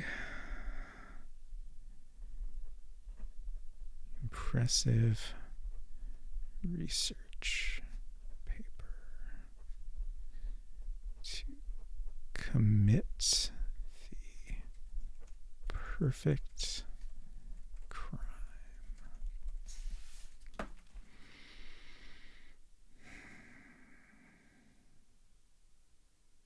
Now what I'm thinking is,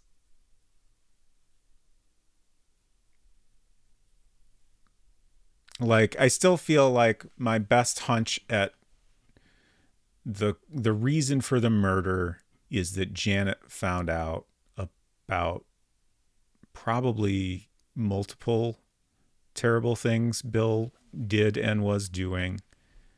But now I'm wondering if, Doug was involved in helping commit the murder.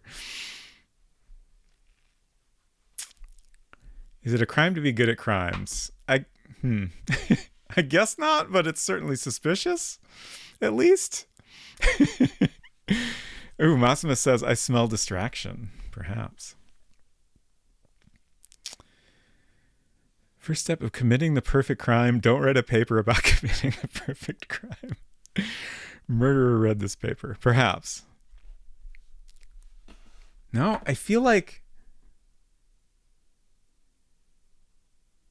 God, I feel like I remember hearing recently about like a real life case where someone did a murder after having, I don't know, written about how to do a murder real good. Yeah, Right? think I think it was a woman who killed her husband and wrote like a mystery novel about killing her husband. Yeah, yeah. Not the best move. Okay. This is fascinating. Okay. Not that one. Ask about others. Okay, so Dave, we asked about Steven. Barbara, don't know her. Shelly, Ken, Sarah. Know who she is. She works over at the Hungry Fisherman. I go there for drinks sometimes. Russell. God, who's Russell? Somebody's buddy is all I can remember. Russell's not in the manual. Why can't everyone be in the manual? Oh. Hinton says one of the Heavenly Creatures murderers became a crime novelist. Oh, interesting. She just discovered her passions young.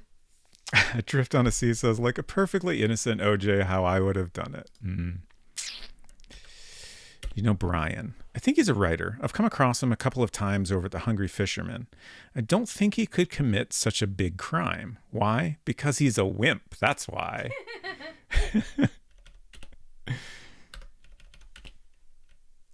You know Glenn Axworthy. I've never heard that name before. Yeah, I mean, it's certainly a name you wouldn't forget, right? Okay, I think we've exhausted all options here, and there's nobody else here. Maple Mystery says the professor assigned the subject so he could pick the best and do it. All right, what's next? Maybe next. Oh, Jesus, 1 a.m. Maybe next is to go back and talk to the Carringtons again, right?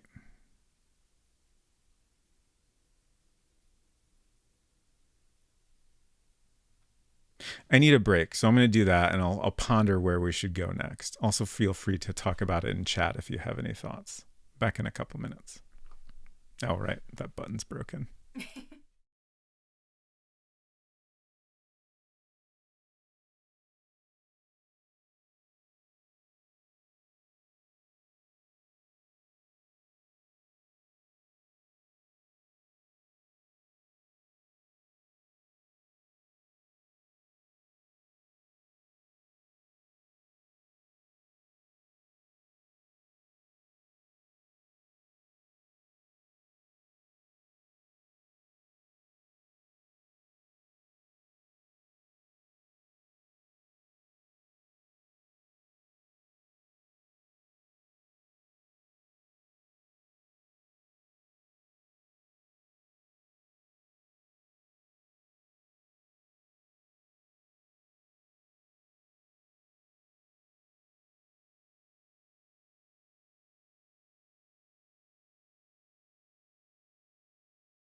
Okay. It says, I'm so glad crime isn't real. Yeah. Such a relief. Okay. I have not decided what to do next. I guess since we figured out there's not an extra Carrington that we were not previously aware of. I mean, the fact that they're twins isn't really that relevant. If they're not identical twins, and if we're there's not any like significant information being hidden. So I don't think going back to talk to the Carringtons is actually that useful at all. So let's continue going through these locations. So Arlington College is next. That's where the body was found. And then we also have the Robbins parking lot. I'm actually going to go to the parking lot first because I feel like that's going to be like, I'm sure it's relevant, but I feel like it's probably going to be less interesting, at least right now. So let's go check that out first. You arrive at the parking lot owned by the Robbins Trading Company. So the main thing we learned about this was that the parking lot was redone just a few days ago, which I feel like that has to be important in some way. Like maybe some evidence was, buried in cement or something like that, is my main thought. Look around. It doesn't seem to be a busy day at the lot. Go inside. I need to see your ticket, sir, says the parking attendant. Okay. When I saw this guy's portrait, I was like, is this guy a cop or something? It seems weird that a cop would be a suspect. But parking attendant. So say hello. What is it? Let's look around. It's an enormous lot. David Ross. Okay. Age 38. Occupation? I'm a parking lot attendant for the Robbins Trading Company.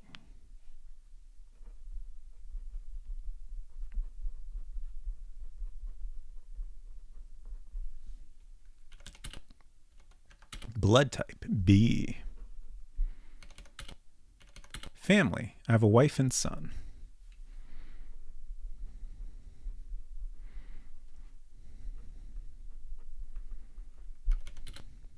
Hobbies.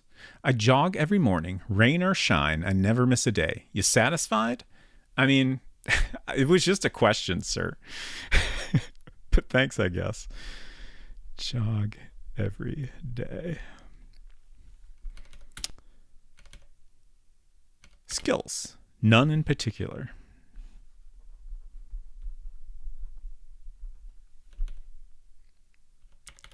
Oops.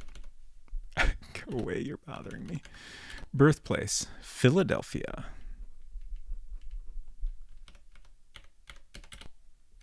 Clubs, none. Okay. What's your alibi? I finished my shift at 8 o'clock, changed clothes, and went home. What can I tell you? I lead a dull life. Finished shift at 8. Changed clothes. Went home. Okay. Guess we'll ask about the assault. Don't know anything. That's what I figured. Something else. Ooh. Don't go saying I told you this, but Bill Robbins was a cutthroat businessman. Made a lot of enemies. Matter of fact, he and the real estate agent had a nasty argument a couple of days before Mr. Robbins was killed.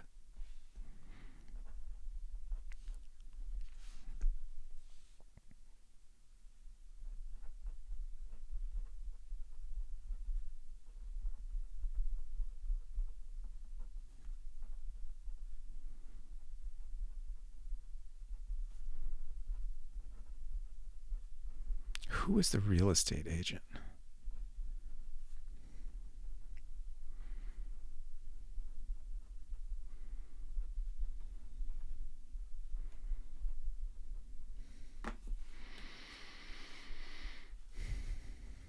He's not in the parking lot attendant club. Yeah, I guess not. You'd think he'd want to be. I mean,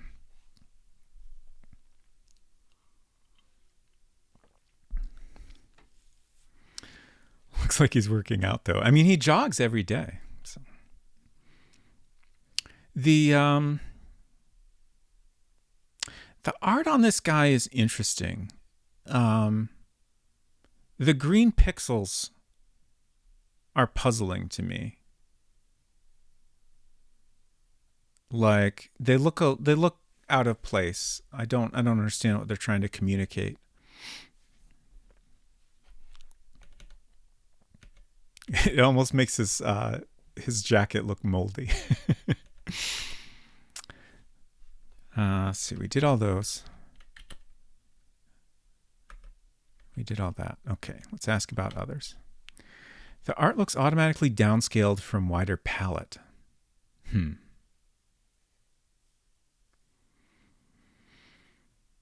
I don't think that's the case. I believe this is, well, I guess I don't know how the color palette for the PC98 version is. So maybe that's true. Maybe it's some half pixel weirdness. Kind of like what Mystery House did. I don't think it would be anything quite like that, but who knows? Bill Robbins. I've never met Bill Robbins, but I hear he was a tyrant. You quote me on that and I'll deny it. Let's see. A lot of these folks I don't see any reason to ask about. Let's ask about Edward just because it seems like most people know who he is. He's the president. Hey, we don't hang out. That's all I can tell you. Right, because he works for that company in the parking lot division. Let's see if he knows Janet. Don't know her.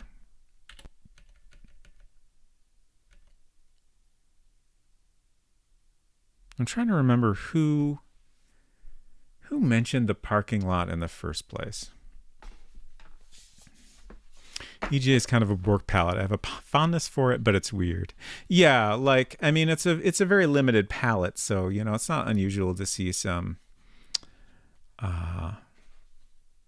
you know, a little bit unusual color choices. It's just like, you know, like what we're seeing with the green pixels seems more like a unintentional thing.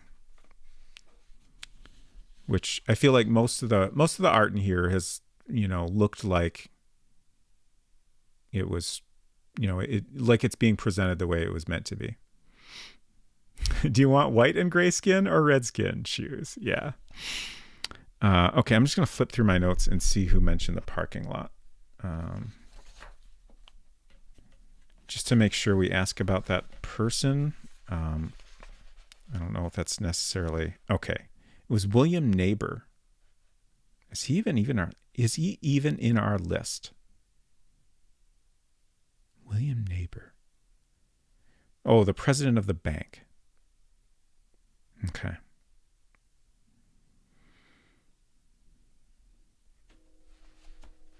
And he's also the guy that told us about that Lee Cosmetics was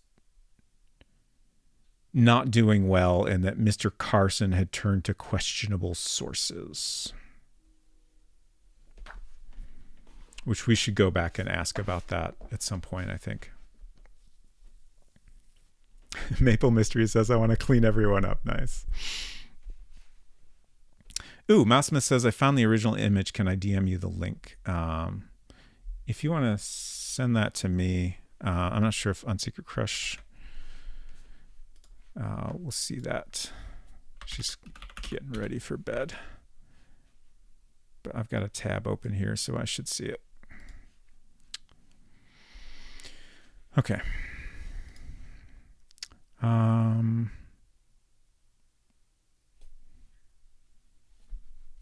David Ross. Okay. So we just asked about Janet. Sarah, don't know her. That's what I figured. Russell. Brian. Don't know him. Okay. I didn't really expect to get much out of this guy. I think we went we went through all those. Okay. Leave this place, leave area. Oh, so we can go back to the other part of the parking lot. You're already there? Huh. It's confusing.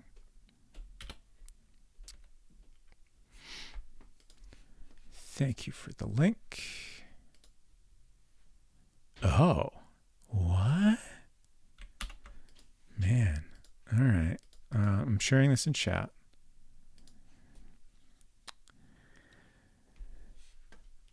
So, okay, yeah, I want to go back to that guy and kind of look at this side by side. Okay. Fascinating.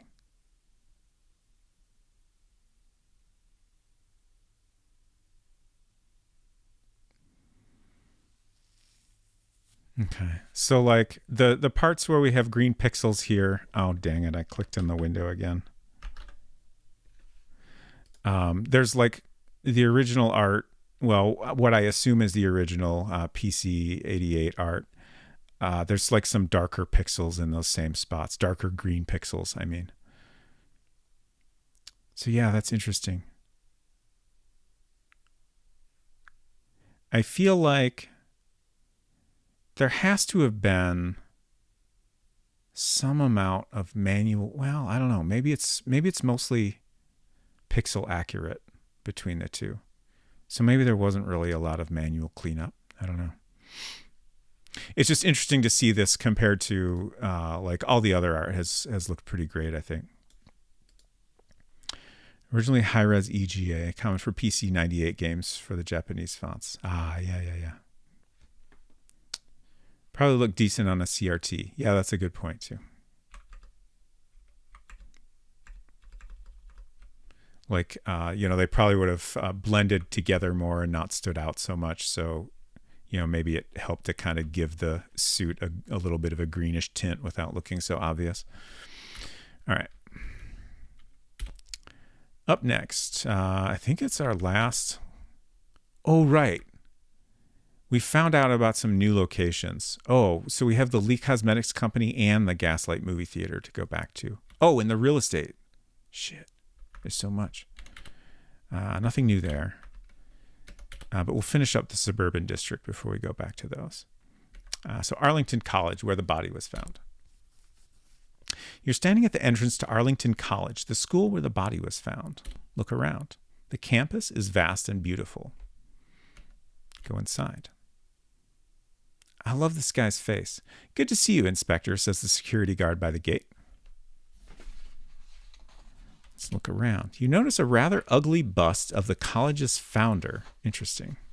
What's so ugly about it, I wonder?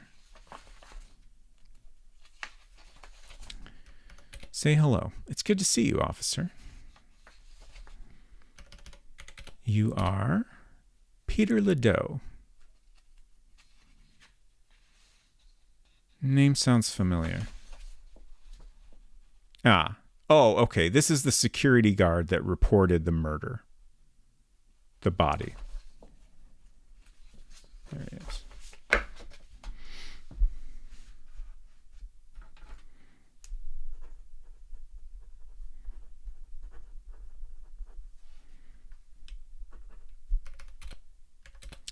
$50 old. Security guard for Arlington College.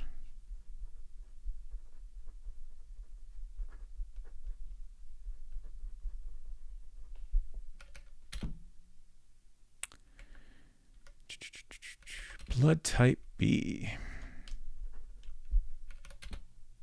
Family. I have a wife and 2 daughters.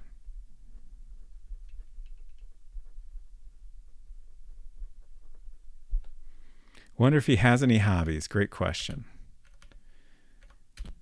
Fishing. Working on my car.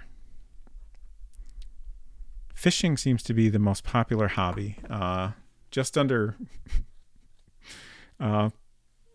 piloting planes, apparently.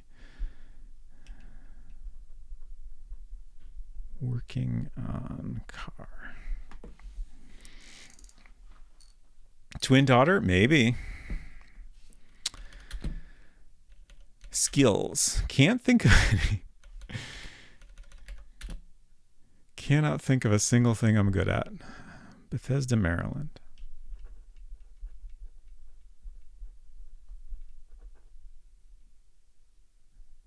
Maryland MD? That's right, isn't it? I didn't have enough room to write it all out. Clubs.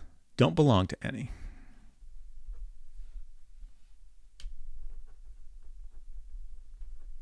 All right.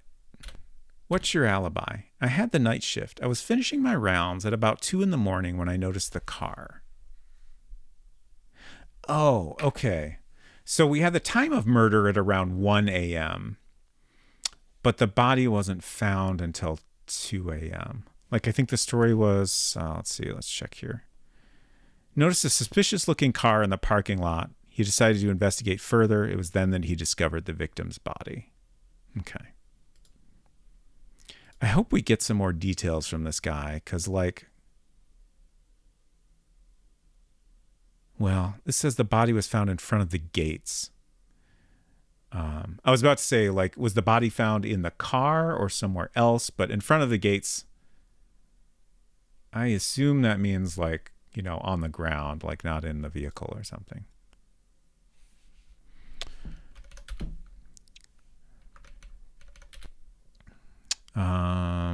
Oh, interesting. We have an actual question to ask about finding the body. Let's try something else first. Right about the time I found Mr. Robbins, I heard a car screeching off. Ah, okay. Couldn't get a good look at it, but I'd say it was blue. Ooh. So different than the stolen car. Which, you know, is not shocking or anything. But interesting. Heard a car screeching off.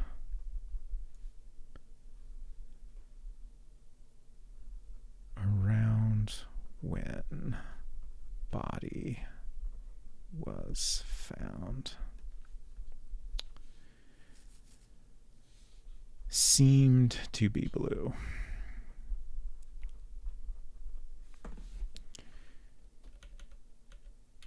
Okay.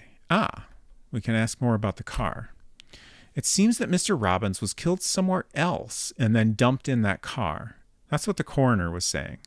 The victim was a big man. Don't know if one person could handle that alone, but perhaps a murder club.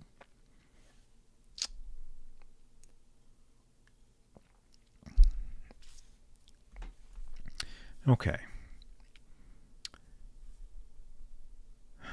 Bill killed elsewhere, then dumped at Arlington.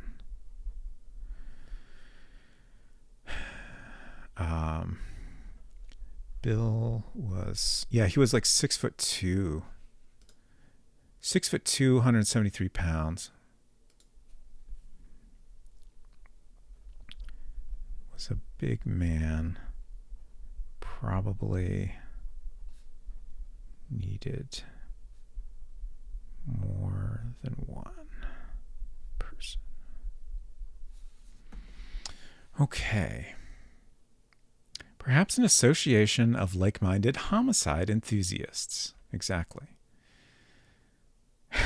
Maple Mystery says, everyone says they got no hobbies because their hobby is murder club and also fishing. Fishing is murder too? Yeah, a little bit. At least most of the time. Okay, so we didn't ask about finding the body yet. I had a weird gut feeling, so I went to take a look inside. When I opened the car door, the body fell on me. Geez, was I surprised. Okay, interesting. So the body was in the car.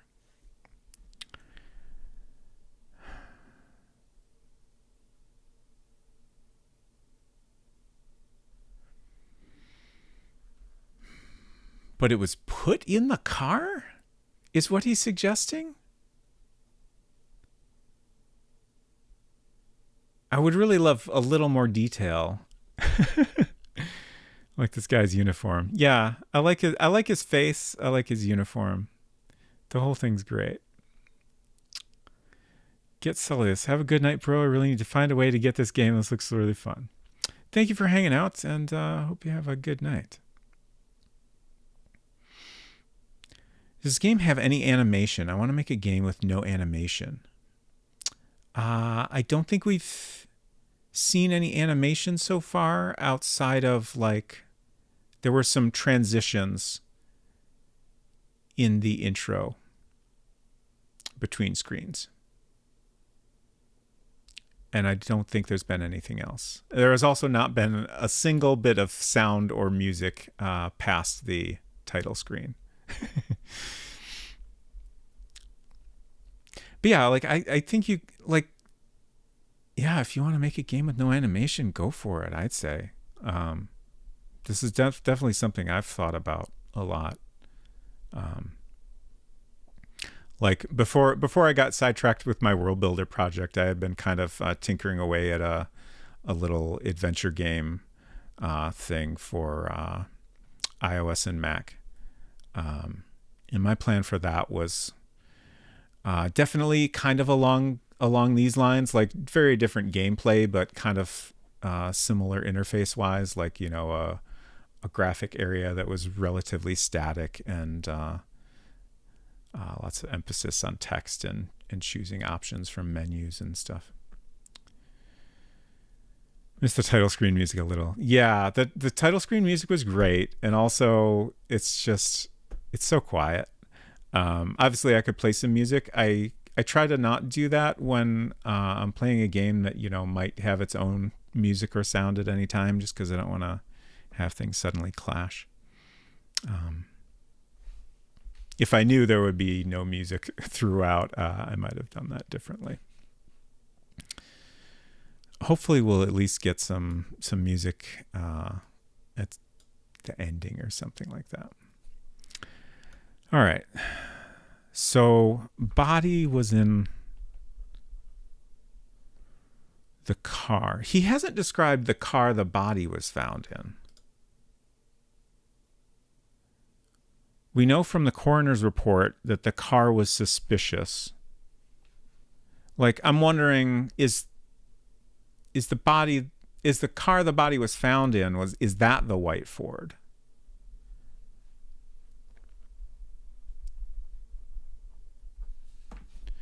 But it doesn't seem like we have any way to ask that. Automobile dumped in that car.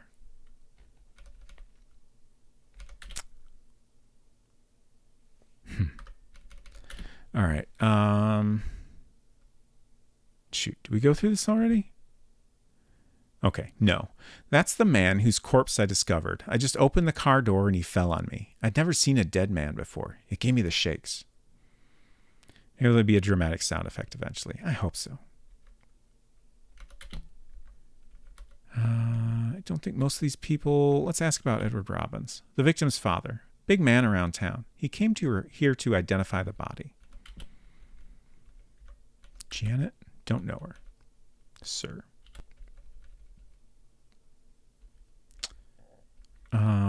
Sarah figured. Russell. Let's see. So Dave Carrington goes to school here. So, you know, it's conceivable that he could know him. Aha. He's in Professor Latner's class, I think. He was hanging around here after the murder took place. When I asked him what he was doing, he said he was researching a paper.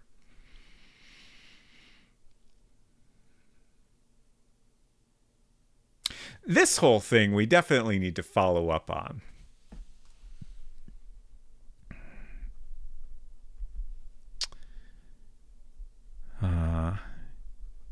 Hanging around after murder. Quote, researching a paper. Okay. I can't think of anyone else to ask about?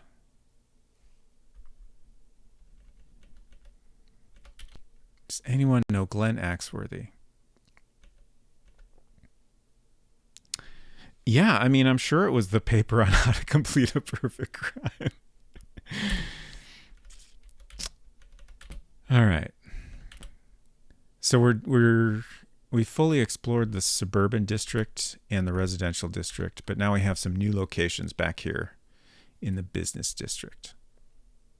Actually, before I do that, let's go back to the office and save. Good job. Do you want to save your game? Yes. We'll just label this 2. I'm trying to think of like some way to describe the point in the game we're at, but I don't really have a lot.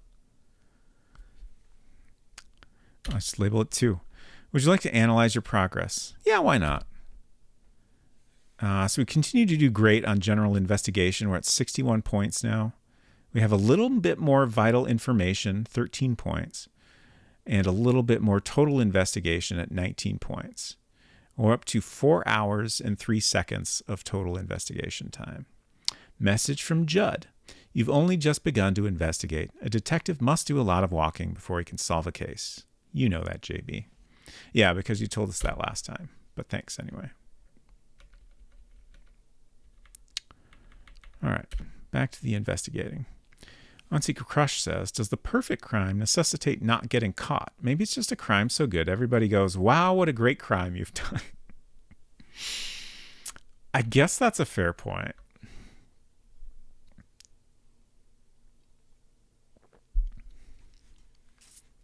Good night, 6-7. Sorry to keep you up so late. Thank you for hanging out, and I hope you sleep well.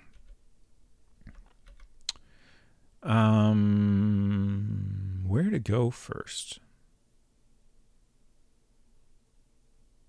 Real estate. Got it selected? Let's go there. You're standing in front of a small real estate firm.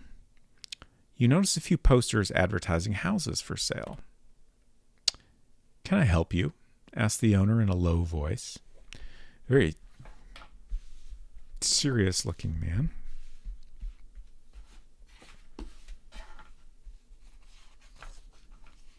Let's take a moment to see how we're doing here. So we got 1. Well, we got 4. I'm trying to think of how to count these up. 4 complete, 1 incomplete. 5, 6 complete. 7 complete, 1 incomplete, or 2 incomplete. All right, I give up.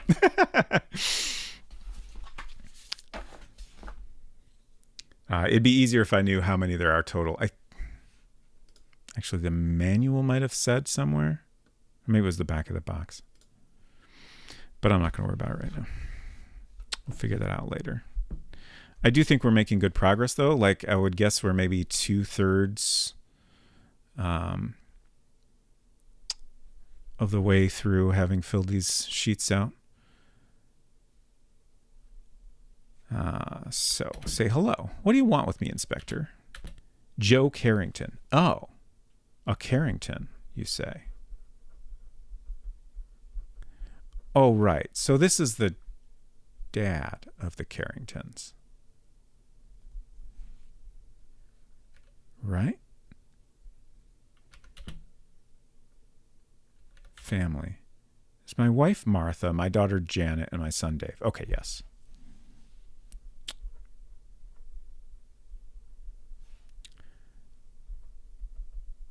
I wrote Mife again. I started writing Mife. What's wrong with me? Wife, Martha. Daughter, Janet. Son, Dave.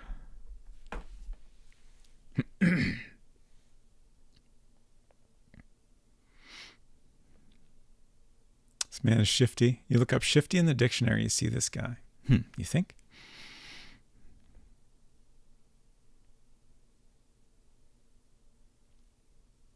I mean, I don't know. To me, he just looks very serious. Stern. Stop emailing why Mife.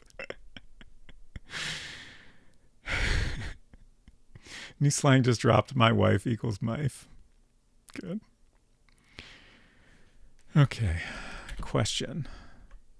Age 52.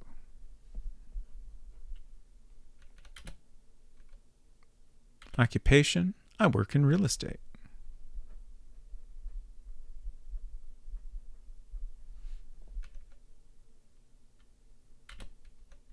Blood type.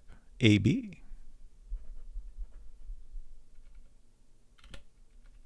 Family. We did that already. Hobbies. I read mysteries.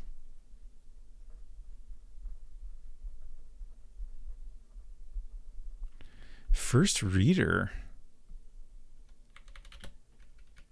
Skills. I'm a certified real estate appraiser.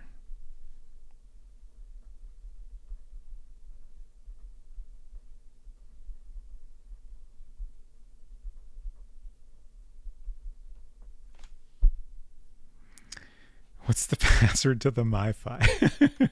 Great question, Efton. Birthplace. Was born in Philadelphia and lived in Boston for a while. Moved here 5 years ago. Philly. Lived in Boston for a while. Yeah, I feel like more than one of the other people in this family said they're from Boston, so had kids there and then moved here. Moved to Liberty 5 years ago. Clubs. I don't like groups. I don't belong to any clubs. Not even a murder club? What's your alibi? That night I was supposed to meet a customer here, but the person didn't show up. I waited until 10 o'clock and then gave up and went home.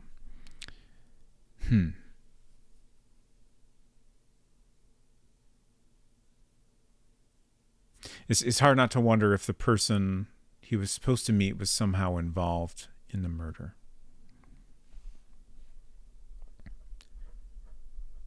Supposed to meet a customer, never showed. Went home at 10.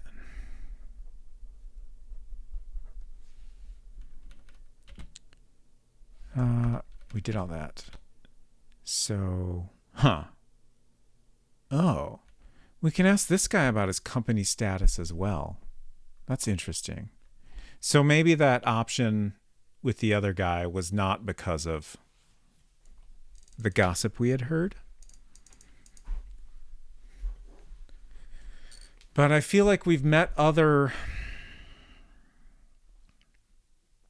business owners and didn't have the option to ask them about their company status. It's also seems a little like, why do we have the option to ask him about his marriage?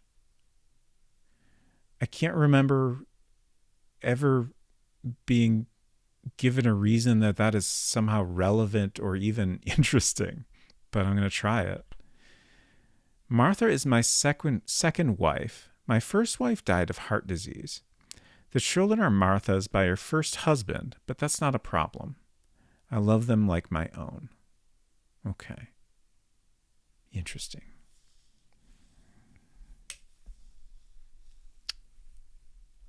So he's a stepdad to kids. First wife died of heart disease.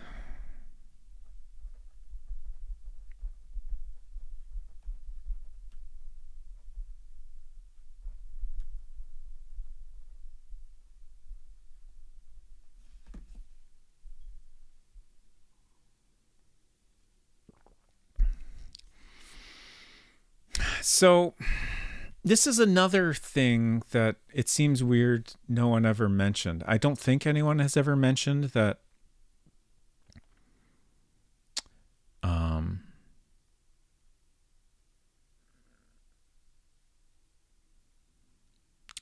that he's not they're not his kids. Is the victim's father-in-law, or have I completely lost track of who anyone is? Okay, so this is Joe Carrington. So, yes. Janet Robbins is the wife of Bill Robbins, and this is her stepdad.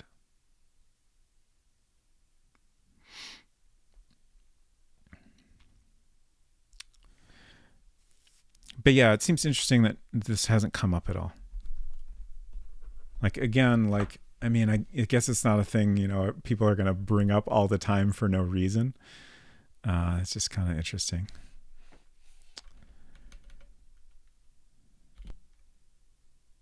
Wait, I feel like we missed some stuff here. Automobile. I don't drive. Company status. It's going fairly well, thank you. Something else. Now that you mention it, yes, I did see Mr. Carson when I was leaving work that day. He was in a big hurry. Saw Mr. Carson.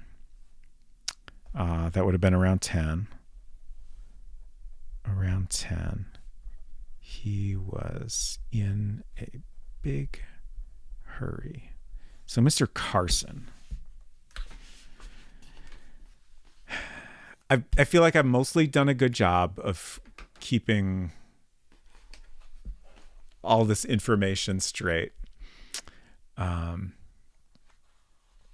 it's getting a little tricky at times, and I'm extra nervous how I'm going to do next week after I've had a week of not playing this game and have to remember this all. But I cannot remember who Mr. Carson is. I'm looking through my notes here to see if I can find him. Oh, Kate Carson.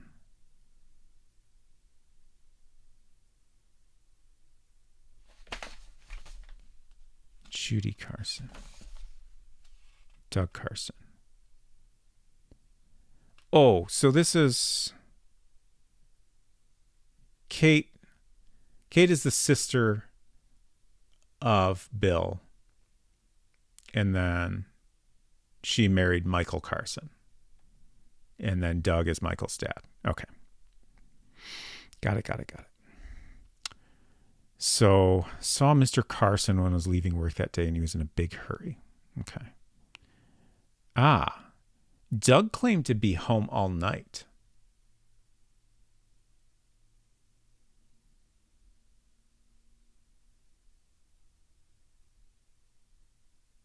This might be the first time we've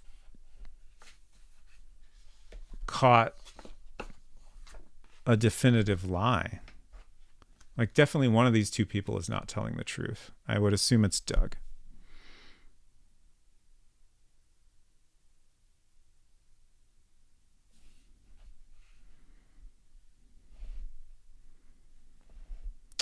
Okay.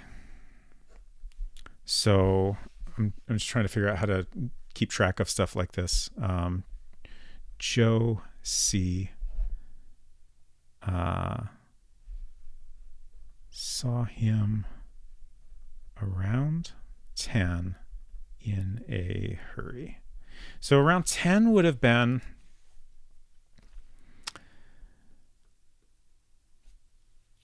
Bill left the office at 8, and around 10 he went to the Hungry Fisherman. So that was right around when he showed up at the Hungry Fisherman.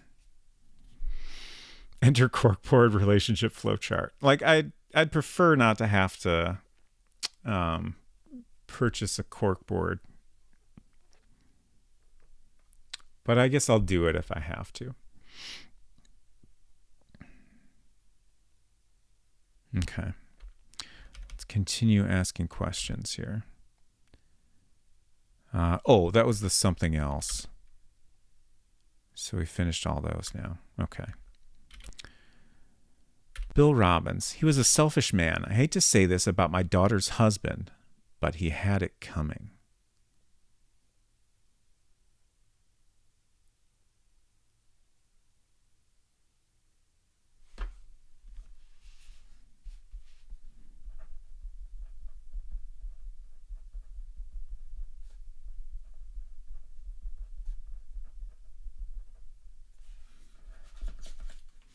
Can you ask him about knife? No, we cannot.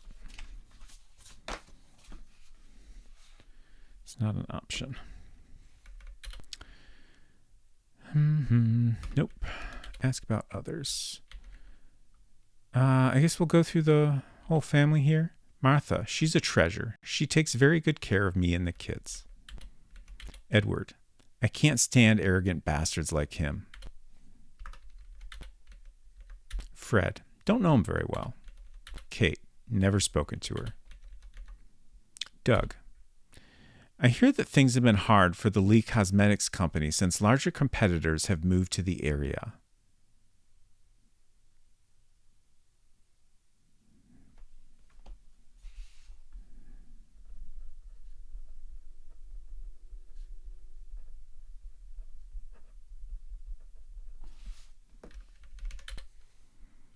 Judy, never met her. Michael, well, I don't know him.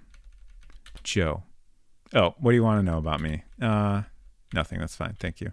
Janet, I was opposed to their marriage from the start. Janet was mesmerized by that sweet-talking son of a bitch and just wouldn't listen to reason.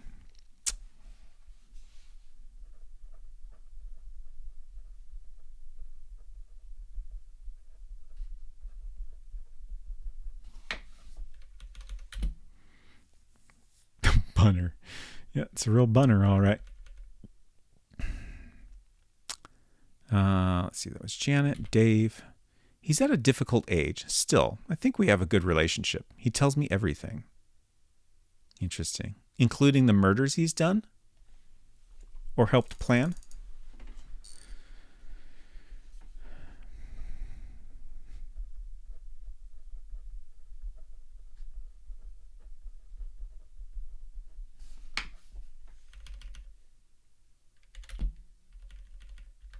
Steven. Yeah, sure. Fortunately, I'm a very healthy man. I haven't been to a doctor in years.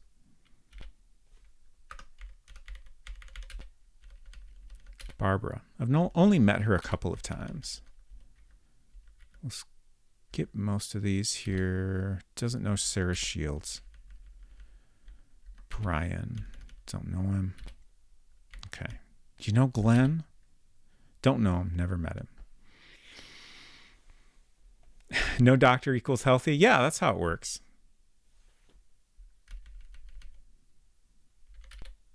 Okay, no one else here.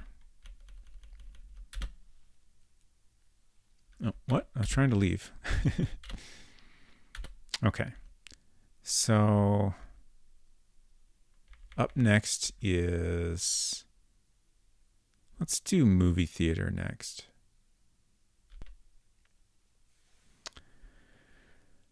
Oh, Witness is showing. Gaslight Movie Theater. You arrive at a rundown theater on a busy corner. Look around. Movie posters are plastered near the entrance. Go inside. Can I help you? Asked the young woman at the ticket counter. There are only a few customers in the shabby theater. Say hello. Hi. Molly. I'm Molly Mendel. Yeah, Gaslight Theater is funny.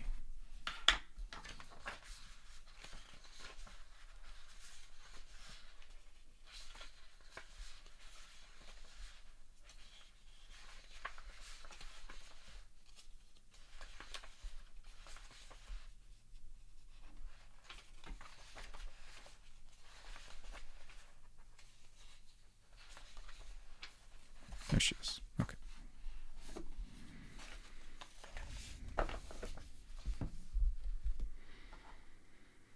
Time to mark the end of workday by switching computers. Wonderful. Happy to hear that.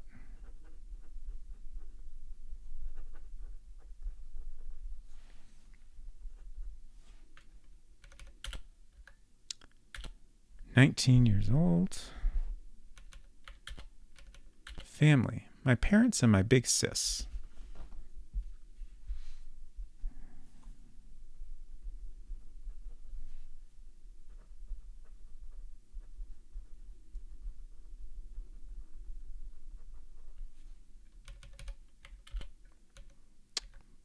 Occupation. I go to Arlington College. My dad knows Mr. Thorpe, the man who owns this theater. That's how I got this job. Okay.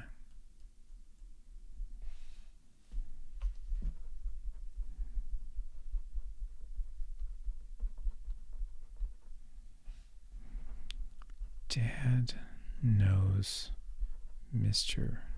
Thorpe, theater owner.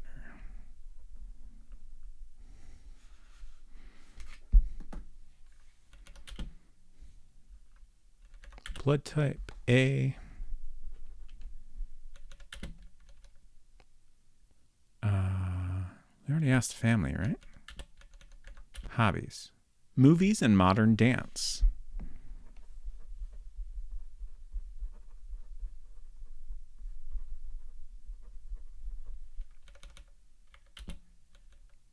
Skills. Look, I just got my jazz dance instructor card. Not a bad picture, huh?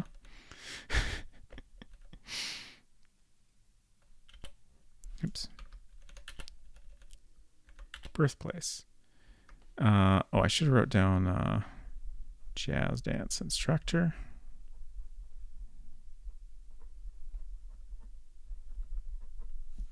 I was born here in Liberty. I'm just a simple small town girl.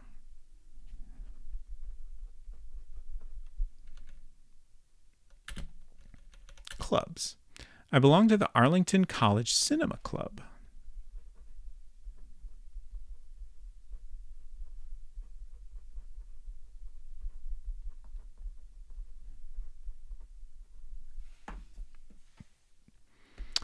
Oh, Unsick Crush says apparently O is the most common blood type, by the way, according to Google. I feel like A has come up a fair bit more often in this game.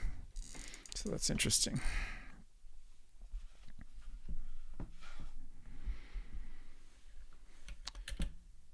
Okay, so that's it for that list.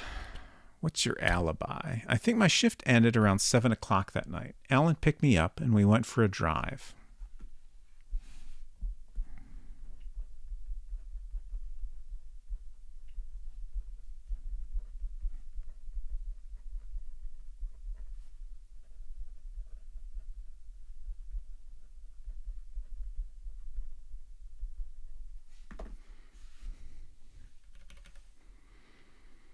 I thought it was O minus.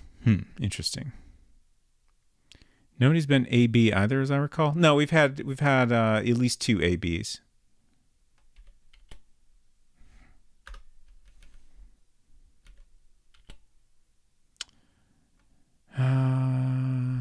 Yeah, we'll go through this whole list. Sorry, I don't know what you're talking about regarding the assault. Marriage. Is that an offer? No. I mean, I just picked it because I was surprised it was there.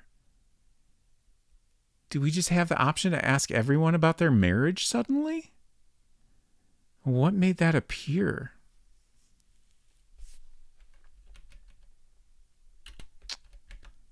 Automobile. I don't have a car. Something else. The only thing I want to add is, you're really cute, Mr. Harold. Is this a dating sim? It might be.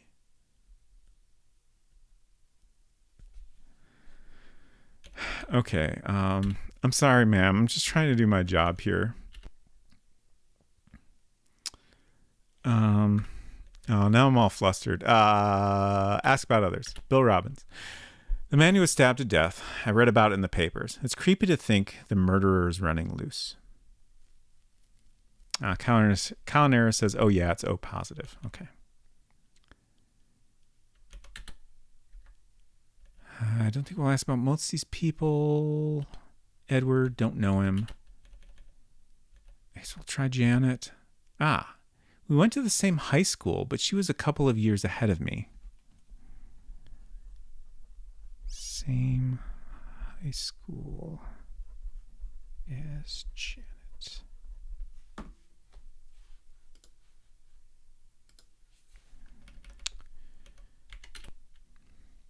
Investigative flirting. Barbara, Shelley, Ken, Sarah. I'm sick of hearing about her. My boyfriend Alan is really into her. He talks about her all the time. It doesn't even occur to him that it might upset me.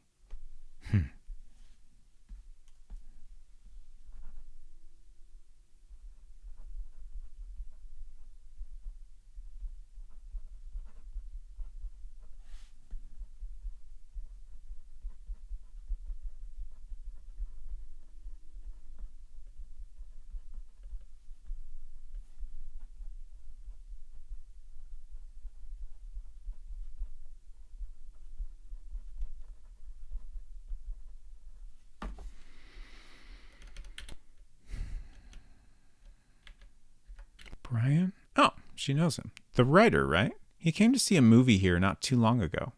He said he was going to write a book about me. Yeah, sure.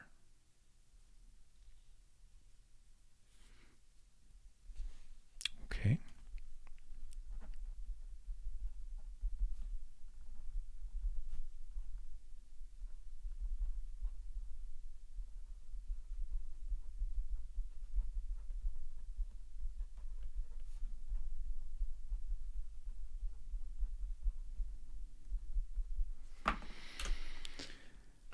I have also switched rooms. The post-work excitement is real. Congratulations. I'm very happy for you.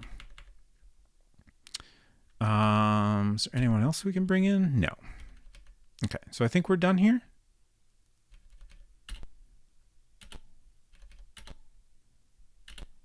And that just leaves the Lee Cosmetics Company.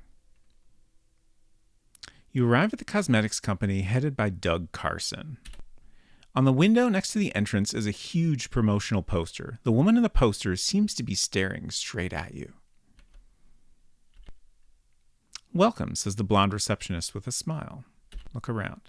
The smell of cheap cologne hangs in the air. Sorry, the boss isn't here, but maybe the general manager can help you. Please step this way. Okay, interesting. You're shown into a large office.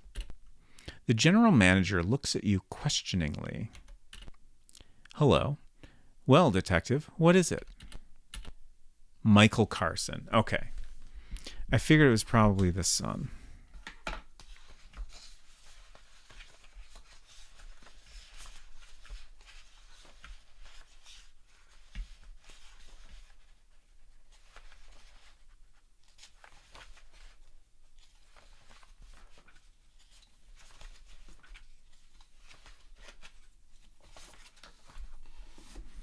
Very few blank spots on these pages at this point.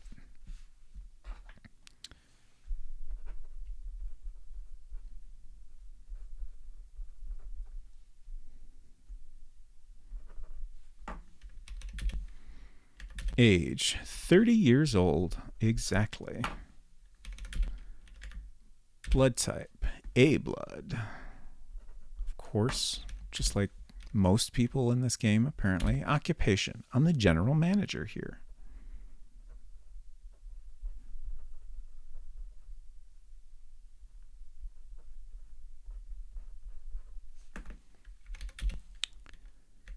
Family. My father, Doug, my mother, Mary, and my wife, Kate. Father, Doug, mother, Mary, wife, Kate. When there's no game sound, I can hear the weird radio wave quiet screaming my Bluetooth headphones like to do. Oh no, I'm sorry to hear that. It sounds unpleasant.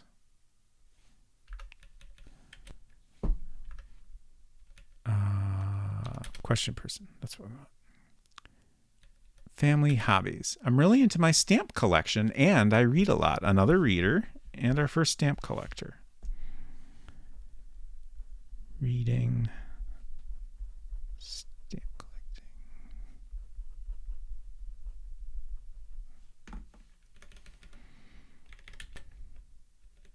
Skills. Leave the mowing of the lawn to me. Culinary says, since this game has no soundtrack, maybe we should spin up an MZizzy playlist. Yeah, I keep thinking about it. I said a little bit ago that like if I know a game has some amount of sound, I prefer to just not have any music, just in case I don't want a dramatic moment. Suddenly there's music, and then we have like clashing music because we're already listening to something else. Um, I just I'm fussy about things like that. I worry about it too much, honestly. But maybe I'll do music next week. We'll see. We'll think about it. I'm not going to go too much longer tonight, so leave the mowing of the lawn to me. Just so skilled at lawn mowing.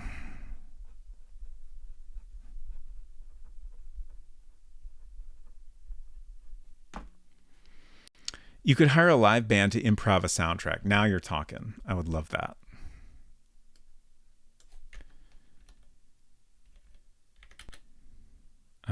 That was Skills' birthplace. Ohio. Another born in Ohio.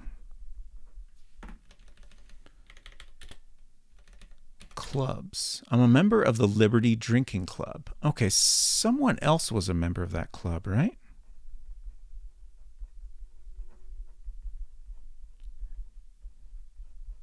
There was definitely someone else that talked about a drinking club. For no reason, I suspect everyone from Ohio.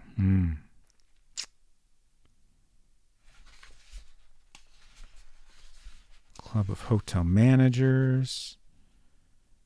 Cinema Club.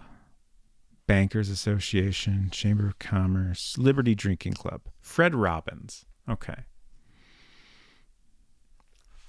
If you had that turntable, you could spin your own records on a non-VOD track. That is an interesting thought.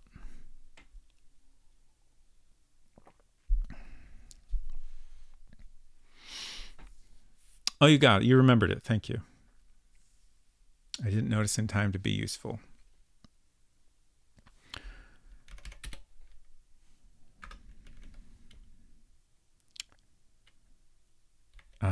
Okay, so we finished that list. Clubs. What's your alibi? I was at home. As soon as I finish work, I always go straight home.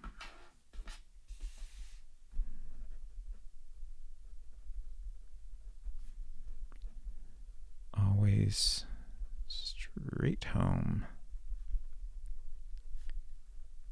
after work.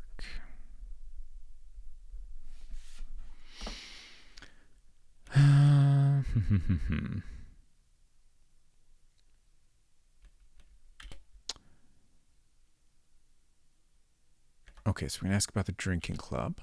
It's a drinking club. Bill used to be president. Oh, okay.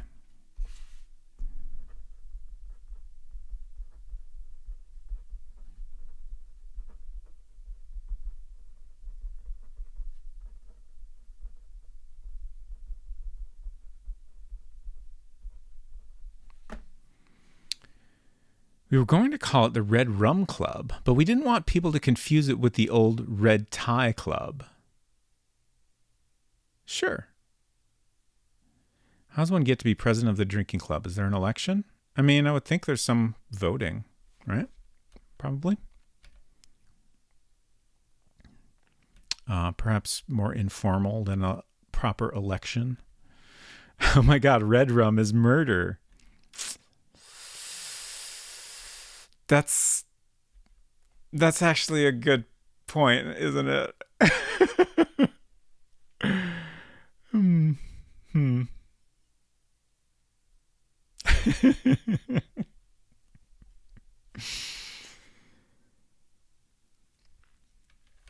All right. Oh, we can ask about the Red Tie Club now. I don't know. I think my mother knows more about it. Okay. You know, I just grabbed my main notebook to write things to follow up on. I feel like there's been other things I wanted to follow up on that I should have wrote down in here, which is too bad. Okay. So Michael Carson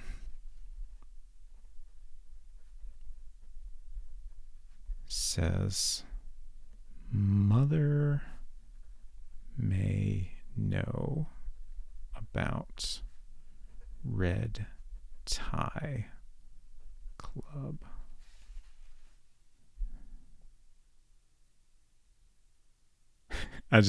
I'm looking at Red Tie Club and thinking like, it's not anything backwards. Is it an anagram for something?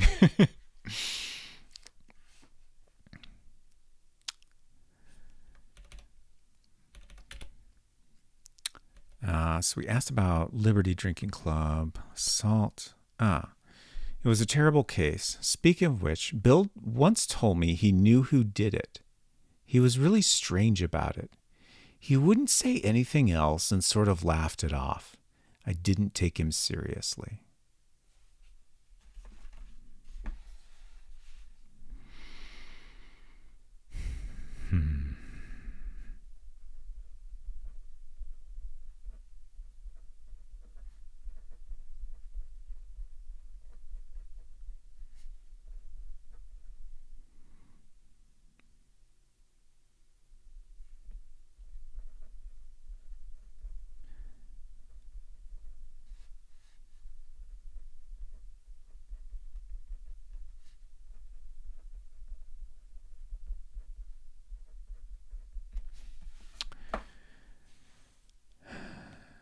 My grandma's a member of the Red Hat Club. Maybe Red Tie is the boy version of that? Could be. What's everyone's favorite creepy club? I don't know that I have one. What's yours, Hinton?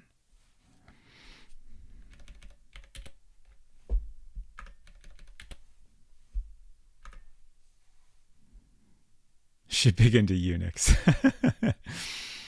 different type of red hat.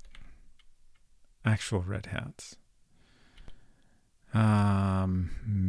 Let's ask this guy about his marriage for no reason. Everything is going just fine with Kate, thank you. Marrying her was the smartest thing I ever did. Automobile. My car? I drive a white Mercedes. Why? Just wanted to make sure it wasn't a white Ford you stole. Company status. Business? I don't know exactly, but I guess it's going okay. Something else. I can't think of anything else worth telling you. Just do your best. Kate has been really upset over this. Golf clubs are pretty creepy. Hinton said, or regular club, I don't mind. Then followed up golf club or lawn bowls club. Interesting.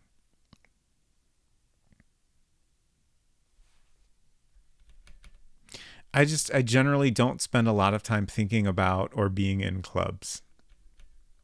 I guess I'm one of the guys in this game that is like, I don't like groups. I would not like to join a club. Thank you. Yes, they are. I refuse to consider tennis club.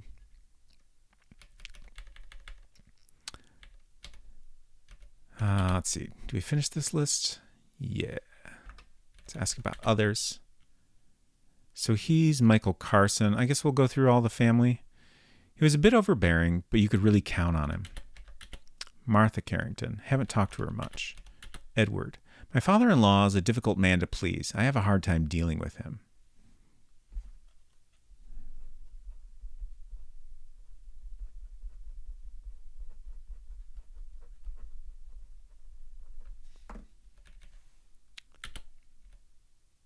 Fred. We went to college together. He's a nice guy, but he lacks confidence. What he needs is a good woman. I think he's got his eye on someone. This is the second person that has talked about Fred being in a relationship with someone, but we don't know who that is yet, which is interesting. Fred went to college together.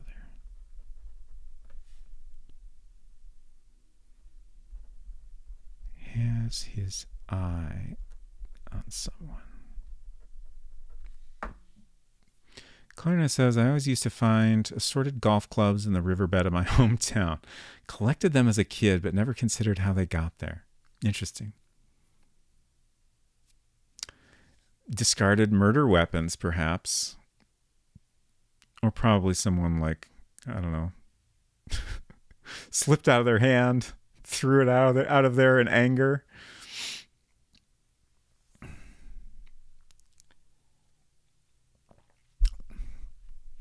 I could see people throwing their golf clubs in a river if they are just fed up with golfing.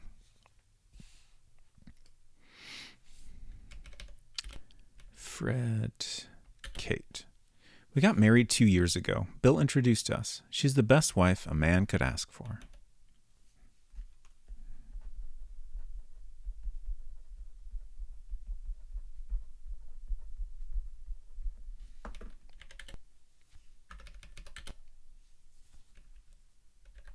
Doug. My father took over the company from his father-in-law. Lately, things have been real tough in the business world, and he's having a hard time of it.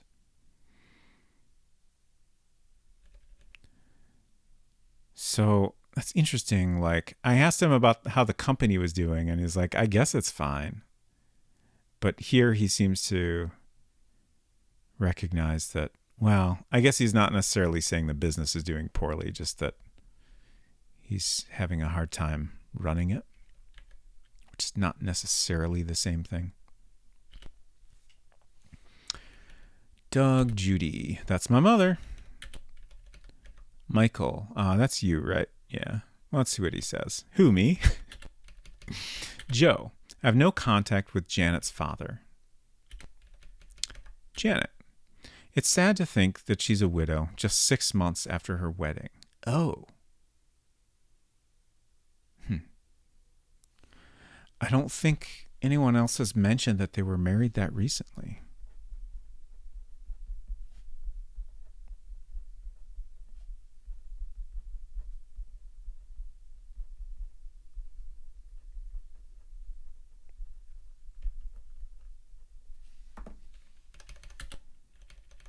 Dave. That's Janet's twin brother. Finally, someone else mentions this. He didn't seem to like Bill.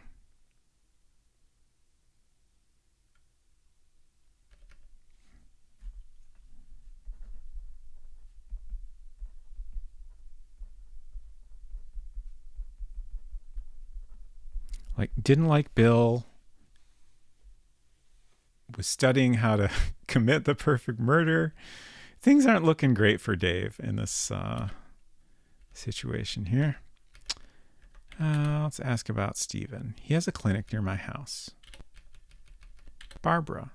She's the Robbins family housekeeper. She's been a sort of a substitute mother for Fred. Shelley. Now there's a woman who's really got it together. She knew everything related to Bill's business. Ken. Don't know him. Sarah. Don't know her. Russell. I've had almost no contact with him. Brian. Don't know him. Glenn. Who? All right. No one else we can talk to right now. On the window next to the entrance, yeah, we already read that. Okay.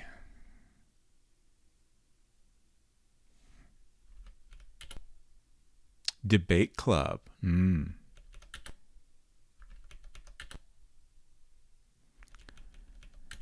So let's save. We'll do a new file, I guess. We don't need to analyze right now. So now I want to follow up on a couple things we've learned here.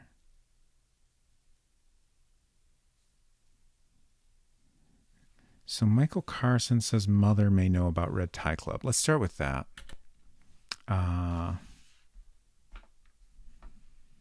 So that would be Judy Carson. And she was at home, right? Residential, Carson's house.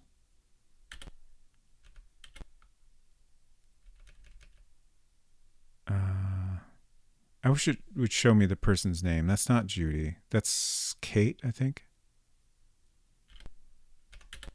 Okay. The person you called enters the room.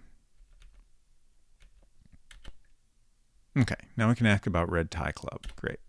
Yes, I think it was a club formed by mystery novel fanatics years ago when I was young.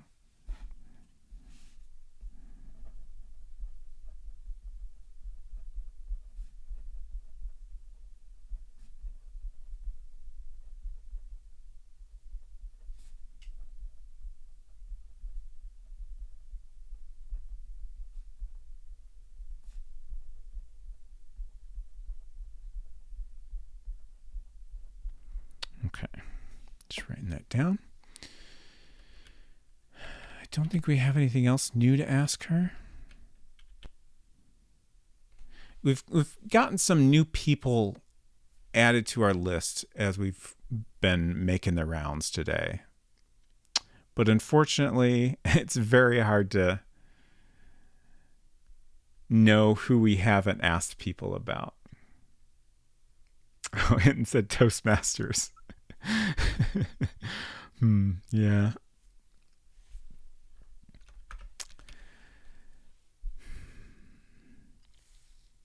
What else did I want to ask about? Heck. I'm going to take a minute to review my notes here.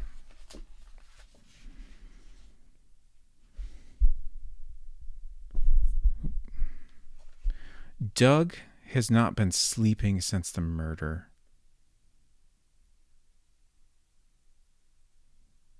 I don't know if that's necessarily something we could ask Doug about. Oh, right. We had the lie. That's the thing I was trying to think of. The lie. We want to follow up on that lie. Oh, and that is Doug. Okay. I knew there was something notable. So, is Doug here? Yes. Okay. So, he said he was home all night, but Joe Carrington saw him around 10 o'clock, and he was in a hurry. Also, extremely notable is that Doug seems very distressed. He's been very distressed since the murder happened. Hasn't been sleeping well, that kind of thing. So I have suspected that, this is because, either he was involved in the murder in some way, or maybe he just saw something. Maybe he saw something, but he's scared to, go to the police about what he saw or whatever. I don't know. So let's see what we can ask him about.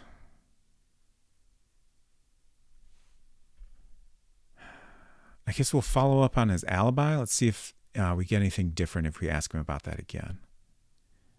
I did go out that night. I guess I forgot. I had promised to meet someone. Who was I supposed to meet? Well, yeah, he definitely didn't forget. He's super hiding something.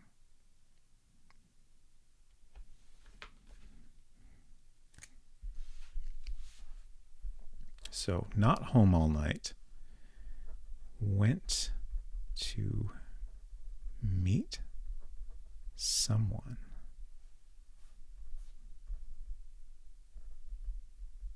Hiding something.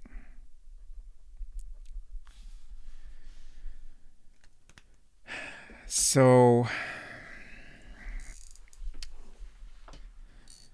trying to think.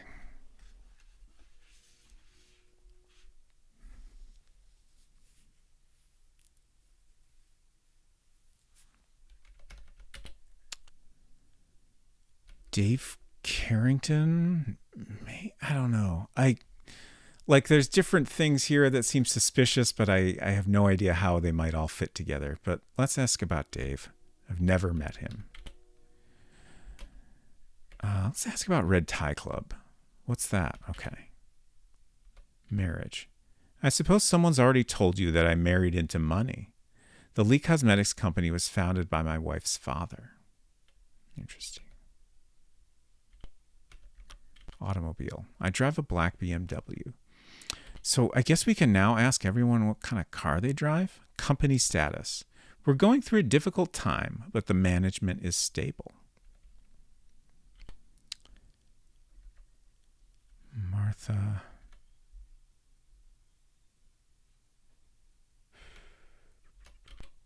Don't know him. I kind of want to just go through this whole list.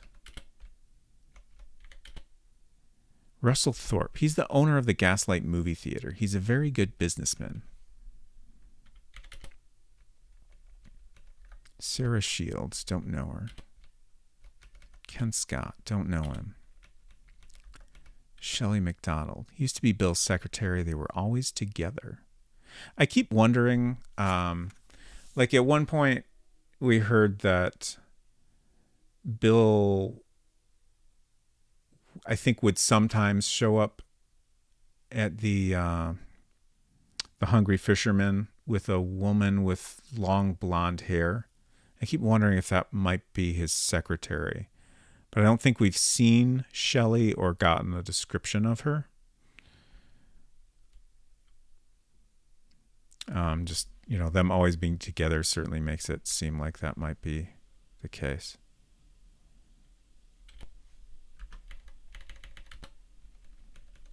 Barbara, I have trouble dealing with her. I never know what to say. Stephen, people say that he's a very good doctor. Dave, never met him. Janet, I don't know Janet well. Joe, sorry, I never talked to him. Michael, maybe because his mother spoiled him, but he has no motivation. It would make me happy if he just got his act together. Judy, shouldn't say this because she's my wife, but she's a busybody and a gossip. Interesting. What do you have to say about Doug, Doug? I'm a great businessman.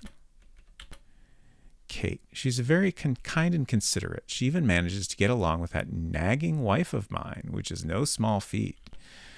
Yikes, buddy. Fred Robbins, he works for me. He's nice, cheerful, hardworking, but he doesn't have his brother's business sense. Edward Robbins is a remarkable man. He's contributed more to the business community than anyone in town. I have noticed the time. Martha, don't know her very well. Bill, what a waste. He's brilliant, quite a businessman. Okay. I don't know if him lying is necessarily enough to get a warrant. But just for kicks,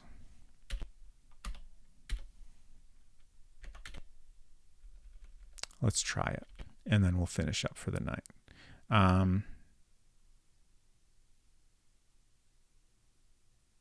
Like we were told, an arrest warrant is harder to get than a search warrant, but I feel like arrest warrant is what makes sense here. What do you want, Harold? Authorization for what? Let's try this. Doug Carson. Listen, Harold, I don't think we have enough evidence to issue an arrest warrant yet. I'm sorry, but I can't give you permission. That's fair. I just wanted to try it. Also, especially because I'm not entirely sure what to do next. Like, we could certainly go around and continue talking to people more. But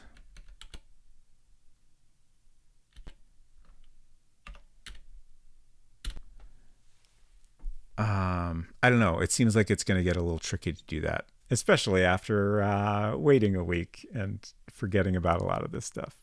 Oh, nice. General investigation, 69 points. Vital information, 16 points. Total investigation, 22 points. Today's investigation time, 4 hours, 52 minutes, 48 seconds. Message from Judd Gregory. Are you stumped? Maybe it would help if you retrace your steps from the beginning. Thanks, Judd. That's good to know. That's kind of what I was thinking, but that's very helpful. All right. That was fun. I like this game a lot. Very interesting. Like I was saying earlier, like it's a little intimidating for sure, but I think if you just have patience with it,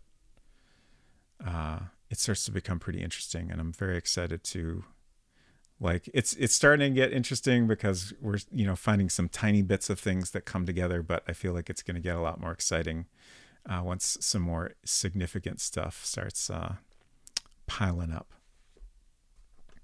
Okay. Thank you all for hanging out. Appreciate you all very much. So, schedule. Schedule is very important. My Friday stream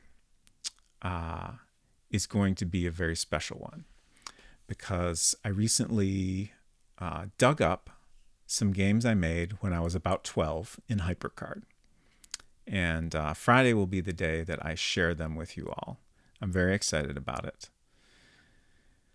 Conair says, thank you for streaming, but we're lurking a while in meeting. I'm sorry about your meeting, but thank you for lurking. And you're welcome. Friday sounds special, IMO. So I've got 3 games I want to share with y'all. One is more of a demo, Dark Castle 3.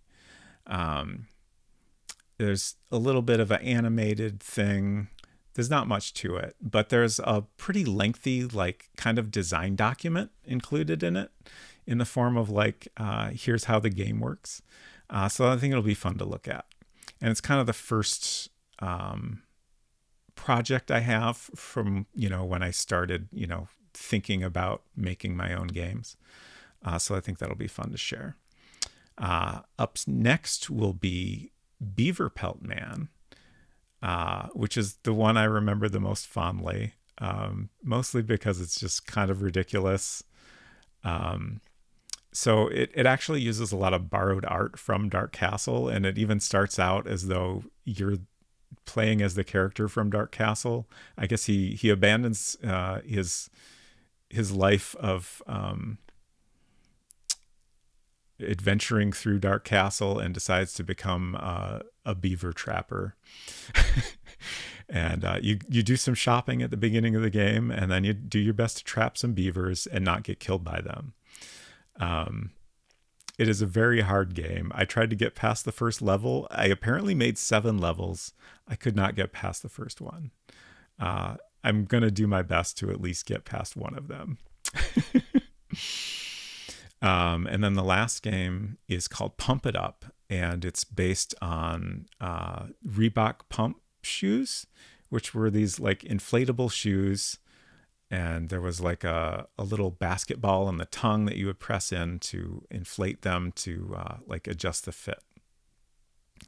And you take your Reebok pumps and you go bungee jumping off a bridge, and you have to get just the right level of inflation to survive the jump. If you pump them up too high, the bungee cord will break. If you don't pump them up enough, you will slip out of your shoes. It's very ridiculous. It's also quite hard. There's a wind factor you have to take into account that affects how much you want to pump up your shoes. I tried very hard to get a successful jump, and I could not. So again, I will do my best to at least do that once successfully, and maybe I won't. We'll see. But I think it'll be a great time. I've also been digging up a bunch of old like Mac shareware that I played around with as a kid. So that'll fill up the rest of the time for that stream. A lot of it's goofy, but there's a lot of fun, weird stuff in there that probably most people have never seen and will never see again. So it seems like it'd be fun to share. But I hope y'all will join me. So that'll replace the World Builder stream this week. Let's find somebody to raid.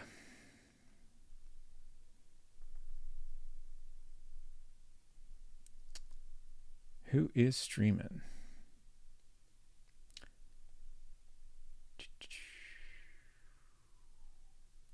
Lots of folks streaming. Everybody's playing Monkey Island lately. Got a bunch of choices. Ooh, this is a tough one.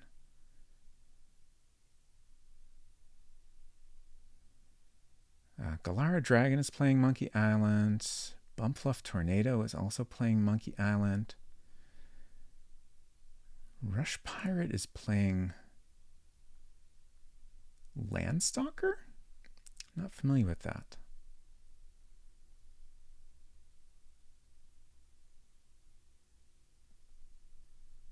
Let's go say hello to Bumfluff Tornado.